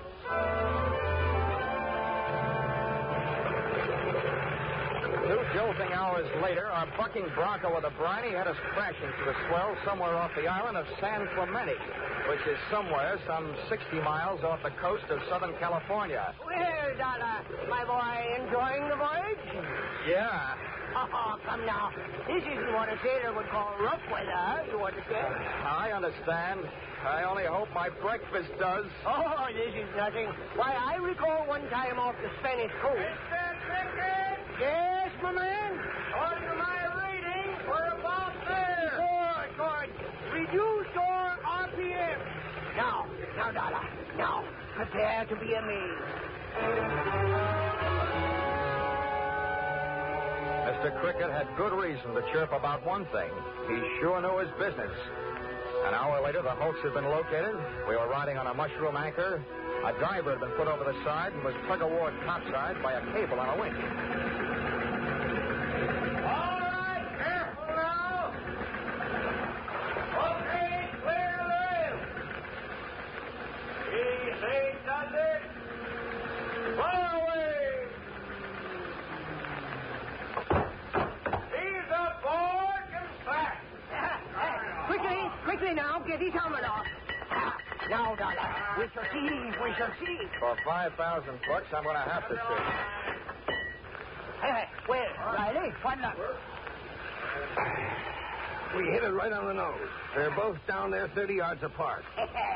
Well, Dollar, are you satisfied? Just about 90%, Mr. Cricket. Oh, and the 10%? Oh, look, it's this way, Mr. Cricket. If this case gets any place, I'll probably have to testify in court. So far, everything I've got is secondhand. That isn't worth much in court. I've got to see those boats. What? Well, good heavens, man. You mean you want to go over the side? I don't particularly want to, but it seems to be part of this job.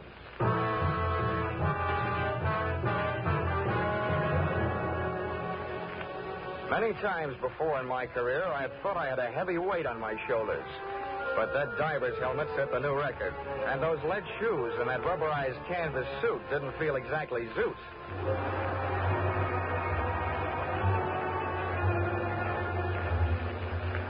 The temperature of the water outside felt much cooler than that forming on my brows. This was a steam bath, beer tight. 8 days later, in my mind at least, my lead wedgies groped to a foothold on a slimy bottom, and I had arrived shipside. As I had no immediate way of determining the sex of a sunken ship, I couldn't tell from abaft abeam whether I was looking at the Frank or the Nancy Walton. About then, a passing current grabbed me and invited me out to dance along the ocean floor. I grabbed out for anything for support. It turned out to be a rope hanging from the clipper's gunwale. Well, Dollar? When the drift passed on the hub, I had a chance to take a closer look at what I was hanging on to.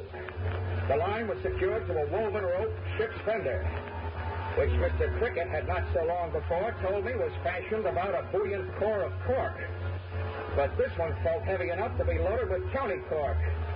And as for buoyancy, this was about as buoyant as a lead balloon. It was resting on the bottom and heavy to lift. The next current that swept over me was mental. I clawed the sharp knife out of the diving suit belt, started hacking at the woven rope, then through a thin layer of canvas. And that's as far as I got. Dollar, is this phone system operating? Here now, Dollar. Are you there? This ain't the three little fishies. Oh, good. Have you seen the ships? Yeah, they're here all right. Are you satisfied that they were sunk by explosion? Yep. They're blasted in all directions. Then I have earned my $5,000, and I must bid you farewell. What? What are you talking about? Oh, you have been all but lost in a diving accident. Oh, yourself. What'll that get you? In disposing of you, sir, I am confident that as well as pocketing your $5,000, I will also do away with the meddling of the insurance company. You see, when my diver comes down to recover your unfortunate body, he will continue our search for the gold. Oh, well, I've got news for you, pal. You evidently didn't knock the hiding place out of Carpo before you killed him. But I was lucky. Not only have I already found that gold, I have stashed it. Here now, Dollar. You're bluffing. If you think so, turn off my air. Ah, so you do know about it. Dollar, tell me honestly, are you open to terms? Well, I'll think about it. Haul away!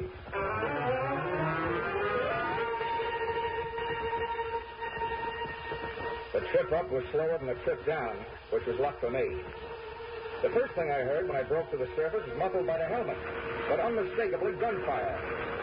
The Marines hadn't landed, but by George, the Coast Guard certainly had, and I had a grandstand seat for the whole affair.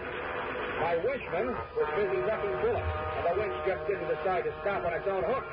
So I went riding skyward until I was stopped by the tip of the boom. And there I was, hanging on its own hook, suspended over the deck, looking through my helmet glass at the raging battle below.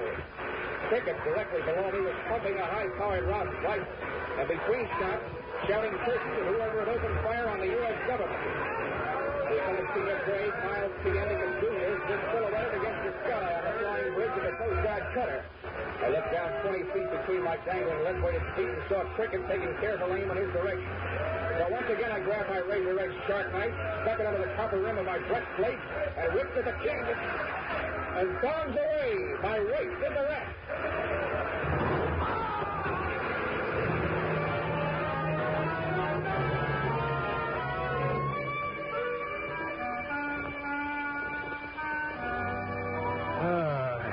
Expense account, item 5. Cab fare to the San Pedro Police Headquarters, where I made my statement and heard Mr. Crickett's. A badly damaged Mr. Cricket. Well, sir, during a short stay in Cleveland, it was brought to my attention that every city in the country was suffering an epidemic of small-time gold robberies. Dentist offices, pawn shops, and so forth. Such a condition piqued my curiosity. Yes. Well, there's my love for money. And I studied the situation more closely. To my amazement, I learned that the gold was being melted down, fashioned into ingots, and sent out somewhere to the Orient for use in the gold and gun smuggling traffic. It occurred to me that if I could intercept the gold immediately after its dispatch, under the guidance of Captain Coppo, to a larger ship, being met at sea by his tuna clippers, then I could realize for myself a tidy profit.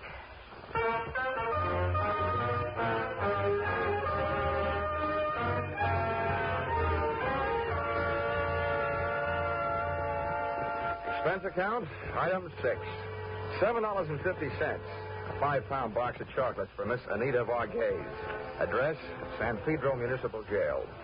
It seems that the police sometimes classify a part-time girlfriend as an all-time accomplice. Expense account, item 7, airfare, Los Angeles to Hartford, $176.87. And being Friday, what do you think they serve for dinner on the plane? What else? Tuna fish salad. Expense account total, $1,264.28. Yours, truly, Johnny Dollar.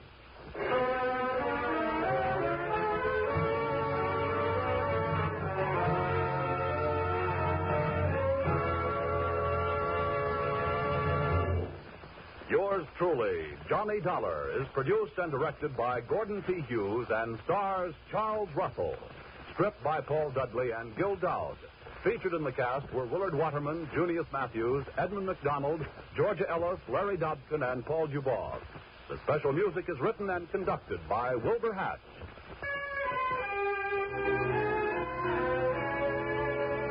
Be sure and be with us at this same time next week when another unusual expense account is handed in by yours truly, Johnny Dollar.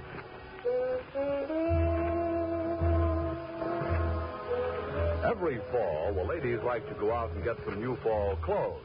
Well, CBS has gone out and gotten some new fall shows. One of the gayest of these new programs is The Red Skelton Show, which makes its bow over most of these same CBS stations this Sunday night. There's no one quite like Red Skelton, as you'll find out when you tune in tomorrow. The Red Skelton Show is a part of the CBS Great Sunday Night Laugh lineup. Don't miss it. Now stay tuned for Von Monroe, who follows immediately over most of these same CBS stations. Paul Masterson speaking. This is CBS, the Columbia Broadcasting System.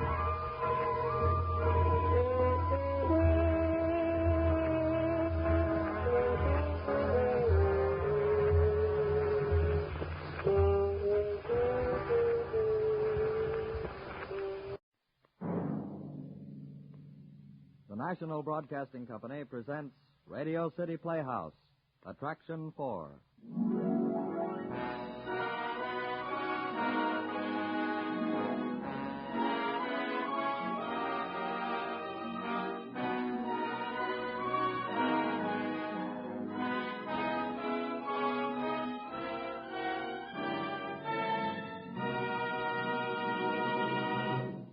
Tonight, from the deft and versatile pen of Mr. Ernest Kenoy, a writer for whom our admiration grows with every passing week, we present Whistle Daughter, Whistle. Both Mr. Kenoy and our fine director friend, Mr. Duncan, have been giggling through most of the afternoon's rehearsal. It is their sincere hope, and ours too, that you will giggle for the rest of the evening. In any case, garbed in calico and armed with a broom, Radio City Playhouse presents Attraction 4, Whistle Daughter, Whistle.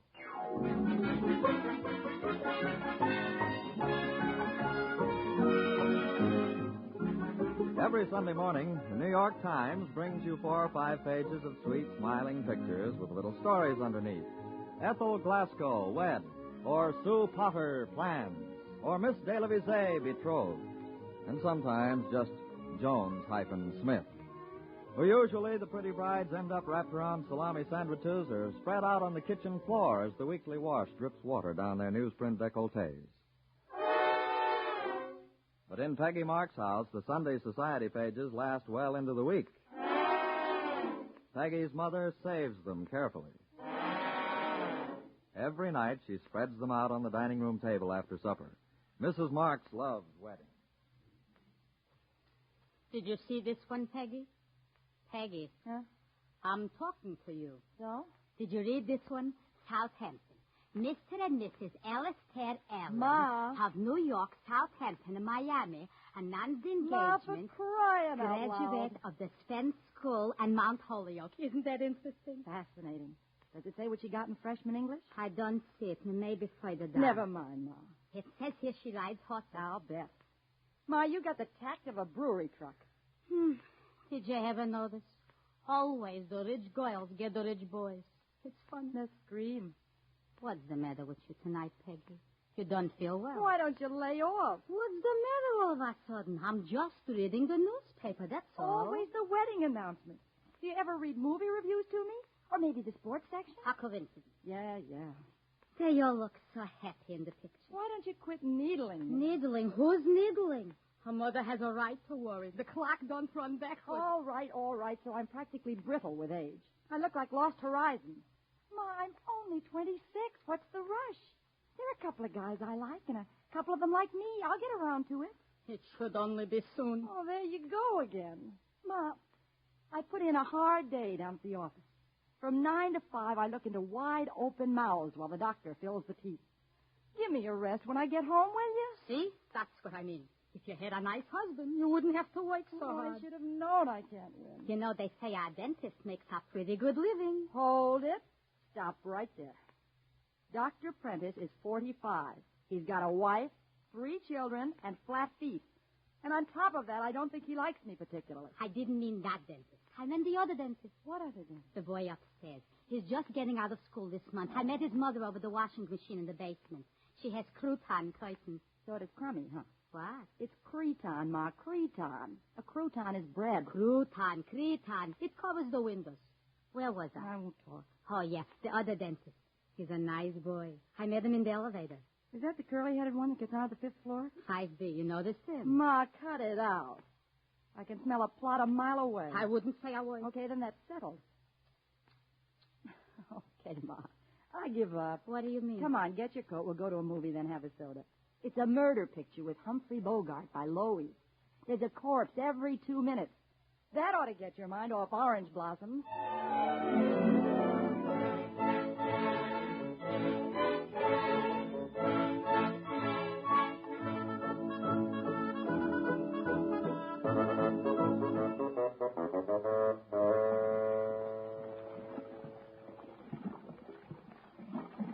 Hello, Mrs. Marks. Washing again. Oh, hello, Mrs. Kellett. I Billy Tender having a washing machine in the basement. You remember the old days? Do I? Don't talk. I still got a backache. There. It's done. I'll be out in a minute. Don't hurry, Mrs. Marks. Rest yourself a while. That's what my boy always says. Ma, rest yourself. Your son is in college. He graduates dental school next month. No, isn't that nice? It's so nice to have a doctor in the family. I was telling my daughter Peggy, it's so nice to have a doctor in the family. A dentist. The same thing. You know, it's a real coincidence. You got a dentist? No, Peggy works for one. Oh, what do you know? Dr. Prentice downtown. But he's married. What? I mean, she isn't happy working where she is. Oh. My Peggy likes her position with a dentist. You know, Mrs. Marks, my boy Ellen gets out of school next month, and I... No. What, Mrs. Kellett? Why? No, no, silly. I haven't sex say it. Wouldn't it be interesting if... Yeah. Well, he's going to start practicing right after. Uh-huh. And he'll need a nurse in his office. Oh, now I see what you mean. It would be real convenient. It certainly would, maybe more. Why not, Mrs. Marks? Why not? Your Peggy is a fine, sensible girl. She certainly is, Mrs. Kellett. I shouldn't say it about mine own, but if she was a perfect stranger, I couldn't say no different. Only fair. And independent, too. Honestly, the way some mothers would strangle a girl in the apron string. A shame. I always say live, so you should let somebody else live, too. Ah, that's so true, Mrs. Kellett. Wait, Mrs. Marks, I just thought of something. Yeah. My Ellen said something about a dance for graduation. So? You know, it isn't that he hasn't always got a lot of girls chasing after him. A dentist is quite a cat. Of course, naturally. But I'm sure he'd just love to take your Peggy. Well, you know, Mrs. Kellett, my Peggy's a very popular girl. She could have 3 or 4 professional men just like that. Naturally, Mrs. Marks, of course. But maybe she would just happen to have a free evening. It wouldn't be so easy, Mrs. Kellett. Like I said, my Peggy's awful independent. I'm not telling you no secrets, Mrs. Marks. My Ellen is like a mule. When is the graduation then? Next month. A month. Well, that gives us plenty time, doesn't it, Mrs. Kellett? It certainly does, Mrs. Marks.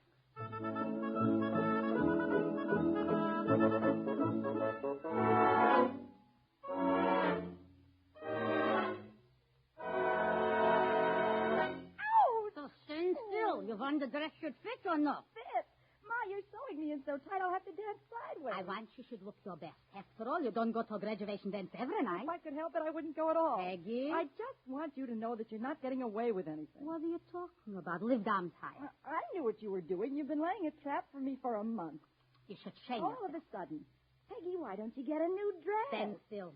Peggy, why don't you get your hair done? Don't you want to look nice? Sure, you got me like a fly in a spider web, like a rat in a trap. You could have said no. After you told him on the phone I was dying to go? That's what you said. Ma, you know darn well that I said I'd die before I went. It's the same thing. Besides, you were in the shower. I couldn't hear. All right, Ma, all right. You got me strapped into this banana peel you call a dress. And you got me roped into this collegiate bra. Put down the hand. But I'm not going to like it. All right, don't like it. Breathe in. If you zip that up the back, I'll never breathe out. Don't be silly. There. Ha! You look so pretty. Like a Cinderella. At midnight, I'll turn into a second molar. Well, where's young Dr. Kildare? He'll be here. Be anxious. Might as well get it over with now, like an extraction.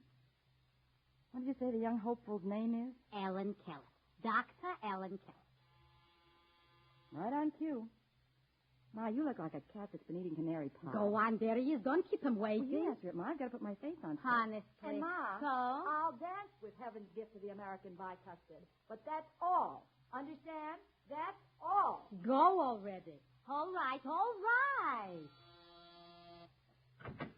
Come in, come in. Mark, I came for Peggy. Come in. Sit down a while. She's inside with the face. Ah, a regular full-dress gentleman. Between you and me, I rented it. It fits like a glove. Yeah, too bad it's a suit, huh? So sit down. Oh. What's the matter? You're squashing your tail. Oh. Thanks.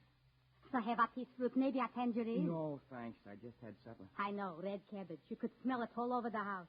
Mom makes it sweet and sour. The best day. She uses vinegar for sour. Lemon. Ah. Well, lemon is good, too. My mama used to say... Oh, Peggy, this is Dr. Kellett. Dr. Kellett, this is my Peggy. Now go. Go have a real good time.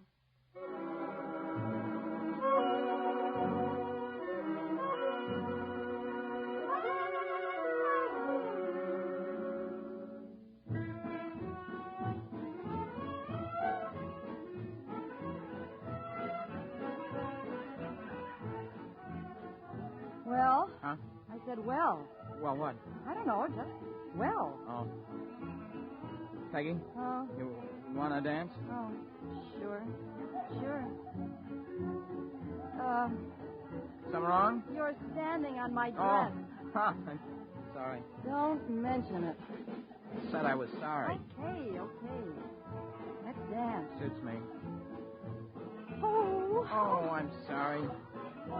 Hey, it's crowded here. Maybe we should have come earlier. I don't know. Looks like a long evening the way it is.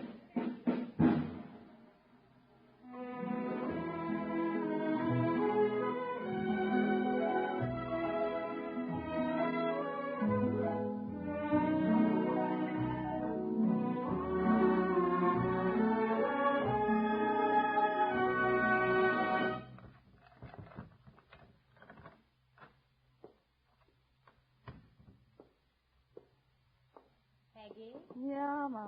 So how was it? I'll tell you tomorrow, Ma. Tomorrow. Whole night I didn't close my eyes. Come in here. Look, I'm tired. Can't I Whole just... night I didn't slip a wink, not a pussy nap. All right, Ma. Turn on the light. Wait till I get my coat off. Yeah. What is it? Now sit down on the bed. Oh, my feet. You dance? I dance. A record or a real band? 5 pieces. All you could hear was the drum. Ah, a real fine affair. Did you go in a taxi? Yep. Young Dr. Callett flinched every time the meter jumped. So how did you like him? In detail or a rough sketch? Honestly, Peggy, sometimes I get so aggravated. You get aggravated. Peggy, before I bust, just tell me. I wouldn't ask anymore. Well? Did you have a good time? No.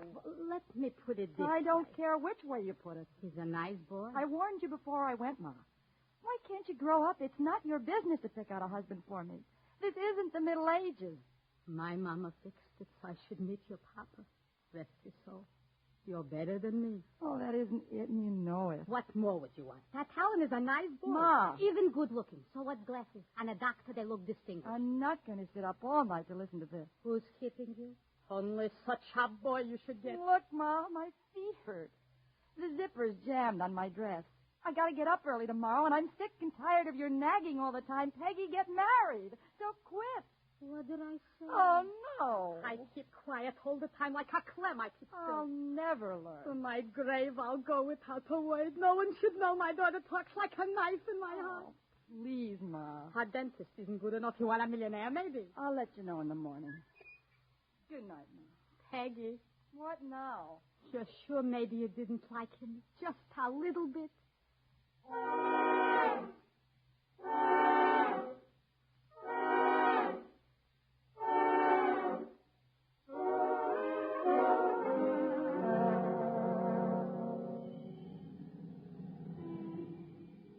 Hello, Mrs. Marks. You've been shopping? Oh, hello, Mrs. Kelly. I just wheeled the wagon all the way from Broadway. You shop by your supermarket? Since I got the grocery wagon, such an invention. It's almost a pleasure. Such a big load. Mrs. Marks, mocha muesli. I didn't even know what it is, honest. In the supermarket, I just can't keep my hands off the shelf. With me the same. If it's self-service, I buy like I'm moving to a desert island. You're waiting for somebody? I'm just standing. It's so nice out. In my apartment, we get some 10 minutes between 5 and 5:30. It's a novelty. We got a sudden explosion in the living room. You're lucky? Lucky. Hey, listen, Mrs. Kelly. In the summer, it's so hot you could fry an egg on the carpet. You can't have your cake with frosting, too. I always say. You're right. Like, for example, Mrs. Winter. You're right. If I hurry, it isn't enough how the son and daughter-in-law have to live with her, but that woman wouldn't even let them go by the movies alone. I saw. Always the mama could drive a couple crazy. Such interference. And it's some people. It shouldn't be you and me, Mrs. Kelly. Such an idea. I know it's foolish. Pardon me, Mrs. Marks, but... What is it, Mrs. Kelly? Well, I suppose I shouldn't ask. Your Peggy, she had a good time last night. A good time? Oh, Mrs. Kelly. Did she? She woke me up when she came in. Honestly, I thought she was crazy. She had such a good time. She was laughing and singing like... with her first party. Honest? Look, I shouldn't tell you. I promised with across my heart I wouldn't tell you. Mrs. Marks, we're old friends. You wouldn't tell me. Did I say I wouldn't? So, what was? My Peggy told me. Uh-huh. We shouldn't breathe our words. Like a tomb. She said, I can't. Honestly, Mrs. Marks. Said she never met a boy like your Ellen before. She did. Well, not in so many boys. That's very interesting, Mrs. Marks. Very interesting. And your Ellen, how did he like to... As a dance? Well, He told you. my Ellen tells me everything. Of course, of course. Naturally, a boy like Ellen is very careful. So many girls keep throwing themselves at a professional man. I don't mean your Peggy, Mrs. Marks. No offense, Mrs. Keller. So where was I? About Helen. Well, I wouldn't be surprised. Maybe it's a little soon, but I wouldn't be surprised. No. Why not? Mrs. Marks, I got to go upstairs. Is the elevator fixed? Was out again. I had to walk downstairs. Honestly, I never feel safe since they put in that automatic elevator. I get cold shivers every time that door closes. It's like a coffin standing up. Mark my words, Mrs. Kellett. Somebody, someday is going to get caught in that elevator. It shouldn't only be us, Mrs. Marks. Knock on wood.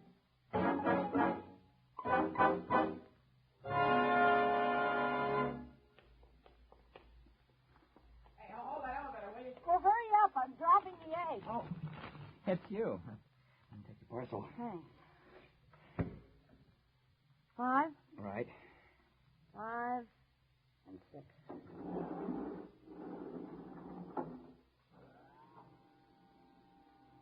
Nice out. It'll do. What's the matter now? Duck. No. Well, that won't help. What do you do? You might push the emergency button. The red one. Oh, yeah. Now what? We wait till Mr. Hector comes back from his pinochle game and gets us out. Hey, I can't stay in here. I'll be late for the clinic. Well, those unfilled incisors will just have to wait. Now, I can't figure you out. You have to?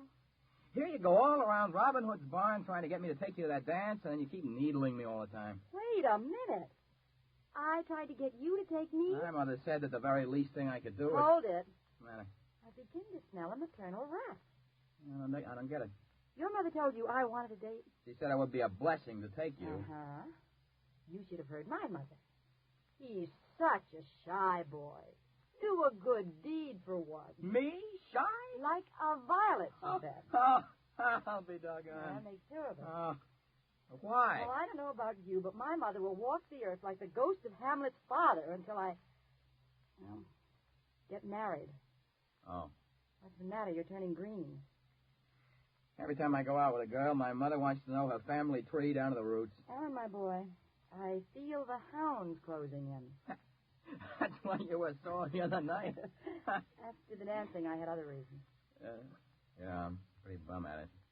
2 left feet. I've seen worse. You know, I was kind of mad myself last time my mother shanghaied me into one of those things the girl outweighed me 50 pounds. The last one I had palmed off on me turned out to be married. Claimed his wife didn't understand him. Uh-huh. What happened? I walked home from Fremont Avenue. How long do you figure we'll be stuck in here? Depends on the mill. What? The mill. The score at Mr. Hector's pinochle game. Well, I'm going to sit on the floor. You care to join me, Peggy? Well, okay.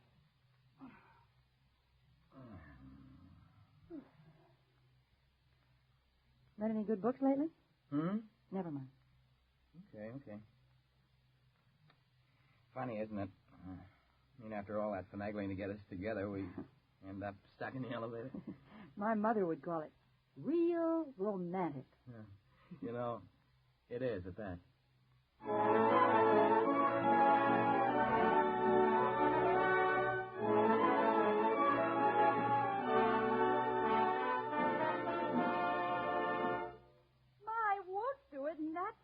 Go ahead, bite your nose. It's ridiculous. What's ridiculous? You wait for a dentist now. You could wait for another but dentist. I don't But nothing. Your Dr. Prentice is all the way downtown. Oh, it's silly. What's silly? The same money and only 4 blocks away. Besides, he's such a nice boy. That's what I mean. Listen, I had enough. I'm up to here. You're stuck in the elevator for 2 hours. Finally, he asks you to work in his new office, and what happened? I say no. Ah, what did I do to deserve such a daughter? I don't see what you're complaining about. Please, Peggy, let's talk calm. Don't get excited. Excited? Who's excited? Look, the boy asks she should work in his office, right? Yeah. It's the same money and would save an hour every day from the subway. I suppose. So? No. Nah. And you know why. Why? There's a reason why. If I thought 100 years, I couldn't find a reason. I could. Angled me into that graduation dance with Alan. You and Mrs. Callett. Now you're trying to haul me into that kid's office. I wouldn't be surprised if you pulled the plugs on that elevator. Such a thing to say. My, you're subtle like a bulldozer. Now, why? Never mind.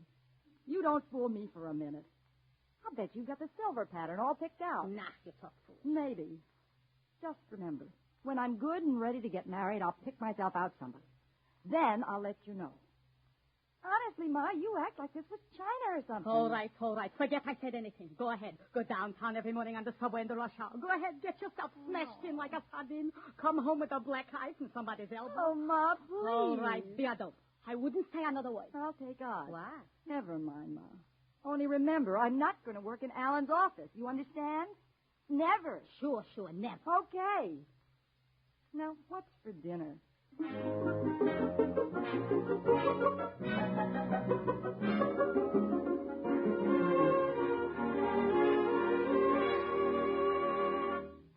Another piece of cake with your tea, Mrs. Callett. It's right in the bread box. Thanks, now, Mrs. Marks. I ate already, too. 2? You had 4, but have another. I wouldn't dare. I'd bust right out of my dress. I always figure I use a saccharin tablet in the tea so I can take all the cake I want. It's good. It's from O'Brien. I always used to bake my own cake. Me too. But O'Brien's is good. My Ellen always asks, Ma, how come you don't bake no more? When you got a man in the house, there's a reason to cook. I don't know. My mister would be happy if I had only pot roast and potatoes. Maybe a chicken once in a while. You got trouble. Every day my Peggy changes her diet. Monday she's eating cottage cheese, Tuesday it's walnuts, Wednesday maybe whole wheat toast. It could drive a person crazy cooking lunch. Peggy comes home for lunch. For 2 weeks now, since she's working for your Ellen. Ellen doesn't even take off for lunch. She's working so hard. Mrs. Kellett, I got a TL for you from mine Peggy. So tell me. She says, your Ellen makes her better upper plate than anybody she ever saw. Real pretty. He's a good boy. He says your Peggy works real hard. They look nice together, don't they, Mrs. Kellett? They certainly do, Mrs. Marks. So, Mrs. Kellett. So? What next?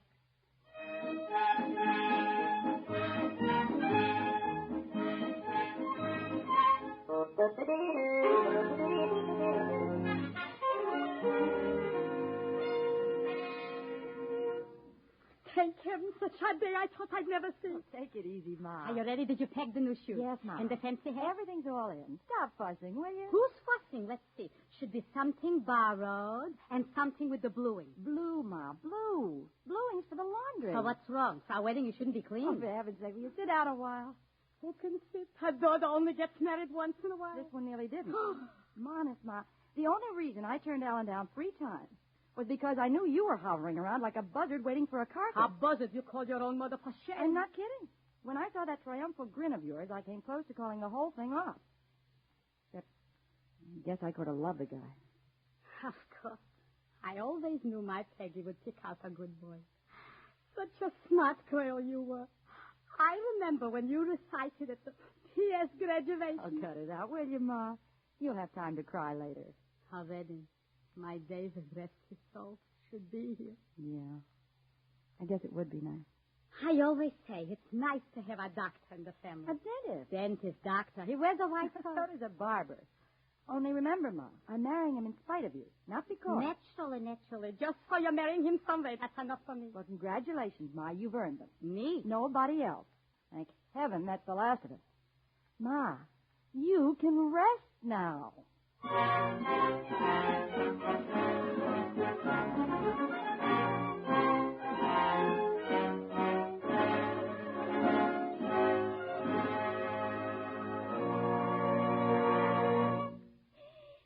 A beautiful wedding, Mrs. Marks. Lovely, Mrs. Kellett. Lovely. And it's a blessing to see a boy should get a nice, smart girl like your Peggy. A match, Mrs. Kellett, a match.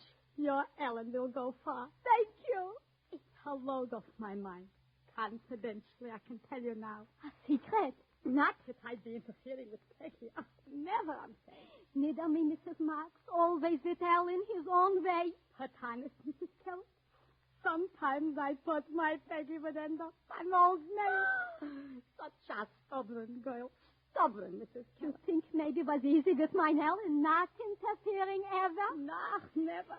But honestly, I'm not forgetting times I wanted to shake that fine dentist like her mouth out the window. All right, Mrs. Kellett. Yes. Don't I know? Well, it's done now. All over. All over. All over. Wait, Mrs. Kellett, wait. It's just beginning.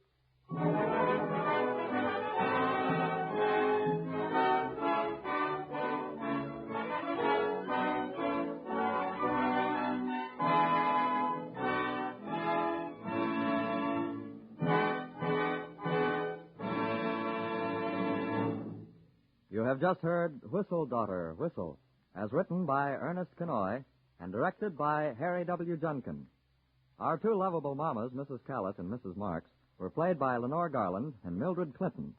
Peggy was Jean Tatum, Alan Lamont Johnson. The music was composed and conducted by Dr. Roy Shields.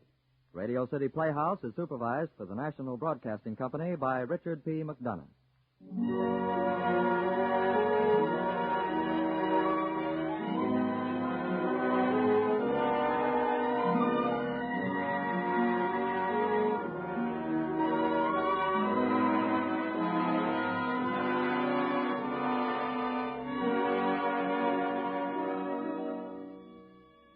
Next week, Radio City Playhouse will offer another script by our director, Harry W. Junkin. It is the story of Hilda Bradley and a letter, a dangerous and a foolish letter.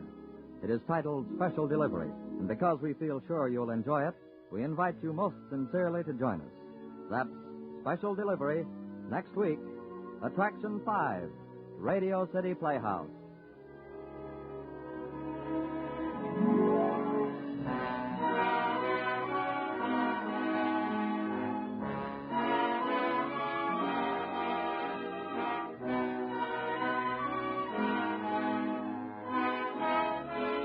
This is NBC, the National Broadcasting Company.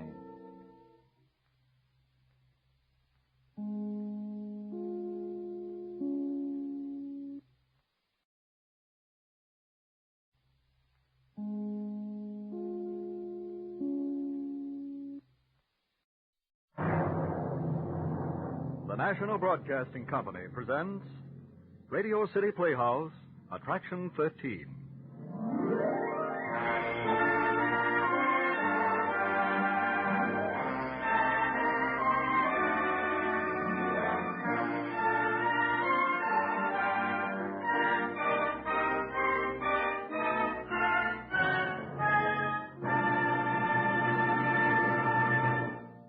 Our play tonight is titled The Dark Hour. It is an original radio drama by Charles Bennett, and one which we like very much indeed. We sincerely hope that after 30 minutes have elapsed, you will share our opinion.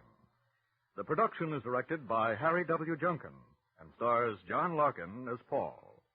Here is Radio City Playhouse, Attraction 13, The Dark Hour.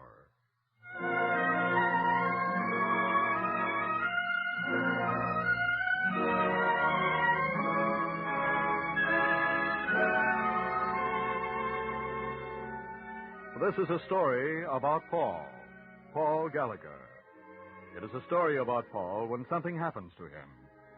It is the story of the fears and thoughts within him when it happens. And it is the story of the voice that speaks these thoughts. It is not, we think, an ordinary story. Paul won't tell very many people about this.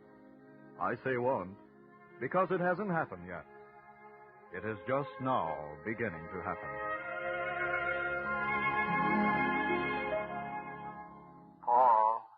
Paul Gallagher. Wake up, Paul.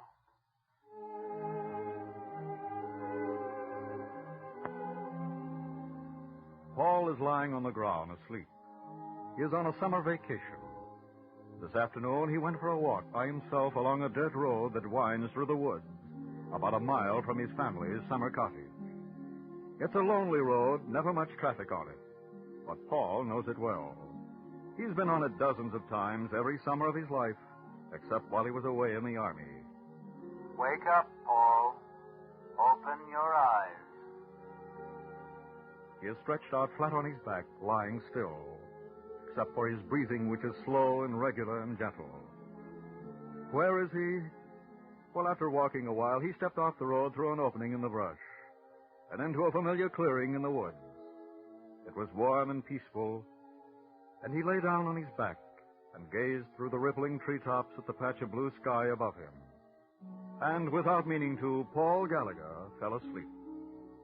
That's where he is now. Do you hear me, Paul? You are waking up.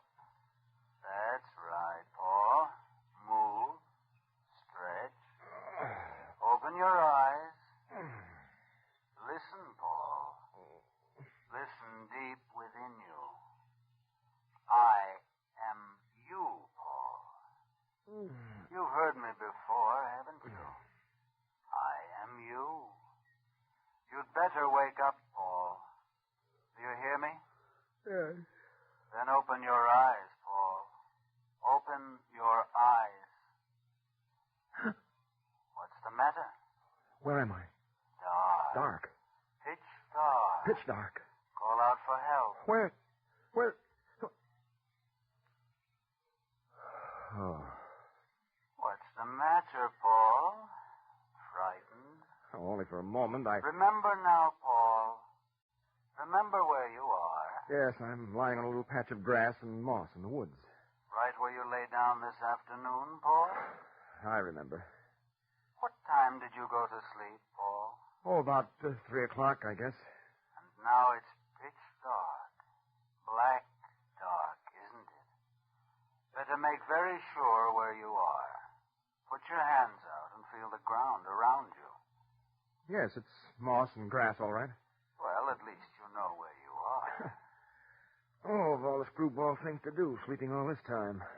What time is it, Paul? I can't see my watch. Light a match. I don't guess I haven't any matches. In summer, the twilight lasts until around 9 o'clock. It's so dark now you can't see a thing, can you?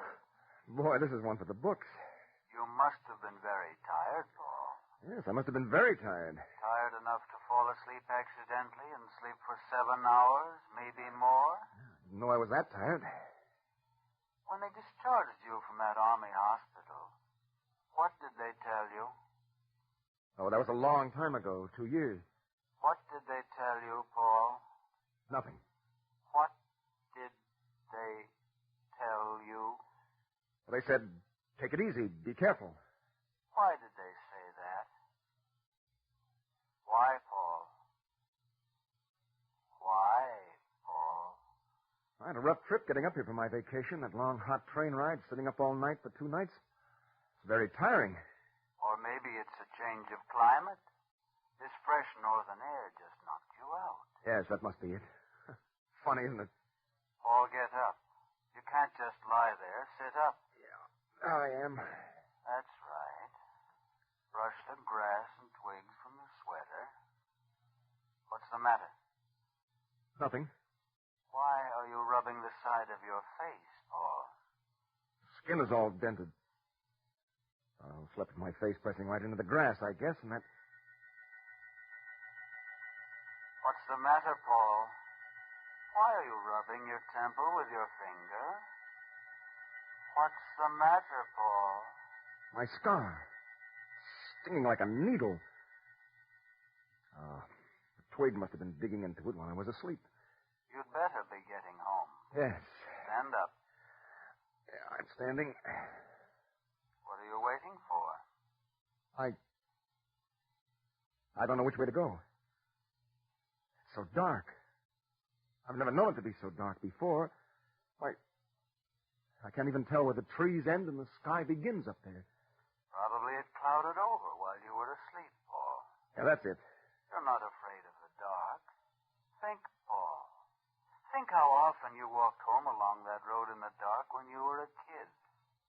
You can do it again. Of course I can do it again. The first thing is to get out of the clearing onto the road. Figure it out. Now, let's see. I came in, went over to the old tree, and then... Well, the opening must be in this direction. Which way, Paul? This way. Go on, Paul. Stretch out your arms in front of you. Step forward. Step, step, step.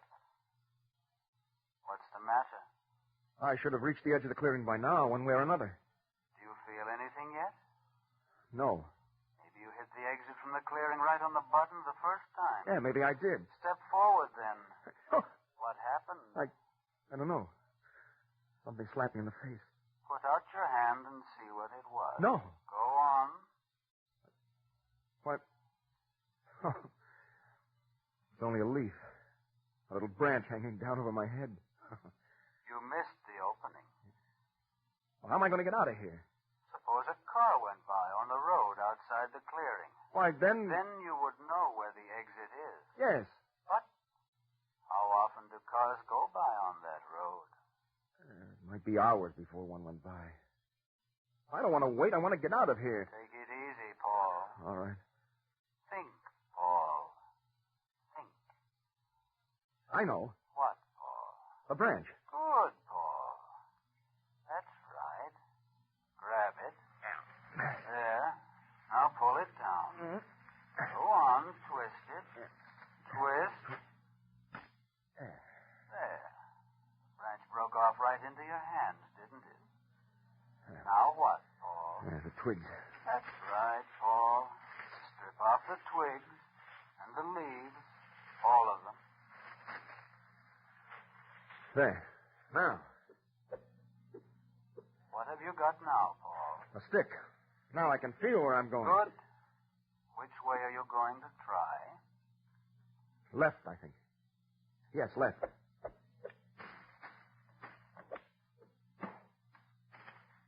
Is that the opening? Wait, I'm walking on leaves. What does that mean? Well, I must be going into the woods instead of out by the opening. Then do something. I... Back up. Back out of there. Now go on, Paul. To the left. Keep at it, Paul. I might go deeper into the woods. Keep at it, Paul.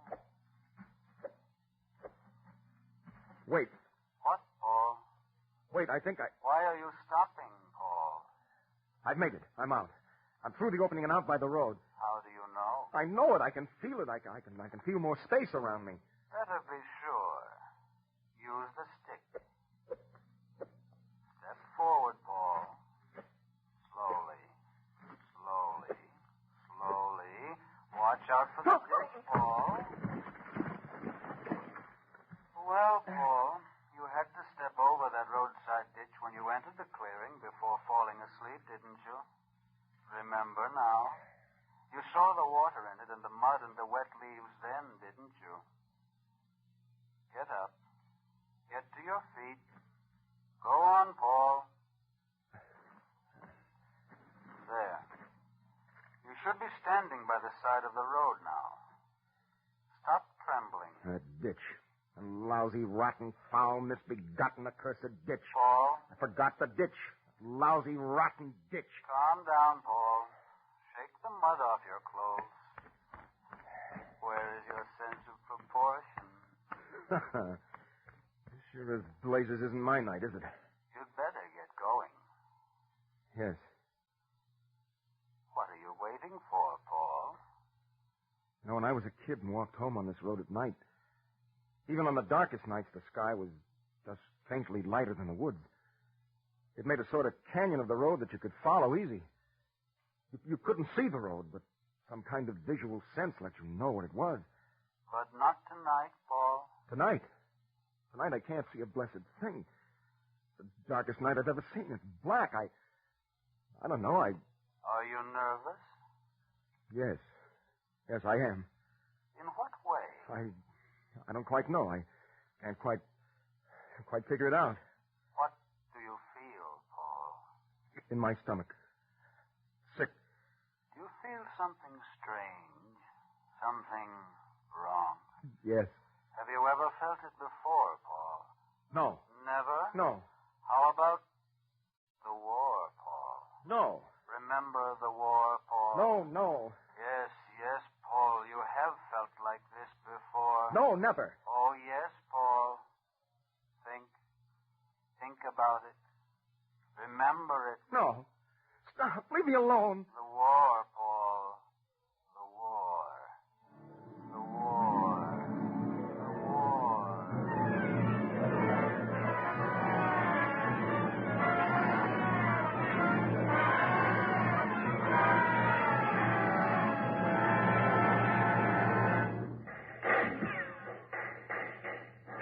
Hey, Mac.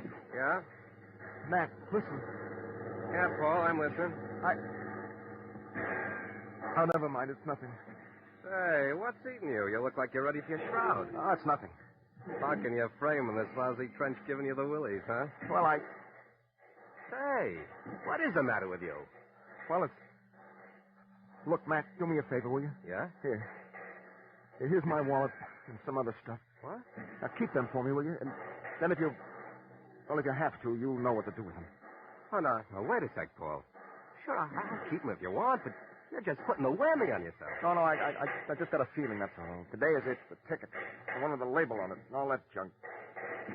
I wish I could be funny about it, but I just feel so rotten, lousy bad. You want to talk to the chaplain, maybe? No, I've talked to him. Thanks. Look at me, Max. Look right at me. Yeah? I'm scared. But I'm not just scared. I know it's going to happen. I can feel it all through me. You understand me, Max? I know it. Know it.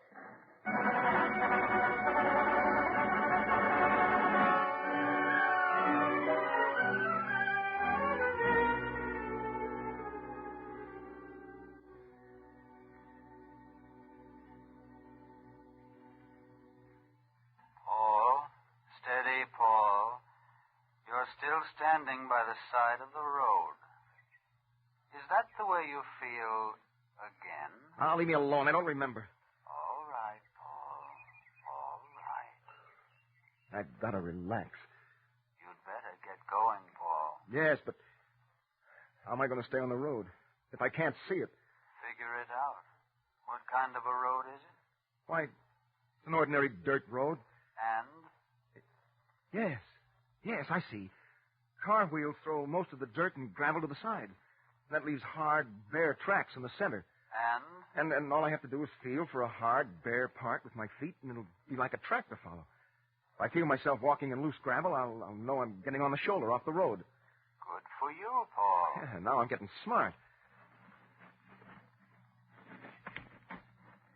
There's a bare track. Turn to your right, Paul. Start walking. Walk, Paul. I'm walking. Soon you won't have to concentrate so hard on feeling the road through your feet. Soon your feet will keep to the road almost automatically. Soon you won't... What is it, Paul? My wound. The scar. It's stinging again. Your scar? Oh, what's the matter with it anyway? It hasn't bothered you for a long time, has it? No. Now it's stinging. It goes right through my head. Is that why you're holding your head in your hands? Steady, Paul. What are you thinking of, Paul? The war again?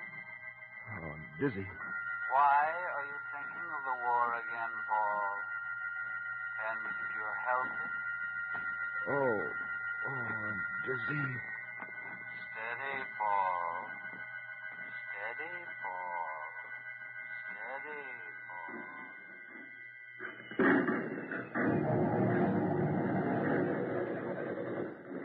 What time is it, Paul? 3:16. The 219's supposed to attack that hill over there soon. That should divert some of this fire from us, huh? Yeah, Mac. What time did you say it was, Paul? 3:16. What time is it now? Look, how many rotten times do I have to tell you? You all right, Paul? Hey, Paul! Hey, Goring, come here! Paul's hit! Paul's hit back!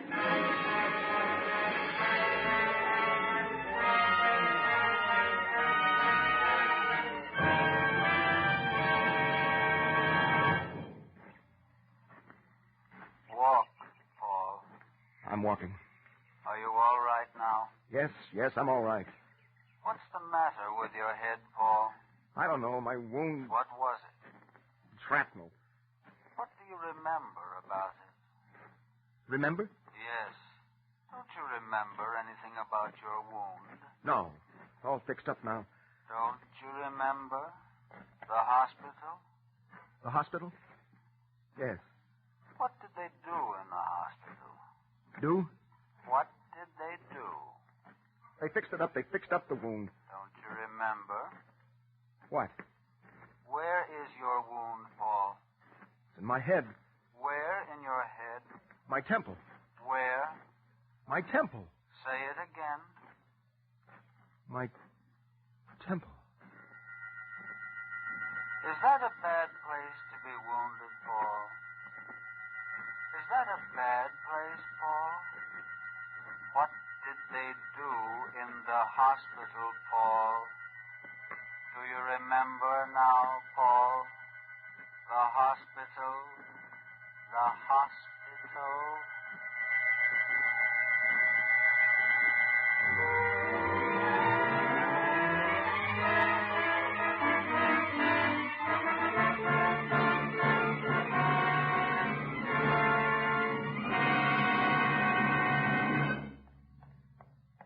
Hello. You're Paul Gallagher, aren't you? That's right. Every time I turn over comes a new nurse. Are you new on this shift? No, I'm not on the ward. Oh. Well, hello anyway. We're ready for you now, Paul. You ready for me? Yes.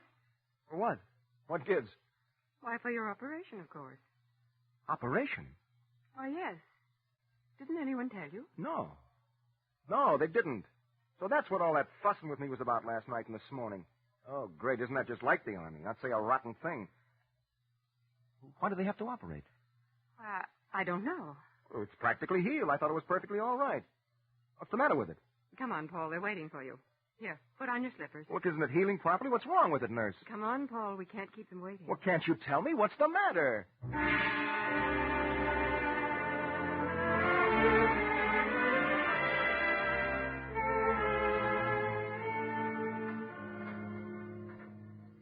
All right, Paul. I'm going to put this over your face.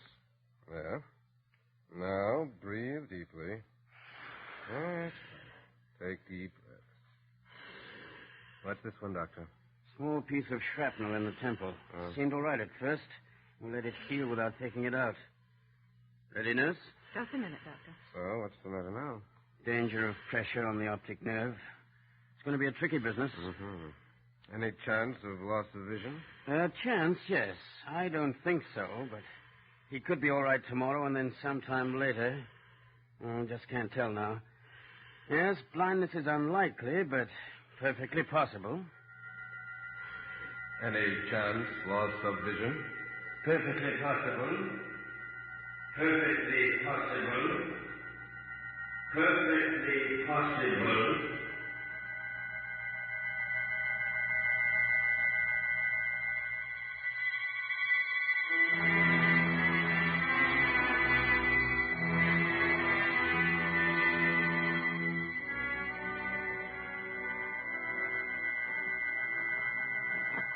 Remember now, Paul? I must have slept back there with my scar pressing on a twig or a small stone or something. Pressed on a nerve, probably. That's what makes it sting so. That's probably it. Dark, isn't it? Look up, Paul. Look up to the sky. Do you see anything, Paul? I ought to be able to see something, shouldn't I? It's uncanny, isn't it? No, it's clouded over, that's all. It's clouded over. You're all alone in the dark, and it feels hollow and tight in the pit of your stomach. Well, that's natural. That's perfectly natural. Paul. It's so dark. It couldn't be any worse, could it, if you were blind? How do you know you're not blind, Paul? How do you know it's a very dark night? How do you know it isn't about 4 o'clock in the afternoon? How do you know you didn't fall asleep with 2 good eyes and wake up blind? What did the doctors say? Why is there a pain in your temple? Oh, I'm crazy. I'm absolutely crazy. On the other hand, Paul, why should you be blind? The doctors... They said it was possible, didn't they? Did they say it was probable? No. Why shouldn't it be a dark night? It could be. Why shouldn't you sleep several hours? I was very tired. It's not very likely that you're blind, is it? No, it's not very likely. Figure it out, then. What haven't you done all this time? What haven't I done? Your ears. My ears? Yes. Listen. What's that? Just the breeze in the trees up there. And that? Crickets and insects. What about birds? Birds. If you heard birds singing, it wouldn't be nighttime, would it? What was that? What? Didn't you hear it? Sounded like a robin, didn't it? I don't know, maybe. There.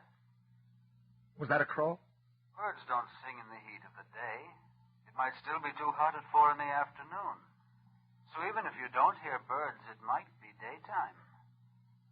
Do you feel the warm sun? I don't know. Yes. Are you sure? Yes. No. No, it's not warm. Listen. Was that a squirrel? Where? No. There's a robin. I think so. No, I don't know. I didn't hear anything. The squirrel chattering, don't you hear it? I don't know. You're listening too hard. I don't know. You don't know what you hear. Oh, dear God, please. Paul. What? Pull yourself together. All right. You're letting it get you down. Brace up. Paul, whether you're blind or not... I'm not blind. You've got to get home. I'm not blind. No. But suppose you were, Paul. I'm not. It's just my imagination. Then stop thinking about it. Stop thinking about it. And start walking. I'm walking. You're not blind. Force yourself to stop thinking about it. Don't think about it. Your mind is whirling. Stop thinking about it. Stop thinking. Stop thinking about it. Dear God, don't let me be blind. Please, please don't let me be Stop. blind. Listen. What is it? Listen. Do you hear it? Yes. Yes, I hear it. Do you know what it is? Yes, it's a car. Where is it? It's way off in the woods ahead of me. Is it coming this way or going away? It's coming this way. Now you'll know. Yes, now I'll know. Get off the road. Yeah. It's coming closer, isn't it? Yes. Wait for it. I'm waiting. It's coming closer now, isn't it? Yes. Closer. What do you expect to see? Headlights. Do you see a glare in the sky yet? No. No glare. Why not, Paul? Why not? I don't know. Why no glare, Paul? I don't know. Curves. Curves in the road ahead. When will you see the lights, Paul? Soon. Wait? Yes, wait. How soon, Paul? Very soon. How soon? How soon? How soon?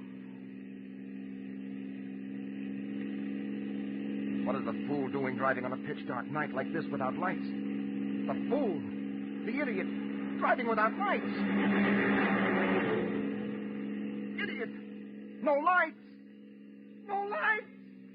No lights.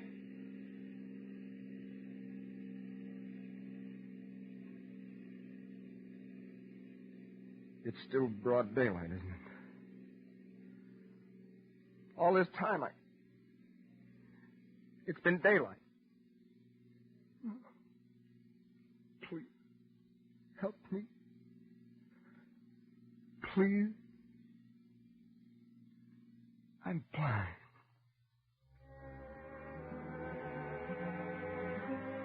And that is the story of Paul Gallagher.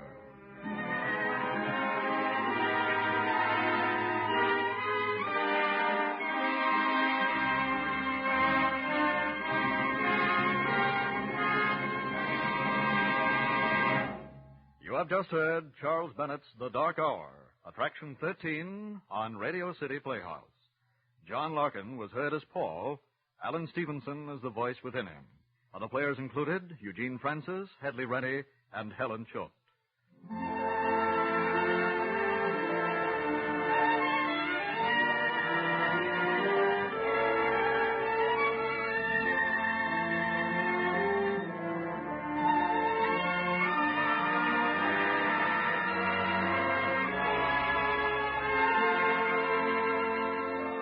With this performance, Radio City Playhouse rings down its curtain for the time being, but we hope to be back on the air again in the near future over most of these NBC stations.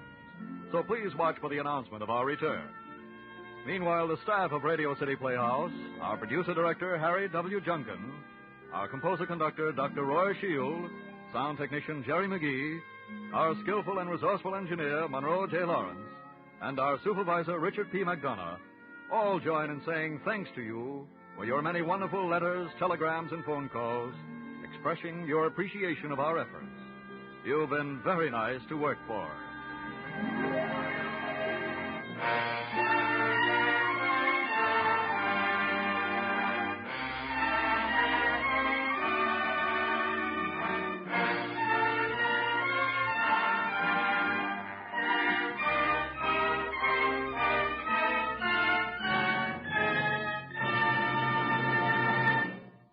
Next Saturday night, Hollywood Star Theater returns to the air. The opening show will star a talented and lovely young Hollywood actress, Marissa O'Brien. She will be introduced to you by her niece, a young lady known and loved by millions of theatergoers, Miss Margaret O'Brien. Hollywood Star Theater will be heard over most of these NBC stations next Saturday night. This is Lionel Rico speaking, and this is NBC, the National Broadcasting Company.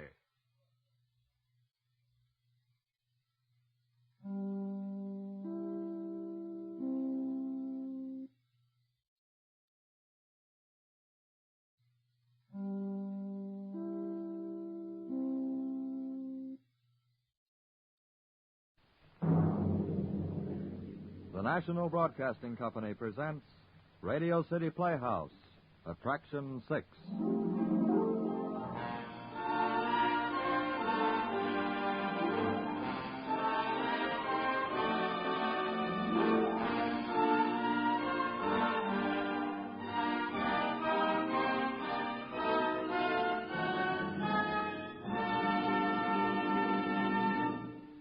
Hit and Run, starring the young American actor Casey Allen.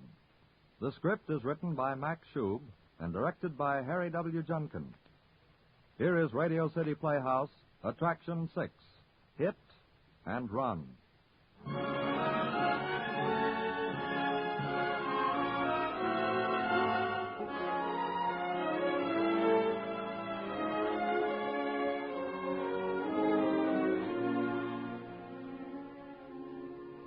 I remember the sun was shining.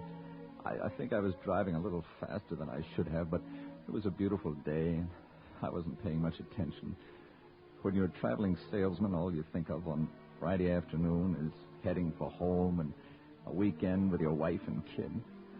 I was just coming into town on 11B, where it's kind of hilly, road winds a lot. And then it happened. I didn't see him, honest. I didn't even see him. I was watching the road, all right. I always watch the road. I'm a good driver. I've been driving a car for years. But it was Friday. I was thinking of Ellen, young Jackie. I was tired, anxious to get home. And then he just ran right out in front of the car. Right smack in front of the car. I hit him. I saw the way I hit him. He screamed. I know he screamed, but I couldn't hear him over the brakes. I hit him hard. He couldn't have been more than 8 or 9 years old. I hit him and then saw him fly through the air. I didn't mean to do it, but I did. I didn't even see him hit the ground because I didn't stop. I was afraid. I was so afraid I couldn't stop. I got home. I don't know how, but I did. I couldn't stop shaking. I stopped the car in front of my house. But I couldn't get out. I was afraid somebody would see me and know. That somebody would look into my face and know. Then I heard it. I couldn't move. Hadn't taken them long. But I had to get away. I had a wife and child. I had to get away. I tried to start the car. I tried and tried, but it wouldn't start. Start! Start! Start!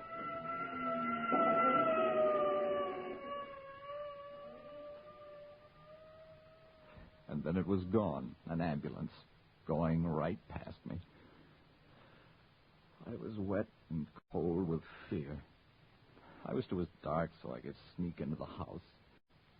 Then I saw why the car wouldn't start. I'd forgotten to turn the ignition key. I'd never done that before. It was beginning. Right then I knew what it was going to be like. Little things creeping up on you, making you foolish, frightened, nervous.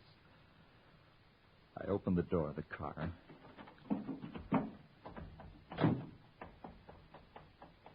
And hurried into my house.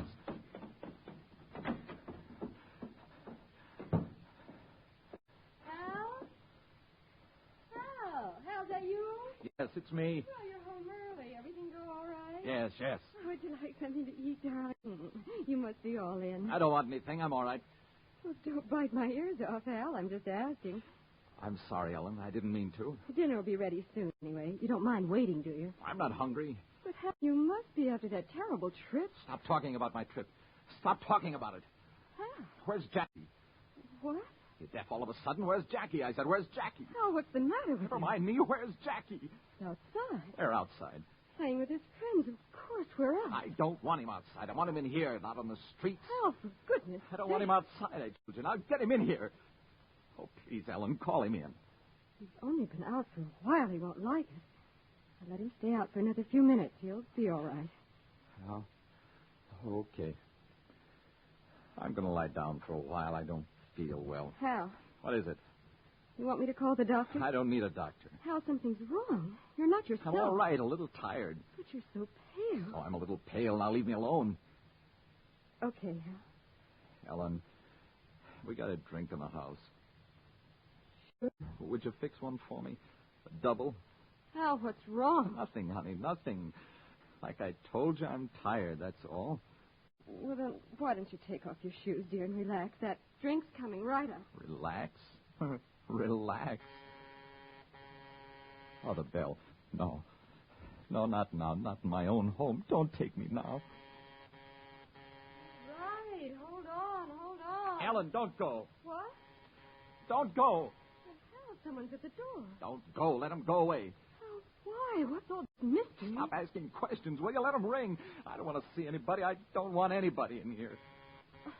Well, if it's for you, I'll tell them you're not home. Is that all right? Oh, wait a while. See if they'll go away.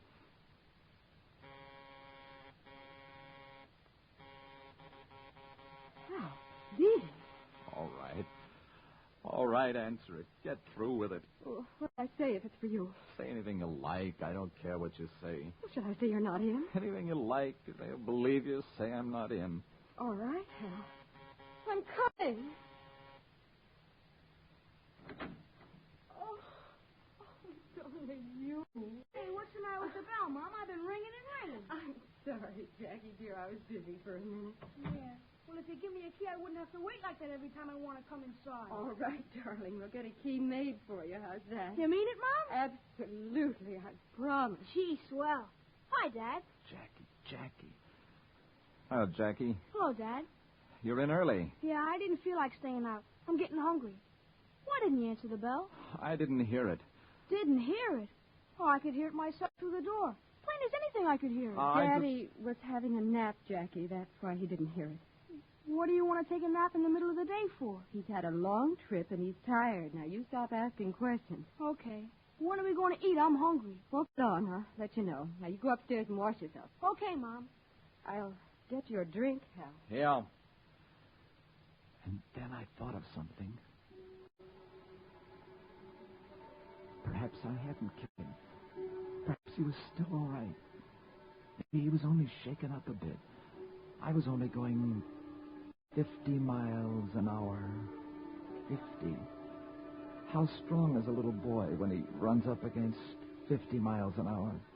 It was 50, I know that. I remember looking down at my speedometer. And then I hit him. I could see him again, flying through the air. He didn't look dead. He was screaming. Here's your drink, Hal. Oh, thanks. Is it all right? Oh, sure. Hal. Huh? Something's wrong, Hal. No. Something happened. Helen, don't badger me. Let it be. Let me help you, dear. Nothing you can do. What happened? Why don't you leave me alone? I want to help you. Leave me alone. That's the only way you'll help me. It'll do you good to talk about it, whatever Ellen, it is. Stop it. I ask you to stop it. I don't want to talk about it. Even to your wife? Oh, please, Ellen, please. I'll understand. Now, believe me, whatever it is, I'll understand.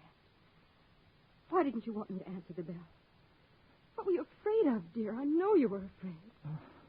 Why were you so frightened when you came in and sweating? Well. And you're sweating now and you're so pale. Why did you want Jackie in off the street, dear?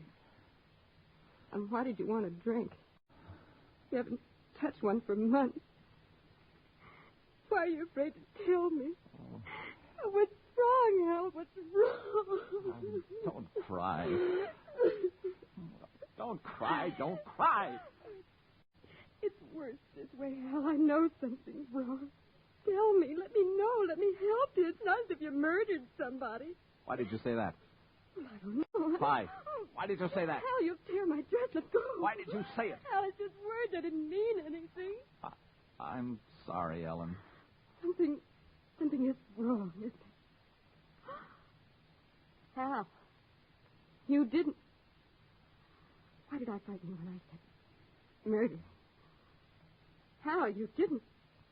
I mean, Hal, look at me. Oh, no.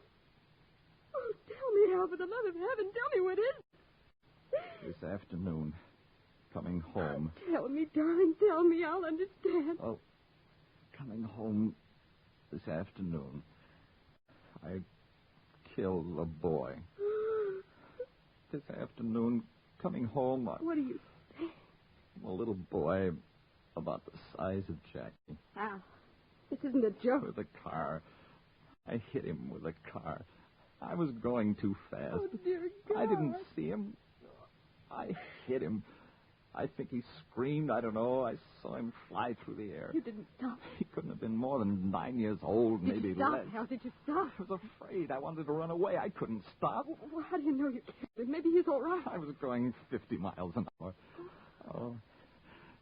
Where's a cigarette? Oh, they're beside you on the table. Hal.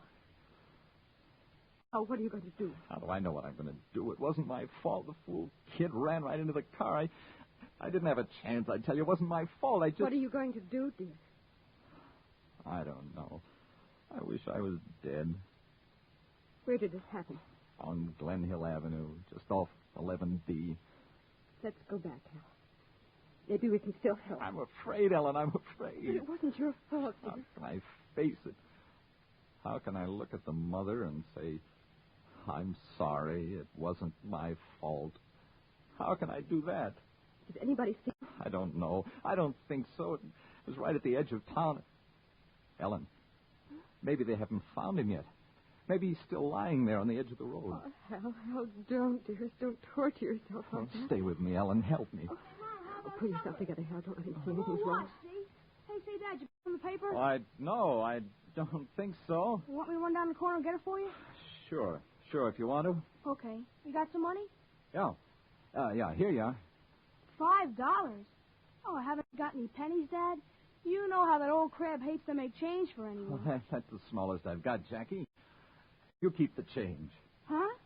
The change? All of it? Sure, you keep the change. Gee. What for? What did I do? Oh, nothing. I want to give it to you, that's all. Okay. Yes, sir, okay. Suddenly, like the stab of a knife, I realized what my boy meant to me. How would I feel if... Oh, no, don't let me say it. Don't let me even think it. How would I feel if I lost him? If somebody hit him at 50 miles an hour? Why did you do that, Hal? Huh? Why did you tell him to keep the change? I don't know. What's the difference? I felt like it, that's all. Jackie! Jackie! Hal, wait a minute. Hal, come back.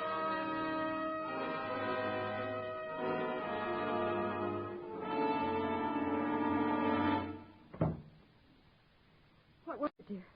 Some fool going around the corner too fast. Why did you run out? I thought it was... Well, for a minute, I thought it might be... Jackie? Yes. A terrible noise. A scream of brakes. I saw it all again. I was afraid. Go back, Hal. It'll eat you up unless you do. Maybe he's all right. The boy? Perhaps he's only hurt. Just a little bit. You'll never know unless you go back. I don't ever want to see that place again. I can't. Well, if you explain that it wasn't your fault... I was driving too fast. How will they know? Nobody saw you. I saw him screaming. I couldn't hear him, but I saw him. Like a silent movie. Like a ghost almost. Screaming. Flying through the air. Oh, he flies through the air with No. the greatest Hal, of Hal. ease. He flies through the air on Shut his up. flying- Shut up. What's the matter? Hal, sit down. Hal, sit down. What's the matter, Mom? Nothing, Jackie. Nothing. Now let's eat. So we sat down at the table. Nobody spoke. Nobody looked at anybody else. Was this how it was going to be for the rest of my life? Was this to be my life with my family? Suppose I never was caught. Suppose they never found me. Was this the way it was going to be?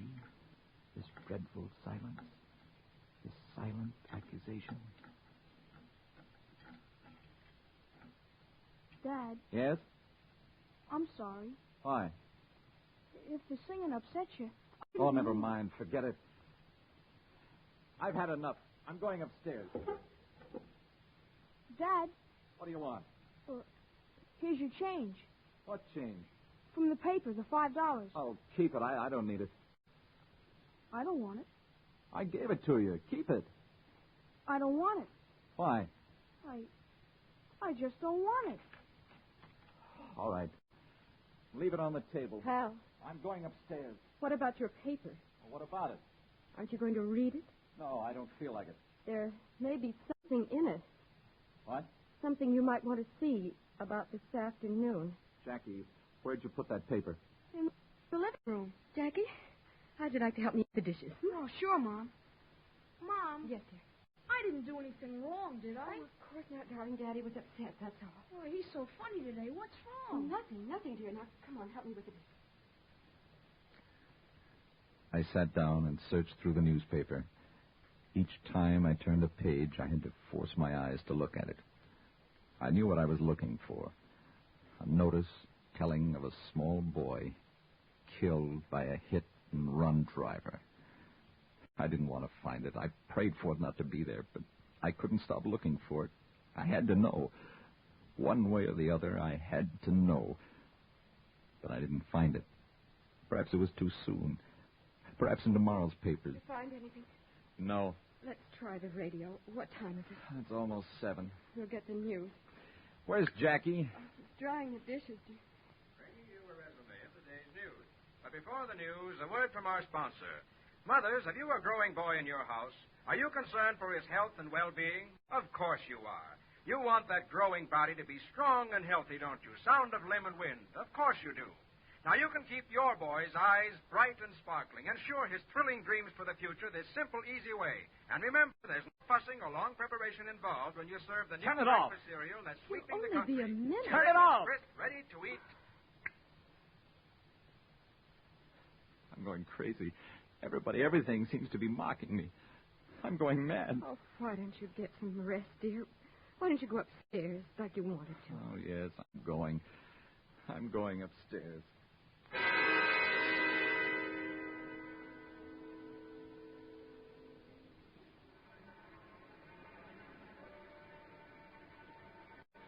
I lay on the bed. I don't think I took off my clothes. I lay there. And then it came, the dream. Over and over again, the same dream. Like a foolish projector showing the same picture again and again. The rush of the car, the boy running into the road, the car hitting him, the body flying through the air. The boy running into the road, the car hitting him, the body flying through the air, over and over and over. Stop it, stop it, stop it. Go away. It wasn't my fault. Go away. I couldn't help it. I'm sorry. I'm sorry. Go away. And then it reached out to me. Hands. I felt hands on my throat, grabbing me. Hands. I felt them. Stop! Stop! Stop it! Hal, it's me. It's me. It's Ellen, Hal. Hal, wake up. What is it? What's the matter? Oh, you were having a dream. Yes. I tried to take off your shirt and tie, dear, to make you comfortable. Yes. Here, now sit up. Let me help you. I'll manage. I brought you a pill. It may help. Here, drink it down. Yeah. How long have I been here? A couple of hours. I heard you crying in your sleep. The pill should make it easier for you. Yeah, easier. It didn't. It didn't seem to help at all. Every time I closed my eyes, the dream came. I couldn't get rid of it, no matter how I tried. It was as if it was turned on in my brain forever and ever. I didn't dare close my eyes. It was so quiet. Alan! The phone. Who would... Shall I answer it? Answer it. Hello? Oh, Mr. Lawrence there? It's for you, Hal. All right. Just a minute. Sure thing. Yes. Mr. Lawrence? Speaking. Didn't disturb you, did I? No. It's all right. What is it? This is Tony. Tony? Yeah, Tony from the garage. Garage? Yeah. Oh, sure, Tony. Look, Mr. Lawrence, I'm ready to close the garage. I'd like to know if you're coming in with your car. Car? Yeah, remember you told me you wanted to get those pistons done over? Remember when you took it out, you said to bring it back tonight? Oh, yeah. How about it? Sure. Only, Tony, would you come over and get it? It's in front of the house. Keys inside. I forgot all about it. I'm in bed, or else I'd bring it in myself. Okay, I'll look after it. Sorry for disturbing you. Oh, that's all right. The garage? He wants the car. I told him I wanted it fixed. Oh, every time the phone rings, every time I close my eyes. How can I keep on like this, Ellen? I wish I could sleep. Sleep. Back to the terrifying thoughts in the darkness. Thinking, sweating, crying, being afraid. And then they came. Hal. They found me. I'll tell them you're not home. No. I'll go. I think I was happy to hear that doorbell ring. Happy that someone had at last come to make a decision for me. I walked downstairs and opened the door. Hi, Mr. Lawrence. Tony! Yeah, Tony again from the garage. I just phoned from the corner. I didn't want to disturb you. What is it? Look, Mr. Lawrence, I know it ain't none of my business, but did you have some trouble with that car? Trouble? Yeah, you got an awful dent in that right fender. Dent? Yeah. And there's lots of blood on it if you care to look for it. Blood? Yeah. tell you why I rang your bell, Mr. Lawrence. Maybe you'd like to get it fixed up while it's in the garage, huh? A couple of days, nobody know the difference. Is there much blood on it, Tony? Well, you know how it is. A bit here, a bit there. Want me to fix it? Yeah. Tony, I'd like you to keep this, well, we'll not mention it. Okay, Mr. Lawrence. I'll be glad to make it worth your while. Oh, you don't have to do that, Mr. Lawrence. But I want to, Tony, I'll be glad to. I haven't any money right now, but I'll bring it to you. Say, a couple of $100? Honest, Mr. Lawrence, you don't need to do that. Oh, please, Tony, don't say anything, will you? Sure, Mr. Lawrence. Don't worry. Tony, I'm kind of upset tonight. Supposing I bring the car in some other time. Okay, Mr. Lawrence. Okay, you're the boss. How long could this go on? Blood, he said. Oh, dear God. I went upstairs. Ellen. Yes, I heard. I can't stand it. It's like a poison. Everywhere you turn, there it is, following you. Everything reminds you. I can't stand it any longer. Ellen, would you get dressed? What are you going to do? I'm going back. I want you to drive me back. No. I thought you wanted to help. They'll put you in jail. I don't care. Well, what'll happen to us, to me and Jackie? I don't know. Maybe they won't find you, Hal. Maybe nobody saw you. Garage man knows. Well, you take care of him. I go mad living with it. Every time I look at Jackie, I'll think of that boy. Every time I read of an accident. Every time I see a funeral. Why did it happen? Why wasn't I careful? Why didn't I stop to help him? We could go away. We'll never stop running once we start. But it'll be in all the papers, darling. Everybody will know it. It'll ruin. I don't care. Let them know. I'll wait until the morning. You'll see a lawyer. That boy was alive. A few hours ago, he was alive. It wasn't your fault. It was my fault. I was driving too fast. I wasn't careful. I didn't stop. He's dead. But what good can you do now? I don't know. How can I explain it to you? How can I show you what it feels like inside? What it does to you, what it makes you see? I can't run away from it. I can't leave it behind me. Take me back. Help me, Ellen. Help me. A few days, Hal. Wait a few days. Things will change. You'll feel differently then. Please, Hal. A few days. All right. Go to sleep, Hal. Try and rest.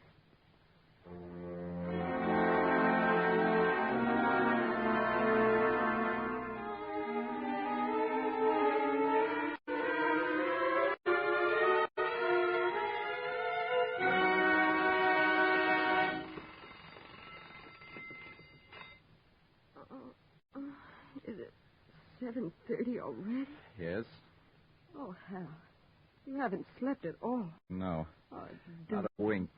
Not all night. Hal, what are we going to do? Why should this happen to us, Ellen? We're just ordinary people. We're good people. We pay our rent and our taxes. We're good citizens. We've always minded our own business. Then this comes along. Why, Ellen? Why? Suddenly everything's finished. It's over and ended. Hal, darling, please. Oh, they'll have found him now. But maybe he'll... Ellen, what's the use? We've got to decide. It's one thing or the other. We either keep quiet and lie as we've never lied before, or we face it. Which is it, Ellen? Which is it? I don't know. Ellen, don't go. No, not yet, please. Ellen, maybe we can still figure something out. Please let them ring. They'll think we're out. Shh. Now, listen. Can you see them from the window? I can't see the door. I'll see them leave. Is there a car or anything? Oh, it's the milkman. Ellen, I can't stand it. I know. I've got to do it. I know, dear. I love you, Ellen. You will stick, won't you? Always, darling. I'm so frightened I'm almost sick. I'll help you, dear.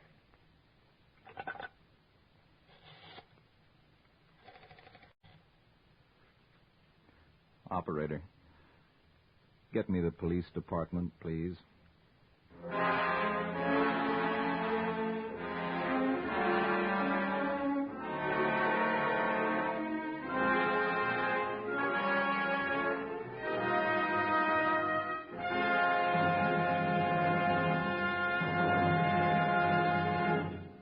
That was Hit and Run by Max Schub, Attraction 6 on Radio City Playhouse. Our thanks to Casey Allen for his fine performance as Hal Lawrence and to Fran Carlin for her sympathetic support as Ellen. Since in real life Mr. Allen and Miss Carlin are Mr. and Mrs. Allen, our credits tonight are in the nature of a family affair. Other players included Lon Clark and Donald Hastings. Our play was directed by Harry W. Junkin, and the music was composed and conducted by Dr. Roy Shield. Radio City Playhouse is supervised for the National Broadcasting Company by Richard P. McDonough.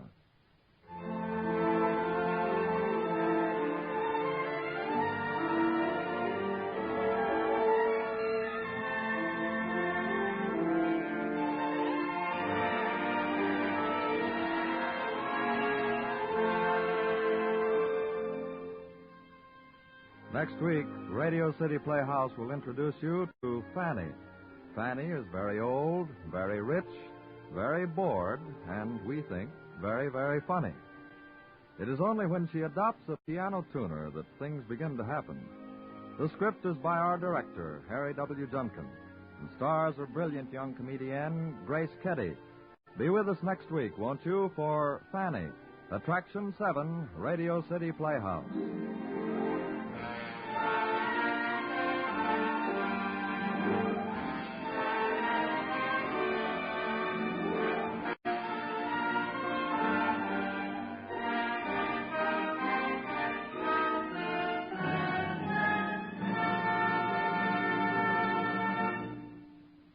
Bob Warren speaking. This is NBC, the National Broadcasting Company.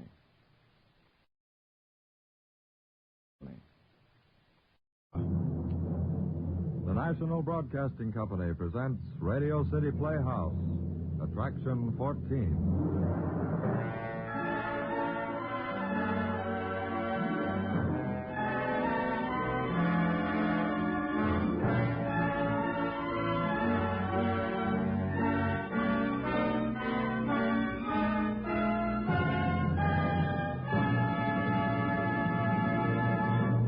Our play this evening is titled The Promise. It is both written and directed by Harry W. Junkin.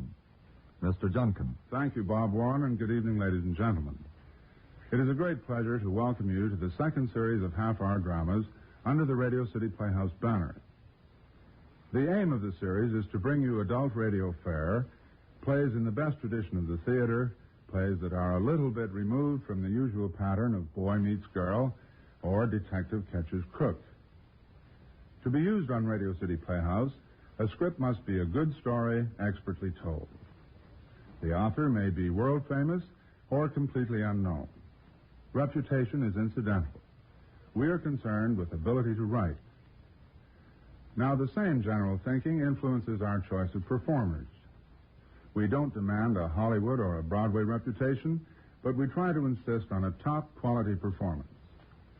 In other words, we're interested in talent first and fame second, and we believe that you are too. We hope you'll come to regard Radio City Playhouse as one of the really exciting half hours in your radio week. We hope you'll tell us when we're good and rap our knuckles if you ever think we've let you down. Here, then, is our first offering in the new series, Radio City Playhouse, Attraction 14, The Promise.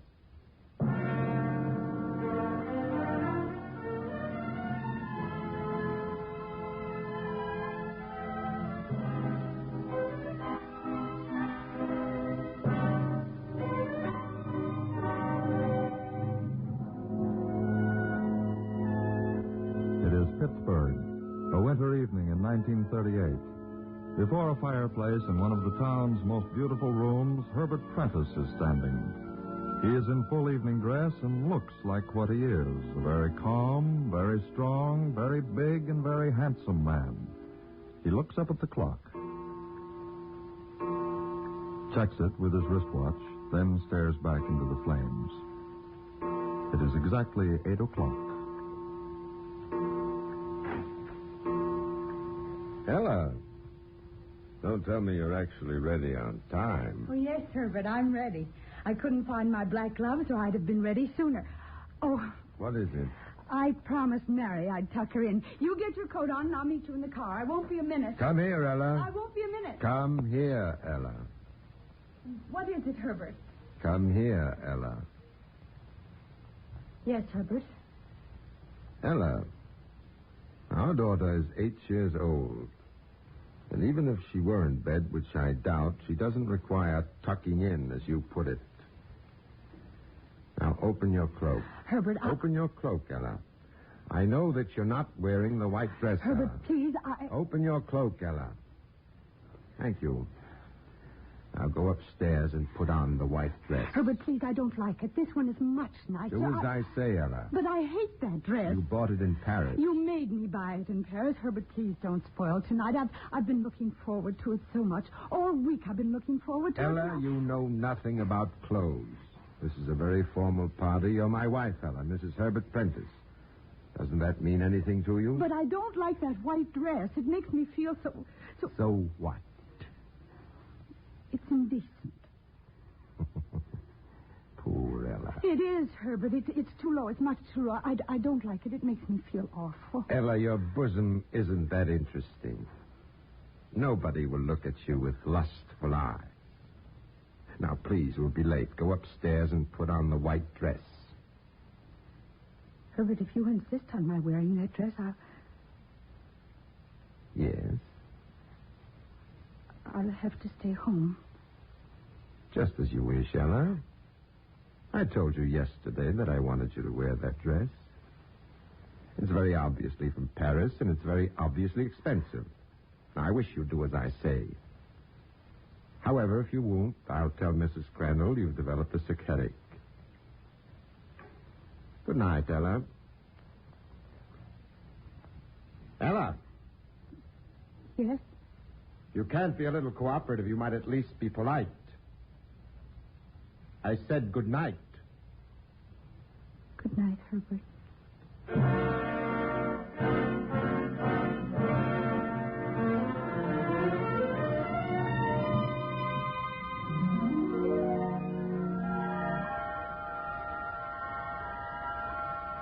Sleep. If I could only get to sleep. Why don't you stand up to him, Ella? Assert yourself. Why are you afraid of him? He wouldn't actually strike you. You don't really care about the party at Mrs. Crandall's. You're afraid. And you're afraid of being afraid. You'd better go to sleep before he gets home from the party. Sleep. If I could only get to sleep. I'll try to think of nice things.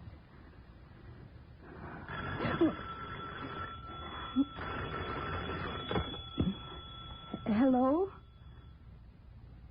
Oh, why, Mrs. Crandall, I'm sorry I couldn't come to your party. I had a headache and What? Accident? Herbert? Well, is it serious, Mrs. Crandall? Hospital? Where? Yes, but what hospital? All right, I'll go over right away.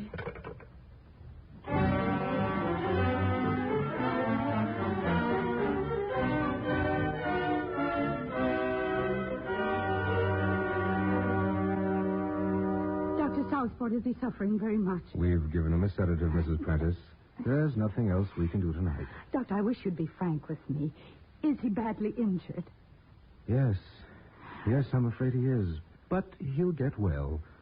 I wish you'd tell me, Doctor. It's his back. His back? He was leaving the Crandalls and he slipped. When he fell, he struck his spine on the edge of the stone steps behind him. Oh. We're very lucky to save him at all. Very lucky. You don't mean... Dr. Southford, you don't mean that... Yes. Yes, I do. His back is broken? Yes, Mrs. Prentice, I'm afraid so. Oh. I'm afraid you're going to have to take care of him for a long time. Ella, you idiot, do as you're told. Why don't you stand up to him, Ella? He's a cripple. Why are you so afraid of him? For 10 years you've been putting up with his abuse, his cursing, his bad temper. For 10 years he hasn't moved out of that bed, yet you're still afraid of him. Why don't you stand up to him? I will. I will stand up to him. Tomorrow.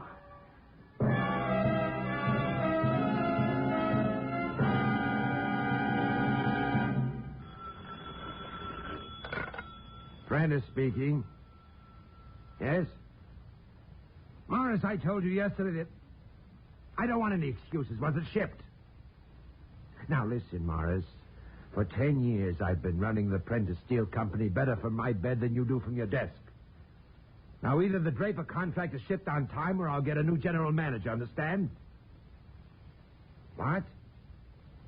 Listen, either get it out on time or you're fired. And in the future, wait until after 10 o'clock in the morning before you start bothering me with problems you should be able to solve yourself. Ella! Ella, I'm ready to shave now. What the devil is she doing? I brought you shaving water, Herbert. Did you have a good night? I had a terrible night. If only Dr. Southford could stop your suffering. I'm not suffering. I'm always conscious of it, and it's irritating, that's all, but I'm not suffering. Yes, Herbert. Yes, Herbert. No, Herbert. Can you manage, Herbert? Where's the soap? On the tray. Why don't you have a barber to come in and shave you, Herbert? It would be so I much... hate barbers. It's none too hot. I'm sorry. You're always sorry. Tonight I get tired of hearing you say you're sorry. I'm sorry, Herbert. And I'll go someplace where I won't bother you.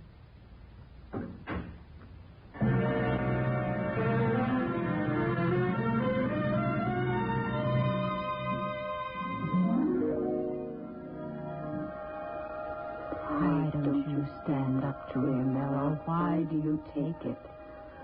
Why don't you assert yourself? I will. I will. I won't take it anymore. I will assert myself. Yes. Tomorrow I'll walk right in and tell him. Tomorrow. Tomorrow, always tomorrow. Never tomorrow. Herbert, I wish you'd let Mary go to the dance tonight. Sit down, Ella. Well, Sit down on the bed beside me. There, that's it. Now, you were saying?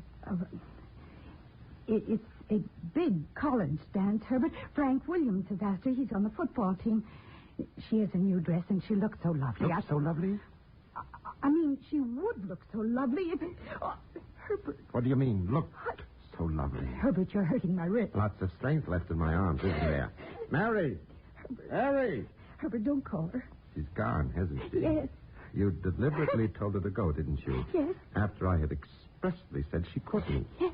I see. I can't let you interfere with Mary. I just can't let you, Herbert. You can't what? I can't let you interfere with Mary. She's only 18, Herbert. She's not able to take Let up... me. Let me. Now get this straight, my dull little Marcella wife. Nobody lets me do anything. Let me indeed. Because of your little flight of whimsy tonight, Ella, our very dull and uninteresting daughter can get out and hustle. Hustle? Work. Work? She can quit that fancy college and go to work. Oh, no, Herbert, you're not serious. You can't take her out of college. You can't. Oh, can't I? By the very simple expedient of not writing a check.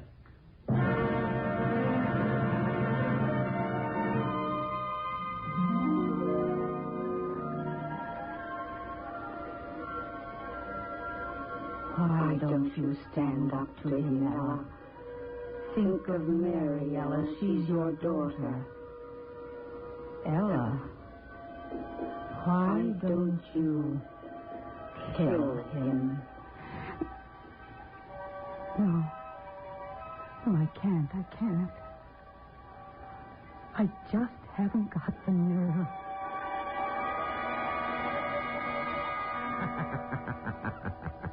Nurse Bryce! Nurse Bryce! Come back, Nurse Bryce! Oh. It's you, Ella. Come in. Nurse Bryce has left, Herbert. Oh, well, she'll be back tomorrow. She slapped me. Slapped me hard. Wasn't anything too serious. I just felt affectionate. Slapped me hard. Why don't you get mad at me, Ella? Every time I look at you, I wonder how I ever managed to marry you. You're so unendingly dull. Pour me a drink. Of what? A whiskey. Yes, Herbert. Soda? Yes.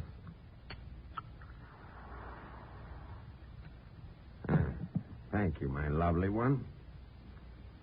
Why don't you get drunk sometime, Ella? It might do things for you. I don't like it. I don't like it. What do you like, Ella? You don't read, you don't go out. What do you like, Ella? Herbert, did you get Mr. Crandall to fire Frank Williams? I didn't get him. I told him to. But why? Because he's a fresh kid with no guts and no brains, and he's not going to marry our daughter such as she is while I have strength enough to lift the telephone. And speaking of Morris Crandall, we'll take care of you, too. All I have to do is call him, and you know where you'll land? In a padded cell. It's all planned. All I have to do is lift that phone and call Morris Crandall. Herbert, don't do it. Leave them alone, Herbert. Please, please, Herbert. I wonder if you know how revolting I find you. I wonder if you know how I dream of the day you'll go someplace and quietly die. I've got a book here, Ella. Torture. It's history in the Far East. As well as some very clever ways of killing people, there's one torture in particular that appeals to me. They make a cat o' nine tails out of fine wire, and they heat the wire white hot and whip off little flecks of flesh. Slowly. Very slowly. But why? Why do you hate me? Get out of here, wet face. You monster. I could only walk. I could only get a hold of you. I could only get at you. But I've never done anything. Never anything that you... No, never anything. I hate you because I hate myself for ever having anything to do with you. You're not a woman, you're a mouse. For 10 years I've been in this bed, a cripple, helpless. For 10 years I've listened to you. Yes, Herbert. No, Herbert. Pardon, Herbert. For 10 years. 10 years. Now get out. Get out before I break this bottle over your dull little head. Don't stand there gawking. Get out. Get out!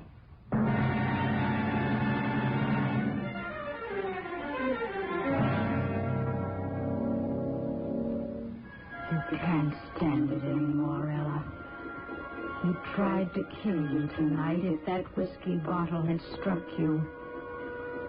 Kill him, Ella. You've planned it often enough. You know just how to do it. You read his books, Ella. The books on torture, on murder. You do know how, Ella. Do it. You can do it, Ella. Yes. Yes, I can. Tonight, Ella. No. No, not tonight. You can't stand it any longer. He's after Mary and Frank now, so kill him. Kill him, Ella. Yes. Yes, I will. I will. I'll kill him tonight.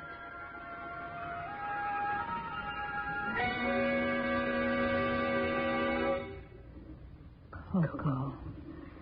You've made him Coco every night for 10 years. You know just what to do, Ella. Do it. Take the bottle out of your pocket, Ella. That's it. Now unscrew the top. That's it. Now pour it into the cocoa.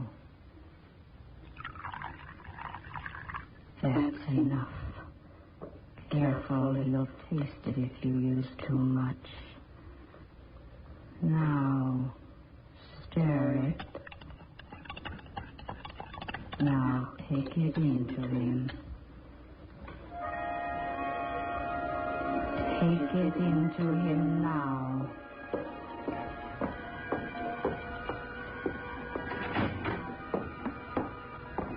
Here's your cocoa, Herbert. Careful, don't spill it. Yeah. Stop shaking, Ella. There he goes. Drinking it. Drinking all of it. There.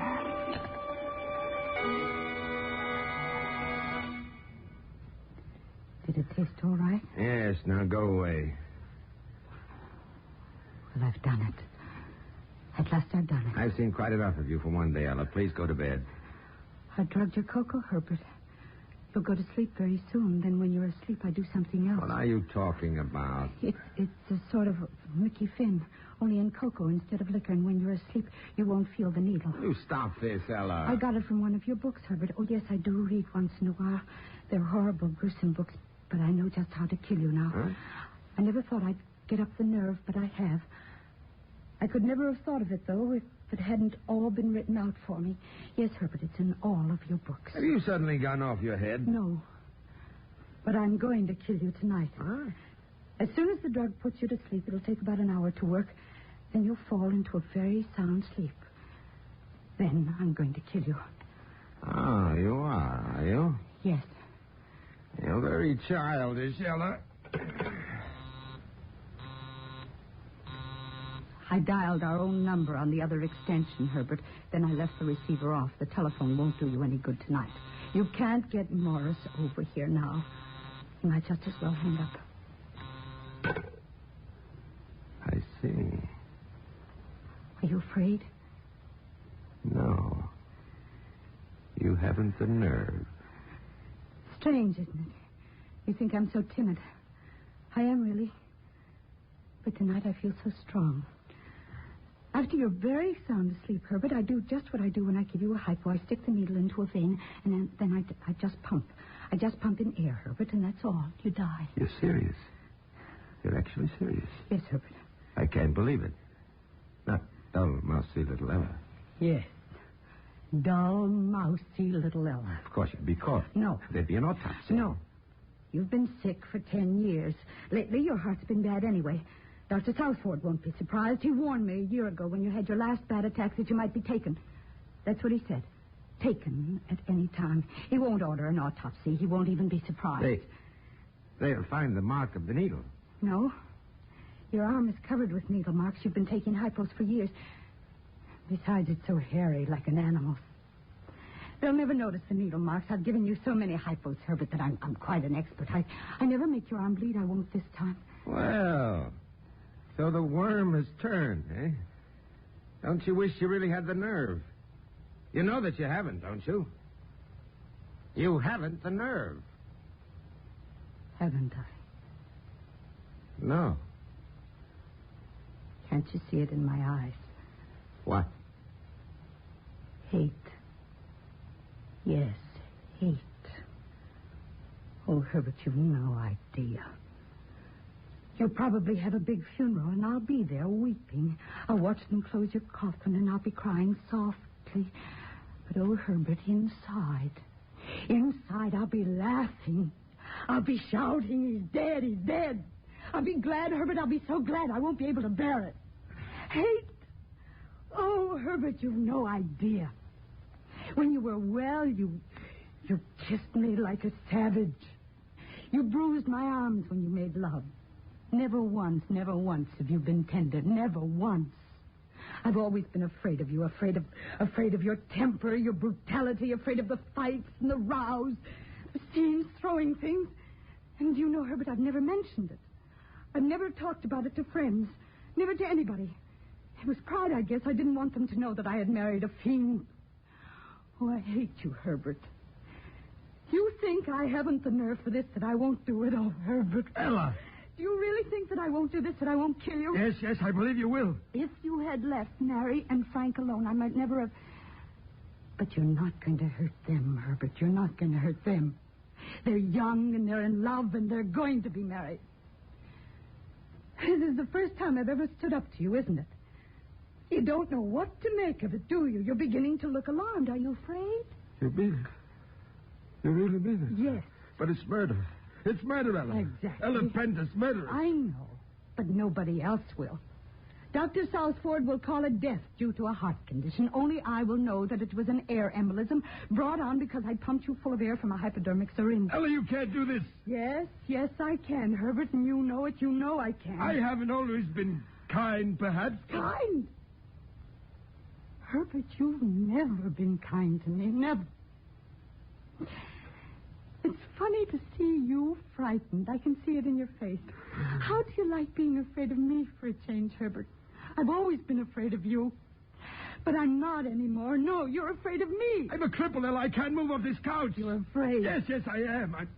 I'm not ready to die, Ella. Think of the Bible, Ella. What? Thou shalt not kill, it says. You've gone to church so much, you should know. God will punish you, Ella. Yes, I know. Give me another chance, Ella. I'll promise anything. I can't trust you, Herbert. Give me the Bible. Why? Please hand me the Bible, Ella. Why do you want it? Ella, please. No. Ella, you've got to give me a chance to make it up to you.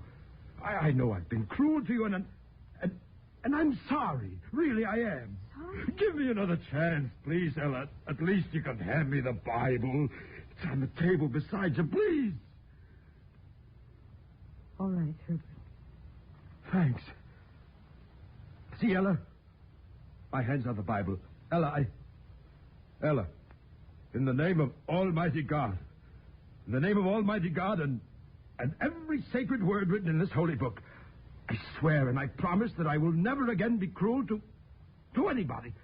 I swear it. Look, Ella, I'll hold the Bible in both hands and kiss it.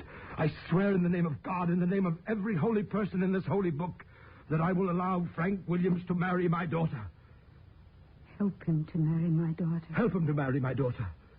And that I will leave them alone. And, dear God in heaven, if I break this sacred oath, may I be struck dead in my bed. Amen. Ella, you've got to believe me. Not even you could break a promise like that. Yes, Herbert, I believe you. Then you won't... No, I won't kill you. Oh. You won't be sorry, Ella. I believe you, Herbert. I can't imagine anyone breaking a promise like that. Trust me, Ella. Please trust me. Good night, Herbert. You'll sleep for a long time on account of the drug. I'll see you in the morning, huh? All right. Oh, Ella. Yes? Would you put the extension receiver back on the hook, please? All right, Herbert. Oh. I think she fell for it.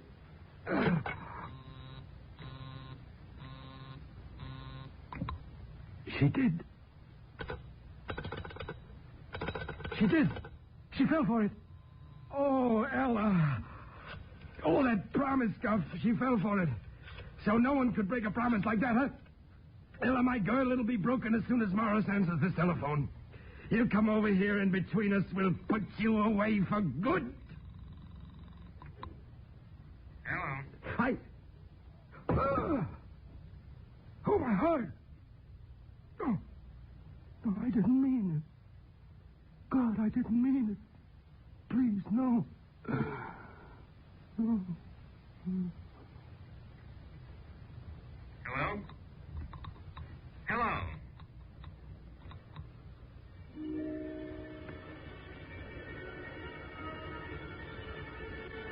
And if I break this promise, may I be struck dead in my bed.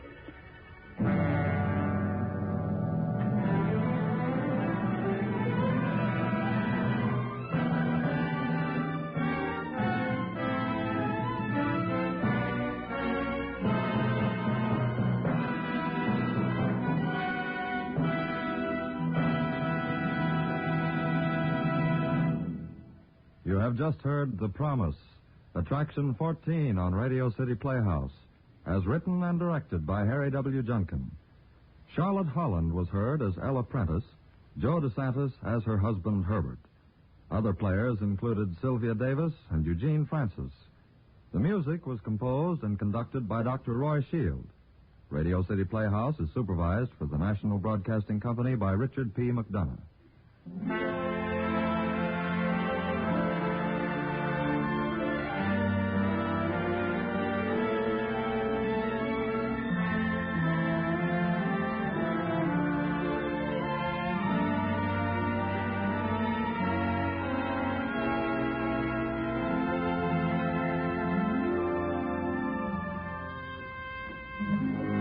This is Harry Junkin again. Next week on Radio City Playhouse, one of John Galsworthy's finest stories entitled The First and the Last.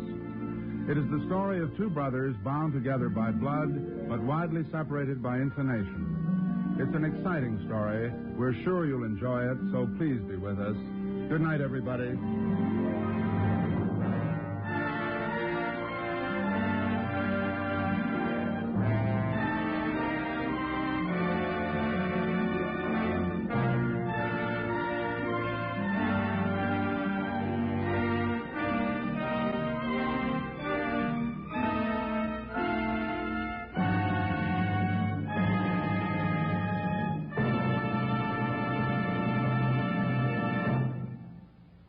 This is NBC, the National Broadcasting Company.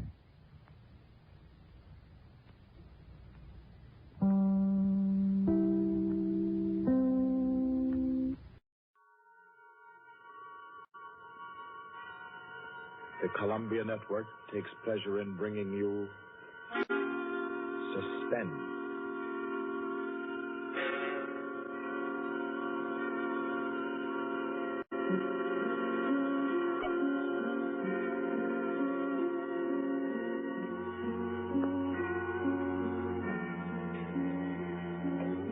Suspense.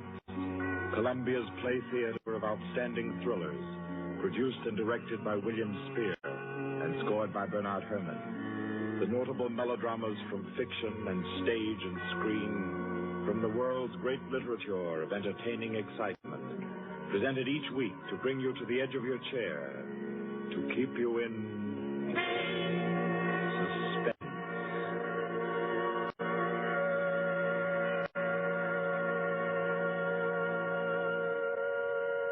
Tonight's story, by America's distinguished author-playwright Owen Johnson, gathers its suspense in a very gentle way. It doesn't have a spectacular finish, garnished with revolver shots. There are no graveyard watches. There's not so much as a single lifeless body, identified or unidentified. It's a tale told in a club room, the Artists and Writers Club in New York. A tale of high-class robbery and suspicion, and of how some ladies and gentlemen nervously counted 100 in the dark.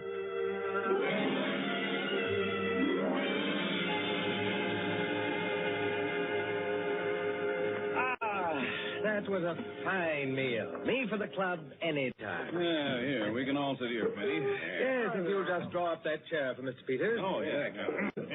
Peters? Thank you. Do you all know Peters? This is Mr. Steingall. How do you do? I know you. Mr. Gaulier? Oh, I believe we've met. Oh, yes. How are you? Oh, you know each other. Yes, indeed. And the one who drew up the chair, Mr. Rankin. How do you do? Thanks well, I guess we're all acquainted now. To get back to our table discussion, Quinny. Oh, yes. How about a drink? Who'll join me? Oh, yeah, pleasure. Fine. John. Well, now, Steingall, as I said, there are only half a dozen stories in the world. What is more to the point? There's every reason Yes, sir. What? Oh. 5 with soda, John. Yes, sir. Now, where was I? Oh, yes. What is more to the point, gentlemen, is the small number of human relations that are so simple and yet so fundamental that they can be eternally played upon, redressed, and reinterpreted in every language, in every age, and yet remain inexhaustible in the possibility of variation. Well, that's true, of course. It's very possible. Take the eternal triangle. 2 men and a woman, or 2 women and a man. Its variations extend to thousands. That right, Rankin? Well, in a way. Ah, here we are. Set them down right there, John. Very well, sir. A little soda. Here you are. Thank you. And you? Thank you. Soda, Peter? Yes, please. There. Another one. Here you are. Thanks. And here's yours. Thank you. And now, a little soda in mine. Well, here's to you all. Cheers. Cheers.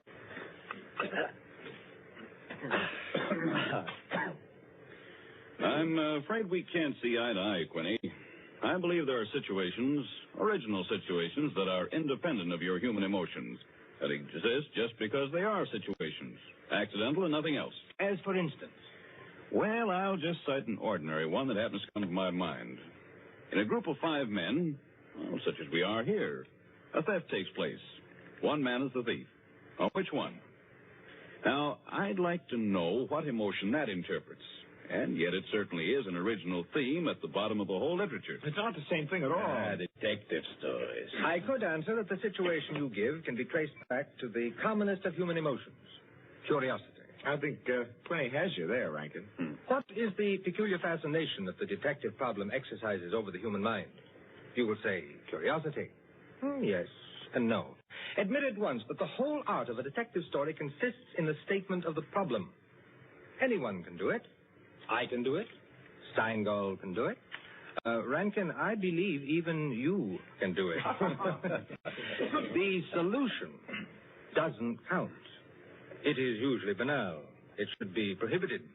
What interests us is, can we guess it? There you have it. The problem, the detective story. Now, why the fascination? I'll tell you. It appeals to our curiosity. Yes. But deeper, to a sort of intellectual vanity. 5 men present. A theft takes place. Who's the thief? Who will guess it first? Whose brains will show its superior cleverness? You see? That's all. That's all there is to it. Out of all of which, the interesting thing is that Rankin has supplied the reason why the supply of detective fiction is inexhaustible. It does all come down to the simplest terms. 5 possibilities, 1 answer. Well, the reason is that the situation does constantly occur. It's a situation that any of us might get into any time. Yes, I know of an incident of that kind that happened to a friend of mine last month. Of course, gentlemen. You are glorifying commonplaces. Every crime, I tell you, expresses itself in the terms of the picture puzzle that you feed your 6-year-old. It's only the variation that is interesting. Well, take the well-known instance of the visitor at a club and the rare coin, for example. You all know that story. You've heard it, haven't you? I don't think I have. Sure. Why, it's very well known. Oh, go ahead, Quinny. Tell it. A distinguished visitor is brought into a club. A dozen men, say, present at dinner, long table. Conversation finally veers around to curiosities and relics. One of the members present then takes from his pocket what he announces as one of the rarest coins in existence. Passes it around the table. Coin travels back and forth, everyone examining it. And the conversation goes to another topic. All at once, the owner calls for his coin. It is nowhere to be found. Everyone looks at everyone else. First, they suspect a joke. Then it becomes serious. The coin is immensely valuable. Who has taken it? The owner is a gentleman. Does the gentlemanly, idiotic thing, of course, laughs as he knows someone is playing a practical joke on him and that the coin will be returned tomorrow. The others refuse to leave the situation so. One man proposes that they all submit to a search. Everyone gives his assent until it comes to the stranger. He refuses, curtly, roughly, without giving any reason. Uncomfortable silence. The man is a guest.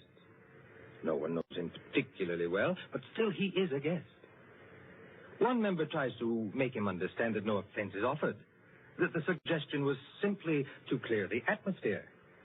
The stranger becomes very firm, very proud, and says, I refuse to allow my person to be searched, and I refuse to give the reason for my action.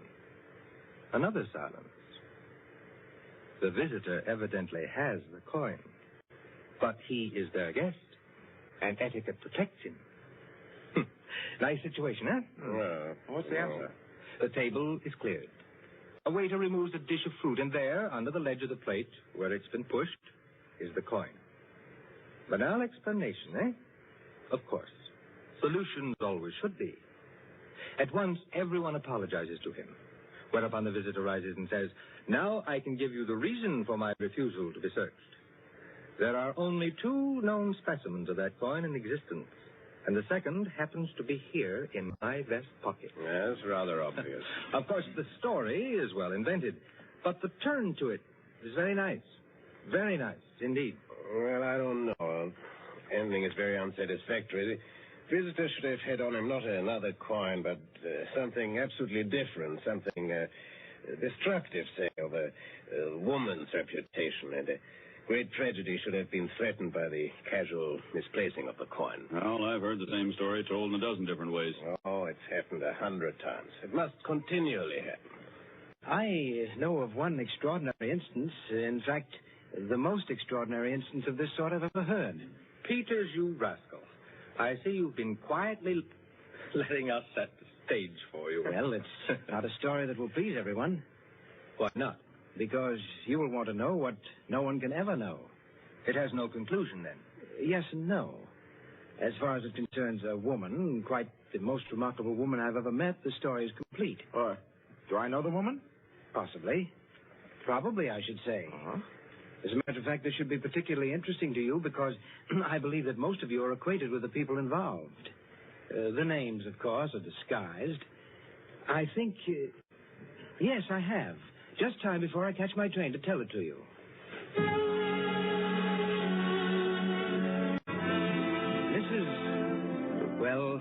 Mrs. Rita Kildare inhabited a charming bachelor girl studio, very elegant, with a duplex pattern in one of the buildings just off Central Park West. She knew very nearly everyone in that indescribable society in New York that's drawn from all levels and that imposes but one condition for membership, to be amusing. In this mingled society, her invitations were eagerly sought. Her dinners were spontaneous, and the discussions, though gay and usually daring, were invariably under the control of wit and good taste. On the Sunday night of this adventure, she had, according to her custom, sent away her Filipino butler and invited to an informal chafing dish supper 7 of her more unusual friends. At 7 o'clock, having finished dressing, she put in order her bedroom, which formed a sort of free passage between the studio and a small dining room, to the kitchen beyond. Then, going into the studio, she struck a match and was about to light the candlesticks which illuminated the room when the bell rang. And a Mr. Flanders, a broker, compact, nervously alive, well-groomed, was waiting as she opened the door. Well, you're early. On the contrary, you are late. Well, in any case, hello, and come inside. Here, let me take your things. Thank you. Well, I'm the first, I suppose. Of course. And since you are, you can be a good boy and help me with the candles. Delighted. Who's to be here tonight? The Enos Jacksons? I thought they were separated. Not yet. Oh, interesting. Only you, dear lady, would dream of serving us a couple on the verge. It is interesting, isn't it? Assuredly. Where did you know Jackson? Through the Warings. Jackson's a rather doubtful person, isn't he? Well, let's call him a very sharp lawyer. They tell me, though, he's been gambling pretty much. In deep. How about yourself? Me? I'm a bachelor. If I lose my shirt, it makes no difference. Is that possible? Probable, even. Who else is coming? Oh, Maud Lily. You know her? No, I don't think so. You met her here some time ago. A journalist. Oh, yes, of course. I'd forgotten. Mr. Harris, the clubman, is coming, and the Stanley Cheevers. Stanley Cheevers? Are we going to gamble? Don't tell me you object. Certainly not. Only the Cheevers. They play quite a game. Yes, well united. They have an unusual streak of good luck. Oh, by the way, it's Jackson, isn't it, who is so attractive to Mrs. Cheever? Quite right. What a charming party. Where does Maud Lily come in? Don't joke. She's in a desperate way. And young Harris? Oh, he used to make the salad and cream the chicken. see the whole party. I, of course, am to add the element of respectability. Of what? Don't play baby with me, my dear Flanders. I apologize. That's better. No one, of course, knows who else is coming. No one, of course.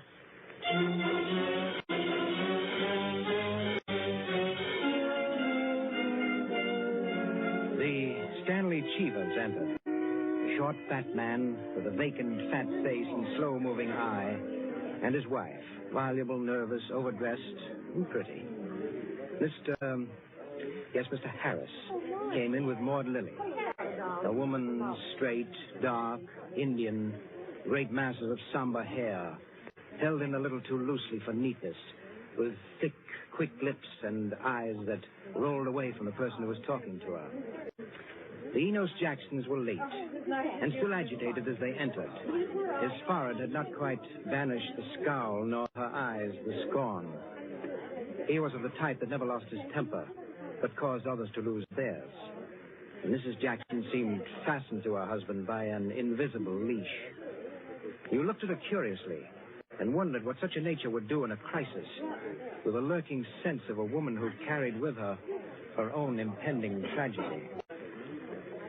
As soon as the company had been completed and the incongruity of the selection had been perceived, a smile of malicious anticipation ran the rounds, which the hostess cut short by saying, Well, now that everyone's here, this is the order for the night. You can quarrel all you want, you can whisper all the gossip you can think of about one another, but everyone is to be amusing. Also, everyone is to help with dinner. Nothing formal, nothing serious. We may all be bankrupt, divorced, or dead tomorrow, but tonight we'll be gay. That's the invariable rule of the house.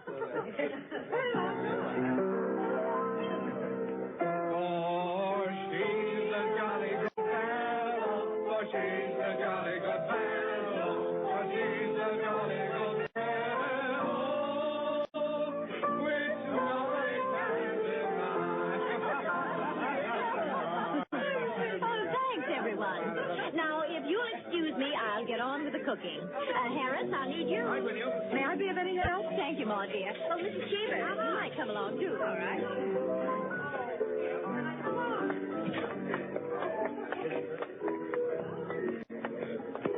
This is an adorable bedroom. Oh, thank you, dear. Now for my apron. Oh, there it is. Tie me up in the back, will you please, Maud? Of course. There you are. Fine, thanks. Now, just let me get my rings off, and I'll be all ready to go to work. Oh, this is such a lovely apartment, Mrs. Kildare. Thanks. Soap and water always seem to do it. Oh, there. Your rings are so beautiful. They are nice, aren't they? But there's only one that's very valuable, the sapphire. Oh, it's beautiful. Let me see. Oh, it must be very valuable. It cost $10,000 6 years ago. It's been my talisman ever since. For the moment, however, I'm a cook. You're not going to leave the rings there. Why, of course. Now, I'm the cook. Maud Lily, you're the scullery maid. Harris is the chef, and we're all under his orders. Mrs. Cheever, did you ever peel onions? Oh, good heavens, no. Well, there are no onions to peel. All you have to do is help set the table.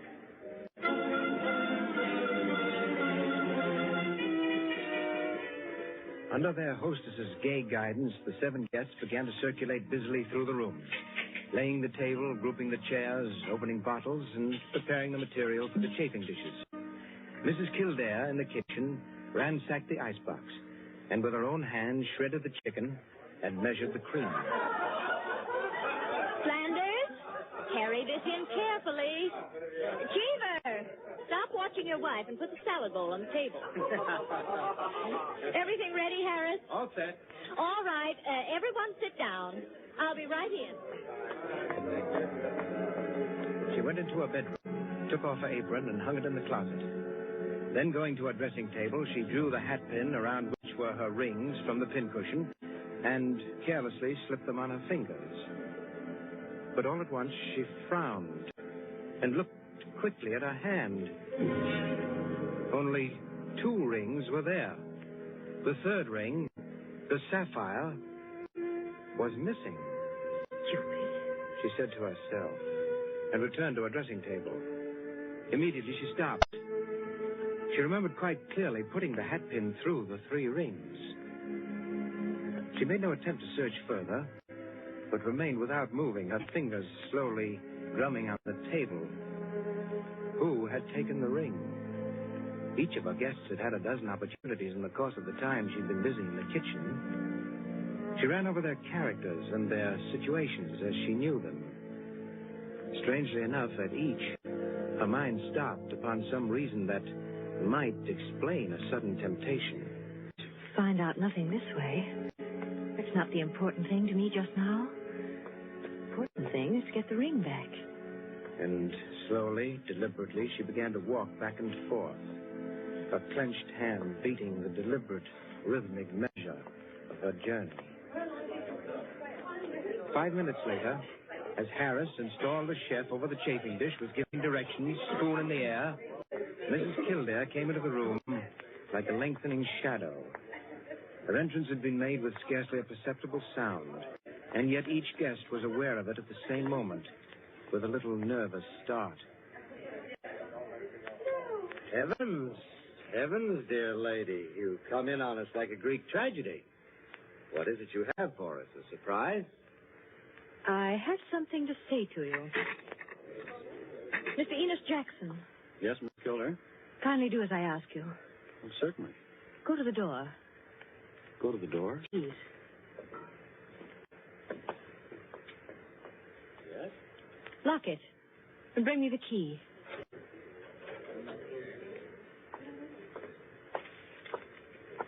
There you are. You've locked it? As you wish me to. Thank you. Now, the bedroom door. Would you do the same? Sure.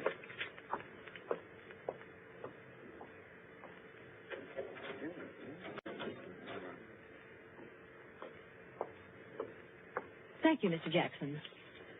Mr. Cheever, Yeah? would you blow out all the candles except the candelabra on the table? Blow out all the candles. Except the candelabra. All right. For goodness sake, Mrs. Kildare. What is it? I am getting terribly worked up. My nerves are all Sorry, red. Mrs. Jackson. That's the last candle. All right. Now listen. My sapphire ring has just been stolen. You don't mean it. The ring's been taken within the last 20 minutes. I'm not going to mince words. The ring has been taken, and the thief is among you. But Mrs. Kildare, is it possible? Yes, Mrs. Cheever. There's not the slightest doubt. 3 of you were in the bedroom when I placed my rings on the pincushion. Quite true. I was in the room when she took them off. The sapphire ring was on top. Each of you has passed through there a dozen times since. My sapphire ring is gone, and one of you has taken it. Now listen. I'm not going to mince words. I'm not going to stand on ceremony. But I'm going to have my ring back. Listen to me carefully. I'm going to have that ring back. And until I do, not a soul shall leave this room. I don't care who's taken it. All I want is my ring. Now, I'm going to make it possible for whoever took it to restore it without possibility of detection. The doors are locked and will stay locked. I'm going to blow out the remaining candles in the candelabra. I'm going to count 100 slowly. There'll be an absolute darkness. No one will know or see what's done. But if, at the end of that time, the ring is not here on the table, I shall telephone the police and have everyone in this room searched. Am I quite clear? Everyone take his place about the table and remain standing, please. That's it. That'll do. Now, I'll blow out the candles and count 100. No more, no less. Remember, either I get that ring, or everyone in this room will be searched.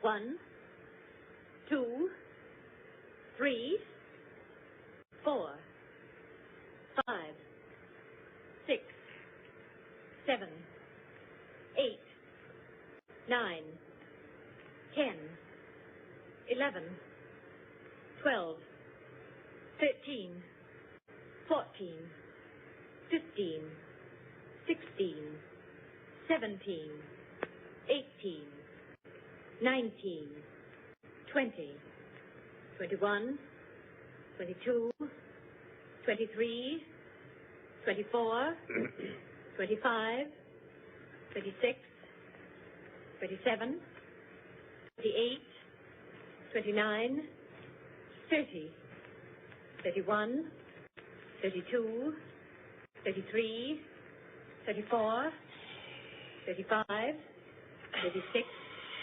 37, 38, 39, 40, 41, 42, 43, 44, 45, Foot slipped off the chair. I'm sorry.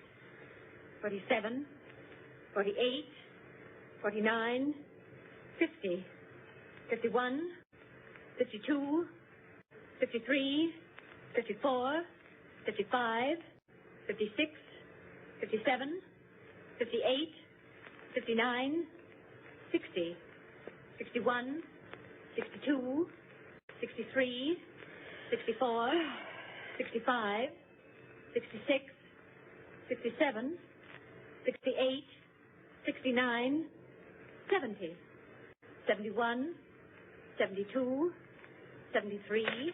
The ring. 74. There it is. From the 75, 76, 77, 78, 79, 80, 81, 82, 83, 84, 85, 86, 87, 88, Oh, really? 89, 90, 91, 92, 93, 94, 95, 96, 97, 98, 99, 100. Mr. Cheever, you may hand it to me. Well, now that that's over, we can have a very gay little supper. The light, someone.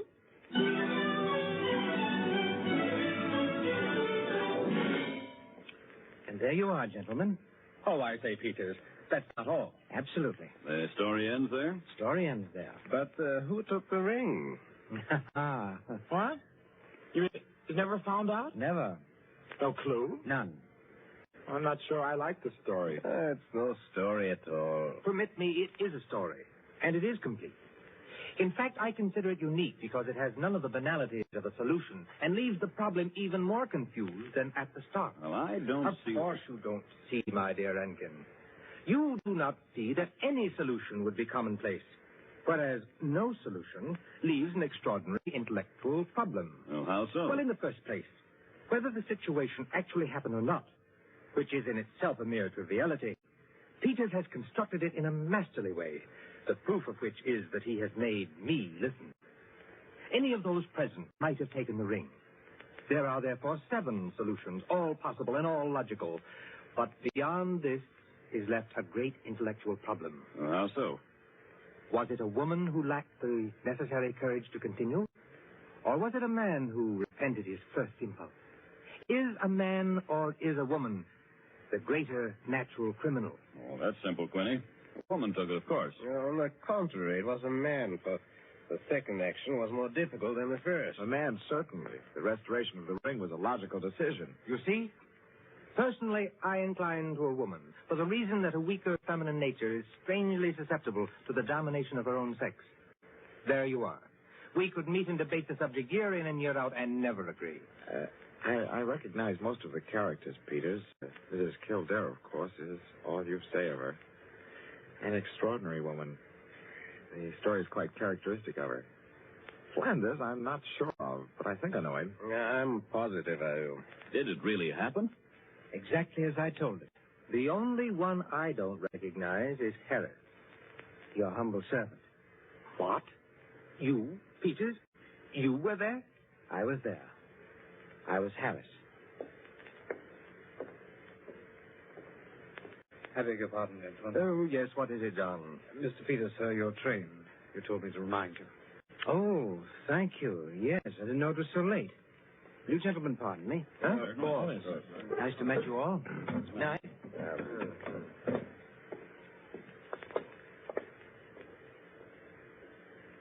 Curious chap. Extraordinary. Well, now, I wonder. I wonder if we're wondering the same thing, gentlemen.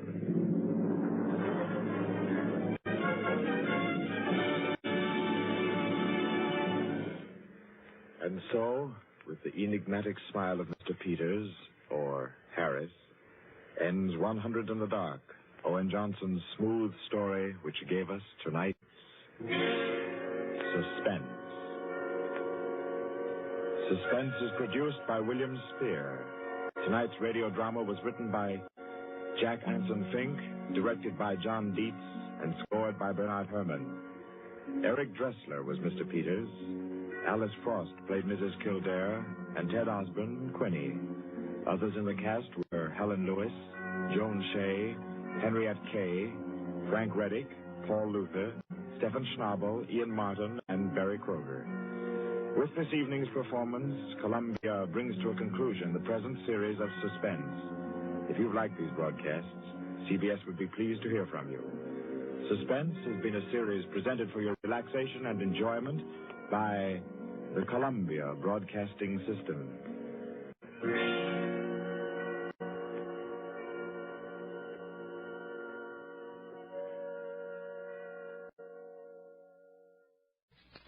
Kraft presents The Great Gildersleeve.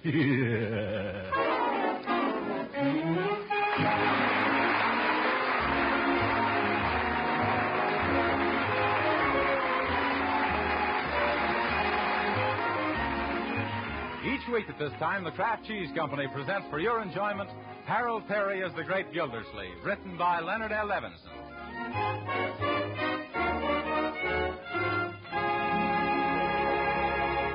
We'll hear from the Great Gildersleeve in just a moment. But first, let me remind you that fall is coming and winter, too. And when chilly winter weather really comes, your family is going to need plenty of wholesome, nourishing energy food. Now, one reliable and economical source of energy is Parquet margarine, made by Kraft. Yes, this delicious new margarine called Parquet is a protective food of high nutritional value. And to make it even better for you, Kraft adds important vitamin A to Parquet margarine's natural goodness. 9,000 units to every single pound. Now, of course, all this wholesome food value wouldn't do much good if your family didn't like Parquet margarine. Well, we think they will. Thousands of American families do. Yes, they like Parquet margarine's delicate, satisfying flavor for table use, for baking, and for pan frying. Best of all, Parquet margarine is economical, yet it's made by Kraft to the same high standards as all Kraft food products. But why not find out for yourself?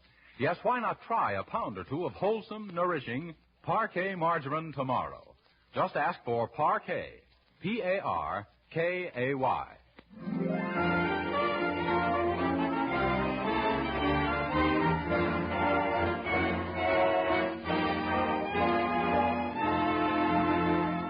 And now for the adventures of the Great Gildersleeve.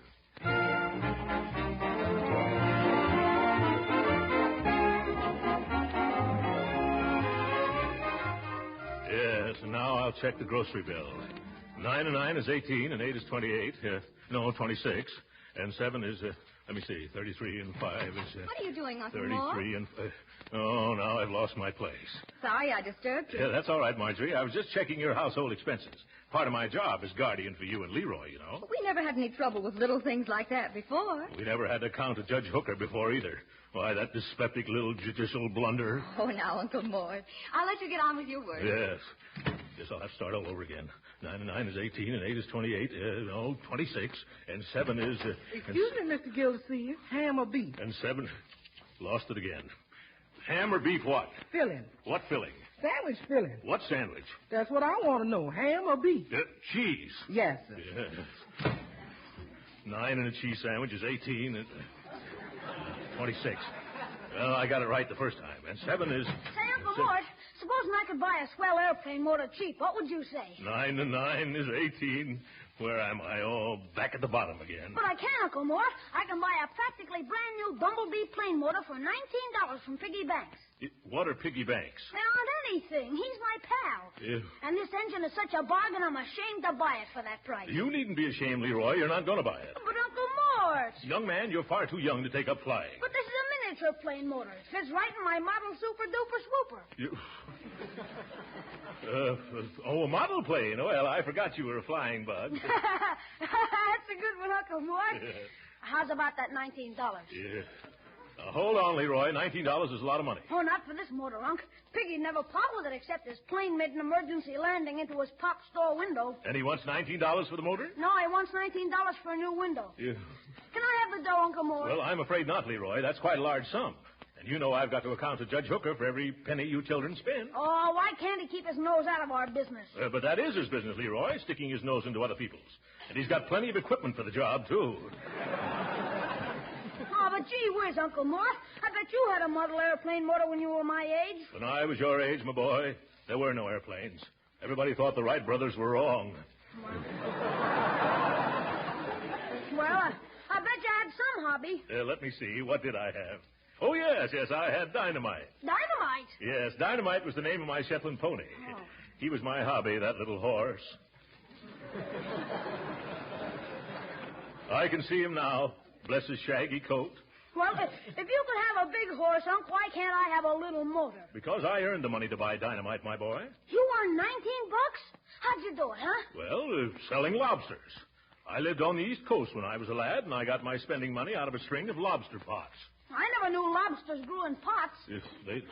They don't grow there, Leroy. That's how you catch them. I can still remember how hard it was in the winter. Getting up before dawn, rowing 5 miles, sometimes in a biting gale, just to tend my pots. Rowing back to market with my boat full of lobsters and my hands full of blisters, then walking 5 miles to school. Yes. It's wonderful to think what you'll do when you're young and you want a pony. Say, whatever became of that pony? Well, I took Dynamite to school one day, and he bit the teacher. We didn't have school for a month. Gee, instead of a motor, maybe I should get a pony. Yeah? No, I guess not. I'll stick to aviation. There's more of a future in that. Yes. But, Leroy, I said I wasn't going to give you the money. Oh, that's all right, Uncle Mort. I'm going to earn it, just like you did. A splendid idea. It'll help build your character, like it did mine. How are you going to do it? Oh, all I got to do is find a job and earn $19. Then would you let me buy Piggy's Bumblebee engine? I'll do better than that, my boy. Seeing that you're so ambitious, I'll advance you the money out of my own pocket. You will? Yes, and you can pay me back as you earn it. Oh, gee, Uncle Mort. You've got a heart as big as you are, Uncle Mort. And don't worry about me paying you back. I'll get a job in no time. Yeah. And can I have the $19 now, Uncle Mort? Now? Yeah, Piggy's here with me. He can't go home until he gets the money. Oh, yes, I see. Well, here you are. 10, 15, 17, 18, 19. Oh, thanks. Yeah. Hey, Piggy, it's a deal. Here's the dough. Yeah. Youth with its trivial problems. I wonder what kind of a job that boy will get. Need a boy? Oh, you don't. Need a boy? Oh, you don't.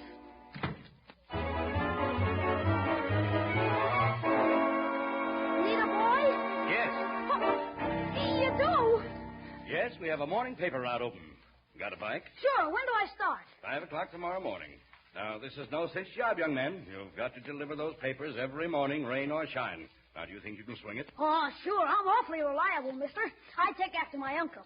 He used to get up every morning and row 5 miles into the teeth of a gale and then row 5 miles back. Oh, delivering papers? No, lobsters. Well, I guess you'll do. What's your name and address, young man? Leroy Forrester, 747 Parkside Avenue. Okay, Leroy. Now advance and take the early bird's pledge. Neither snow nor rain, nor hail nor flood shall stop the carriers of the Summerfield Indicator Vindicator from delivering their papers and collecting at the end of the month. I do. Good. Now wear this pin, your badge of honor as an early bird, and may its luster never be tarnished. No, sir. And remember, for every paper that isn't delivered before 7 a.m., you'll be Dr. Nickel.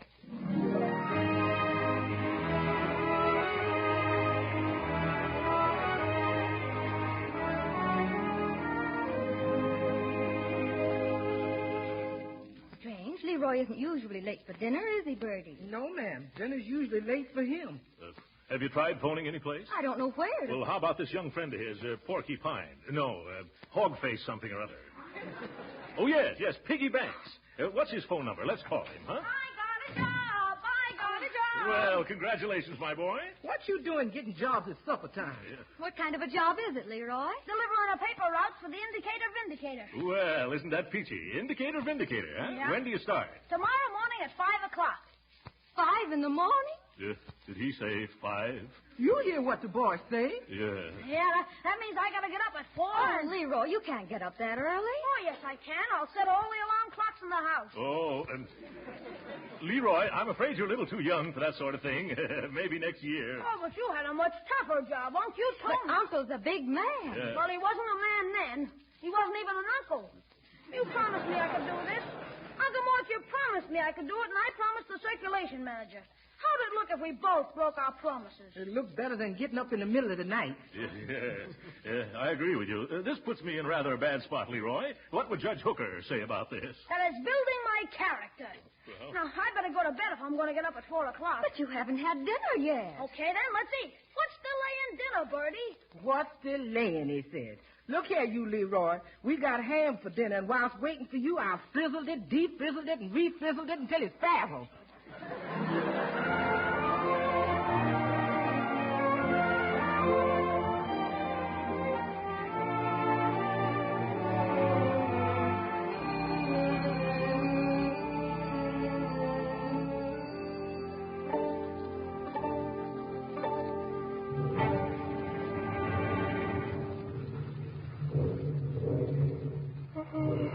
You dressed already, Leroy? Yep, up bright and early, Bertie. Hello, Bertie. Good morning, Leroy. Oh, don't look at me. I haven't had time to put on my makeup. I'm a sight. Gee, sis, I never knew you looked like that. I like you better without makeup. Looks like a skin rabbit to me. Stop. Have you had anything to eat, Leroy? Oh, yeah, I fixed myself a swell breakfast. What did you have? A ketchup sandwich and a peanut bar. Land of Goshen, boy, that ain't no breakfast. I'm going to fix you some pancakes. What was that? Oh, just a little drizzle. A little drizzle? Why, Leroy, it's coming down in buckets. Where? Why, look at that street. It's flooded. Why, the water's running over the curb. You can't go out in weather like this. Oh, yes, I can. Neither snow nor rain, nor hail nor flood shall stop the carriers of the Indicator Vindicator. I do. You don't. Not this morning. Oh, gee, Marge, I got my rubber boots and my slicker and my rain cap out in the hall, and I'll be riding my bike. You're not going out in that rain. Oh, shucks. This is nothing to what Uncle Mort had to face when he was a boy. He used to row 5 miles out to sea in a lobster pot. I don't care if he... Oh, Uncle Mort. Why, he could take out the car and drive you around. I'm going to wake him up right now. Oh, gee whiz. Who ever heard of a guy's uncle driving him around a paper route? Oh, Uncle Throckmorton. That's very good, Judge Hooker. Uncle Mort? Yeah, giddy up, Dynamite. Uncle Mort, wake up. Wake up, Uncle Mort. Who's that? It's me, Marjorie. Marjorie who? Oh, Marjorie you. Yeah. Good night, Marjorie.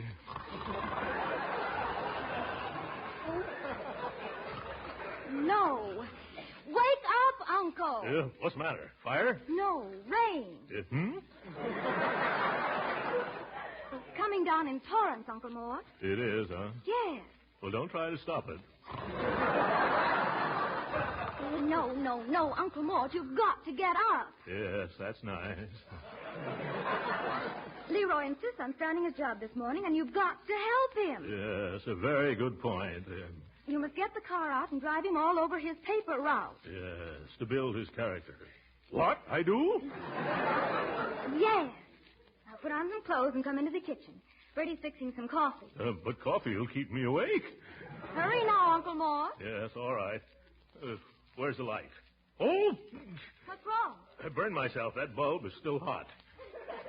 Why, Uncle Mort, what time did you get to bed? Well, I was reading a detective novel. It must have been about 3:30. What time is it now? 4. Oh, my. You must go back to sleep. Leroy's waiting for you in the kitchen. Yes, bright boy.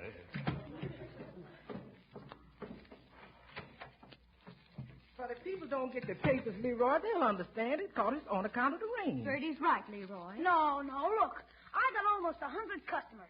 And if I don't deliver 100 papers, I get docked a nickel apiece. That's $5. You do? Yeah, and suppose it rains steady for a week. Then I'll owe the company $35. Why, at that rate, it'll cost me $150 a month just not to deliver papers. I can't afford it.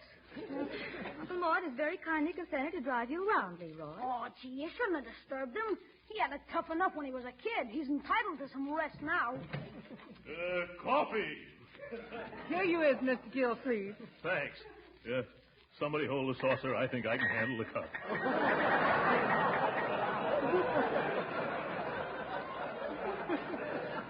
I hate to rush you, Uncle Mort, but we'll have to hurry. Hurry? Where are we going? You're driving Leroy around his paper route, Uncle Mort, because of the rain. You better put on something warmer than that bathrobe and them pajamas. You know summer's all over. And he won't have to get out of the car. Here's your overcoat, Unc. That's all you'll need. Yes, thank you. There, we're all set. Now let's go. Okay. Which way's the door? Right through here. Yeah. Oh, it's raining. What am I doing out in the rain? You're going to help me deliver my papers. Papers? What papers? The man said they'd leave the bundle right here on the porch. Where? I can't see any. Hey, Uncle Mort. What? They left the papers all right. Yes.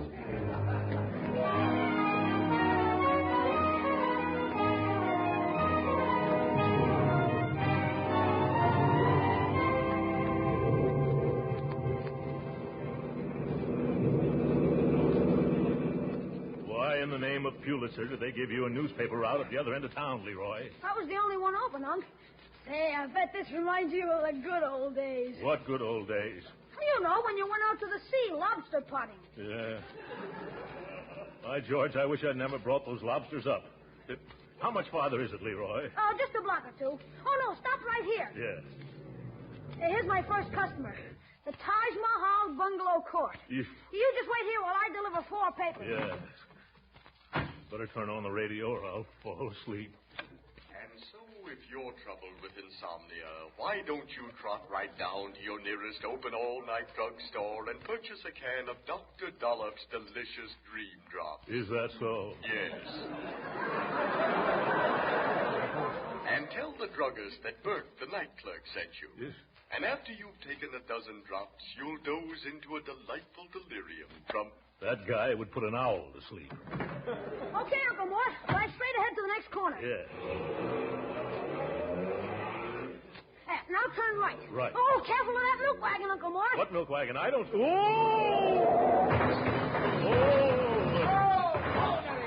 Yeah, whoa.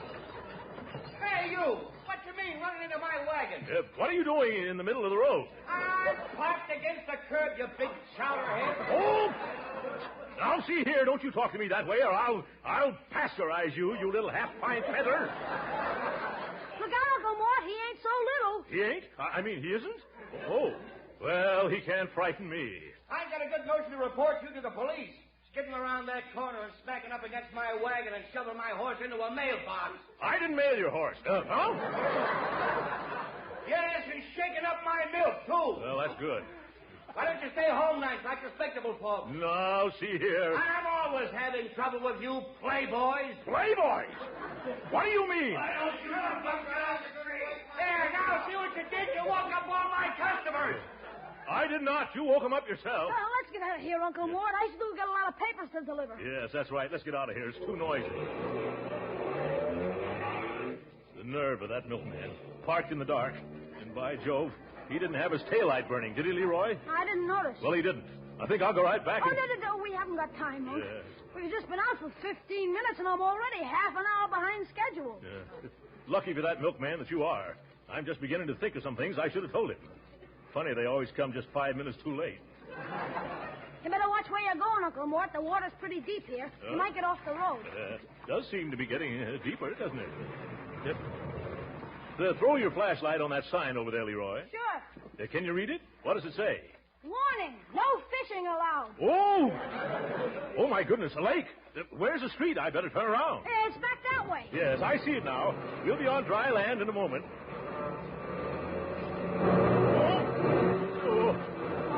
We're in a hole. Hole? Don't worry, Leroy. Everything's going to be all right. Yeah.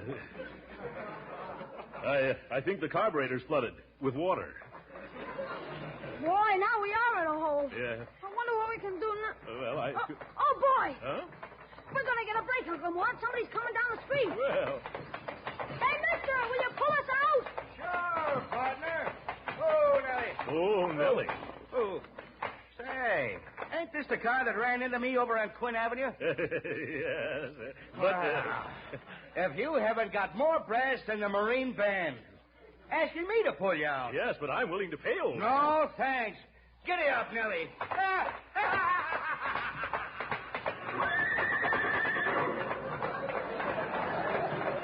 Go jump in your milk, both of you. It's getting pretty late, Uncle Morton. We still have a lot of papers to deliver. What are we going to do? Well, the car won't move, Leroy. Looks like we'll have to travel the rest of the way on foot. And I'm wearing bedroom slippers.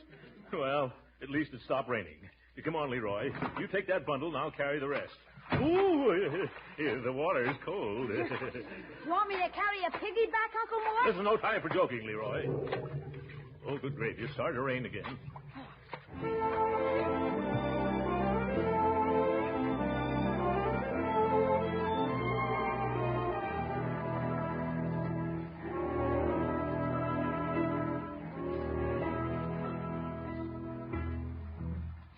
Okay, come on, Uncle Mort. Just 12 more papers to deliver and we're through. George, I'm soaked to the marrow. And on me, that's pretty far down. There's 2100 Burnside. It's your turn to put it on the porch, Unc. That's a long walk up there, Leroy, and I'm rapidly reaching the end of my tether. Suppose I just throw it up on the porch, huh? Oh, no. You can't do that. Us early birds aren't allowed to throw papers, Uncle Mort. Well, I'm no early bird. I'll bet my aim is still pretty good, too. Oh, but we've got orders. Oh, it's all right. Just this once, huh? Watch me place it on the porch. There it goes. Oh, gee. It hit a window on the second floor. I told you you shouldn't Let's not stand around, Leroy. We delivered the paper, didn't we? Come on, quick. We might as well get going. Operator. Where's that operator? Get me the police department at once. Hello, police.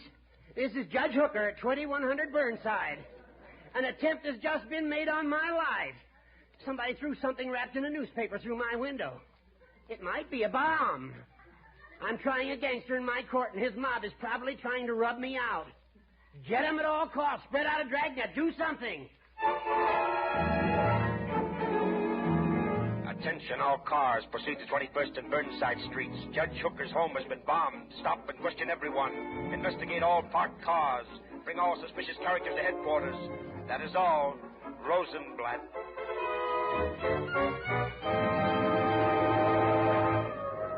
Oh, listen to those sirens, Leroy. Must be some excitement around here. I wonder what... Did you sneeze, Uncle Morris? What does it sound like? Sounds like you're catching a cold. Oh. I only got 4 more papers to deliver. Why don't you go home from here? Oh, no, I wouldn't run out on you. Well, if you insist, that's a different matter. Maybe I'd better get into some dry clothes. Oh, huh? sure. Just go straight down 21st Street to Parkside. So long. So long, Leroy. See you at home.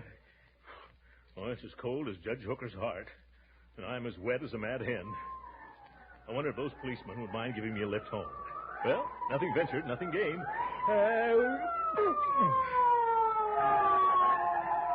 Hey, officer. Yeah? Hello, officer. I wonder if you're going my way. I'm all wet. I'll say you're all wet. Why don't you call a cab, mister? Well, you know how cabs are. They're like policemen. Anytime you need one, you can never find... Oh, what am I saying? If present company accepted, of course. Where have you been, buddy? Hello.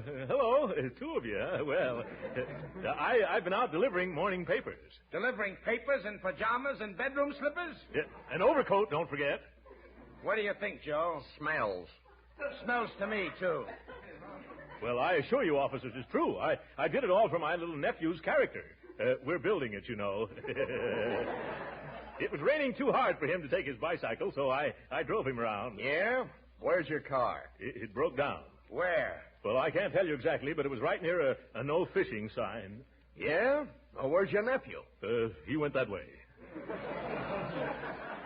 Say, fellows, I'm terribly cold. Couldn't you give me a lift? What do you think, Joe? Okay. Get in. Oh, thanks very much. Ooh, a gun. Yes. I hope this isn't going to be out of your way, boys. I live at 747 Parkside. Got it, Joe? Sure. Oh, but you're headed the wrong way, Joe. Oh, no, I'm not, buddy. I'm headed for police headquarters. Oh, my goodness.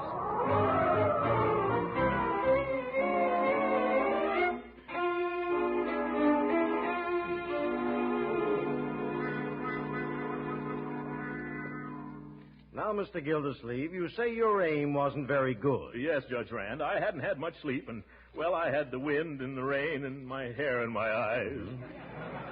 And so, instead of throwing the paper on this man's porch, you broke an upstairs window. Yes. I was trying to throw a curve, Your Honor.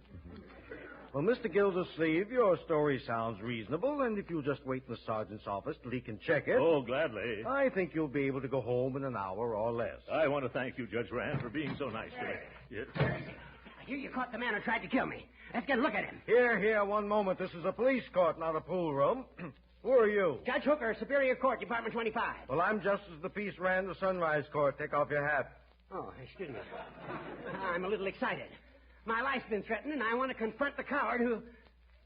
Gildersleeve. Yeah. Hello, Judge Hooker. Do you know this man? Well, of course. What's he doing here? Well, we picked him up near your place. He's the one... Uh-huh.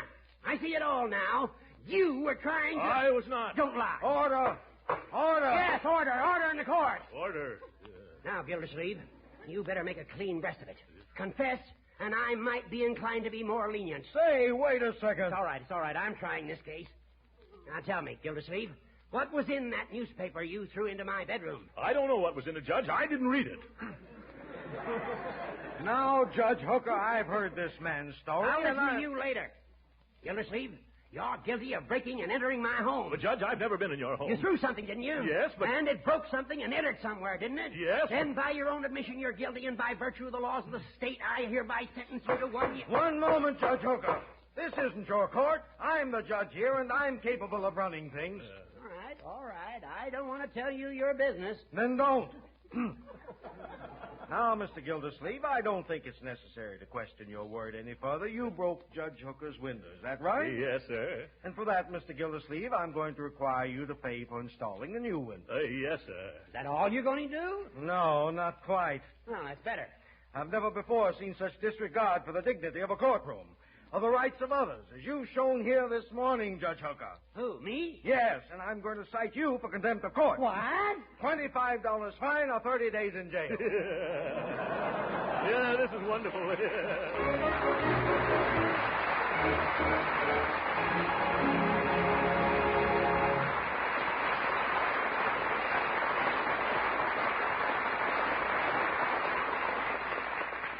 The great Gildersleeve will be with us again in a few minutes. But right now, I wonder what the Parquet margarine users who are listening in would say if I asked them why they like Parquet. Well, it's a pretty good guess that they like Parquet first because of its delicious flavor. And a good many would answer, too, that they like Parquet because they can use it so many ways. Yes, Parquet margarine is so good tasting, you'll be proud to serve it at your table. And for the same reason, you like it for seasoning, for baking, and for pan frying, too. Why, more and more these days, good cooks are insisting on a flavor shortening for baking. A shortening that adds its own tempting taste to cookies, cakes, and pastries. And a flavor shortening is just what Parquet margarine is. You'll find Parquet's flavor makes it a delicious seasoning for hot vegetables, too. And a grand fat for pan frying that doesn't spatter or stick to the pan. And whether you use Parquet margarine at the table, for seasoning, as a flavor shortening, or for pan frying, don't forget, Parquet is a nutritious food and a reliable year-round source of vitamin A. Now, when you go to your food store, don't just ask for margarine. Ask for Parquet margarine made by Kraft. Remember, Kraft's reputation for quality backs every pound of Parquet. So be sure to say Parquet margarine. It's made by Kraft.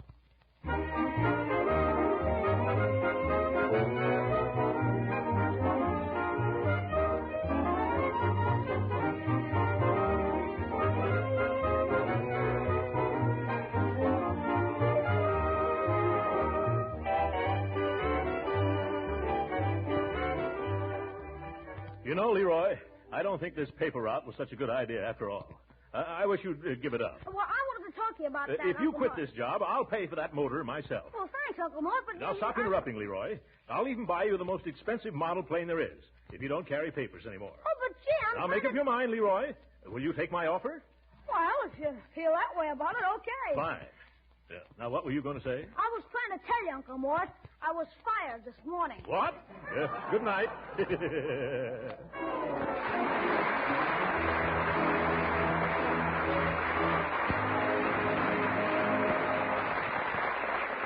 You have probably heard that September 15th to 20th is Retailers for Defense Week. During this week, your regular food dealer will be selling defense stamps.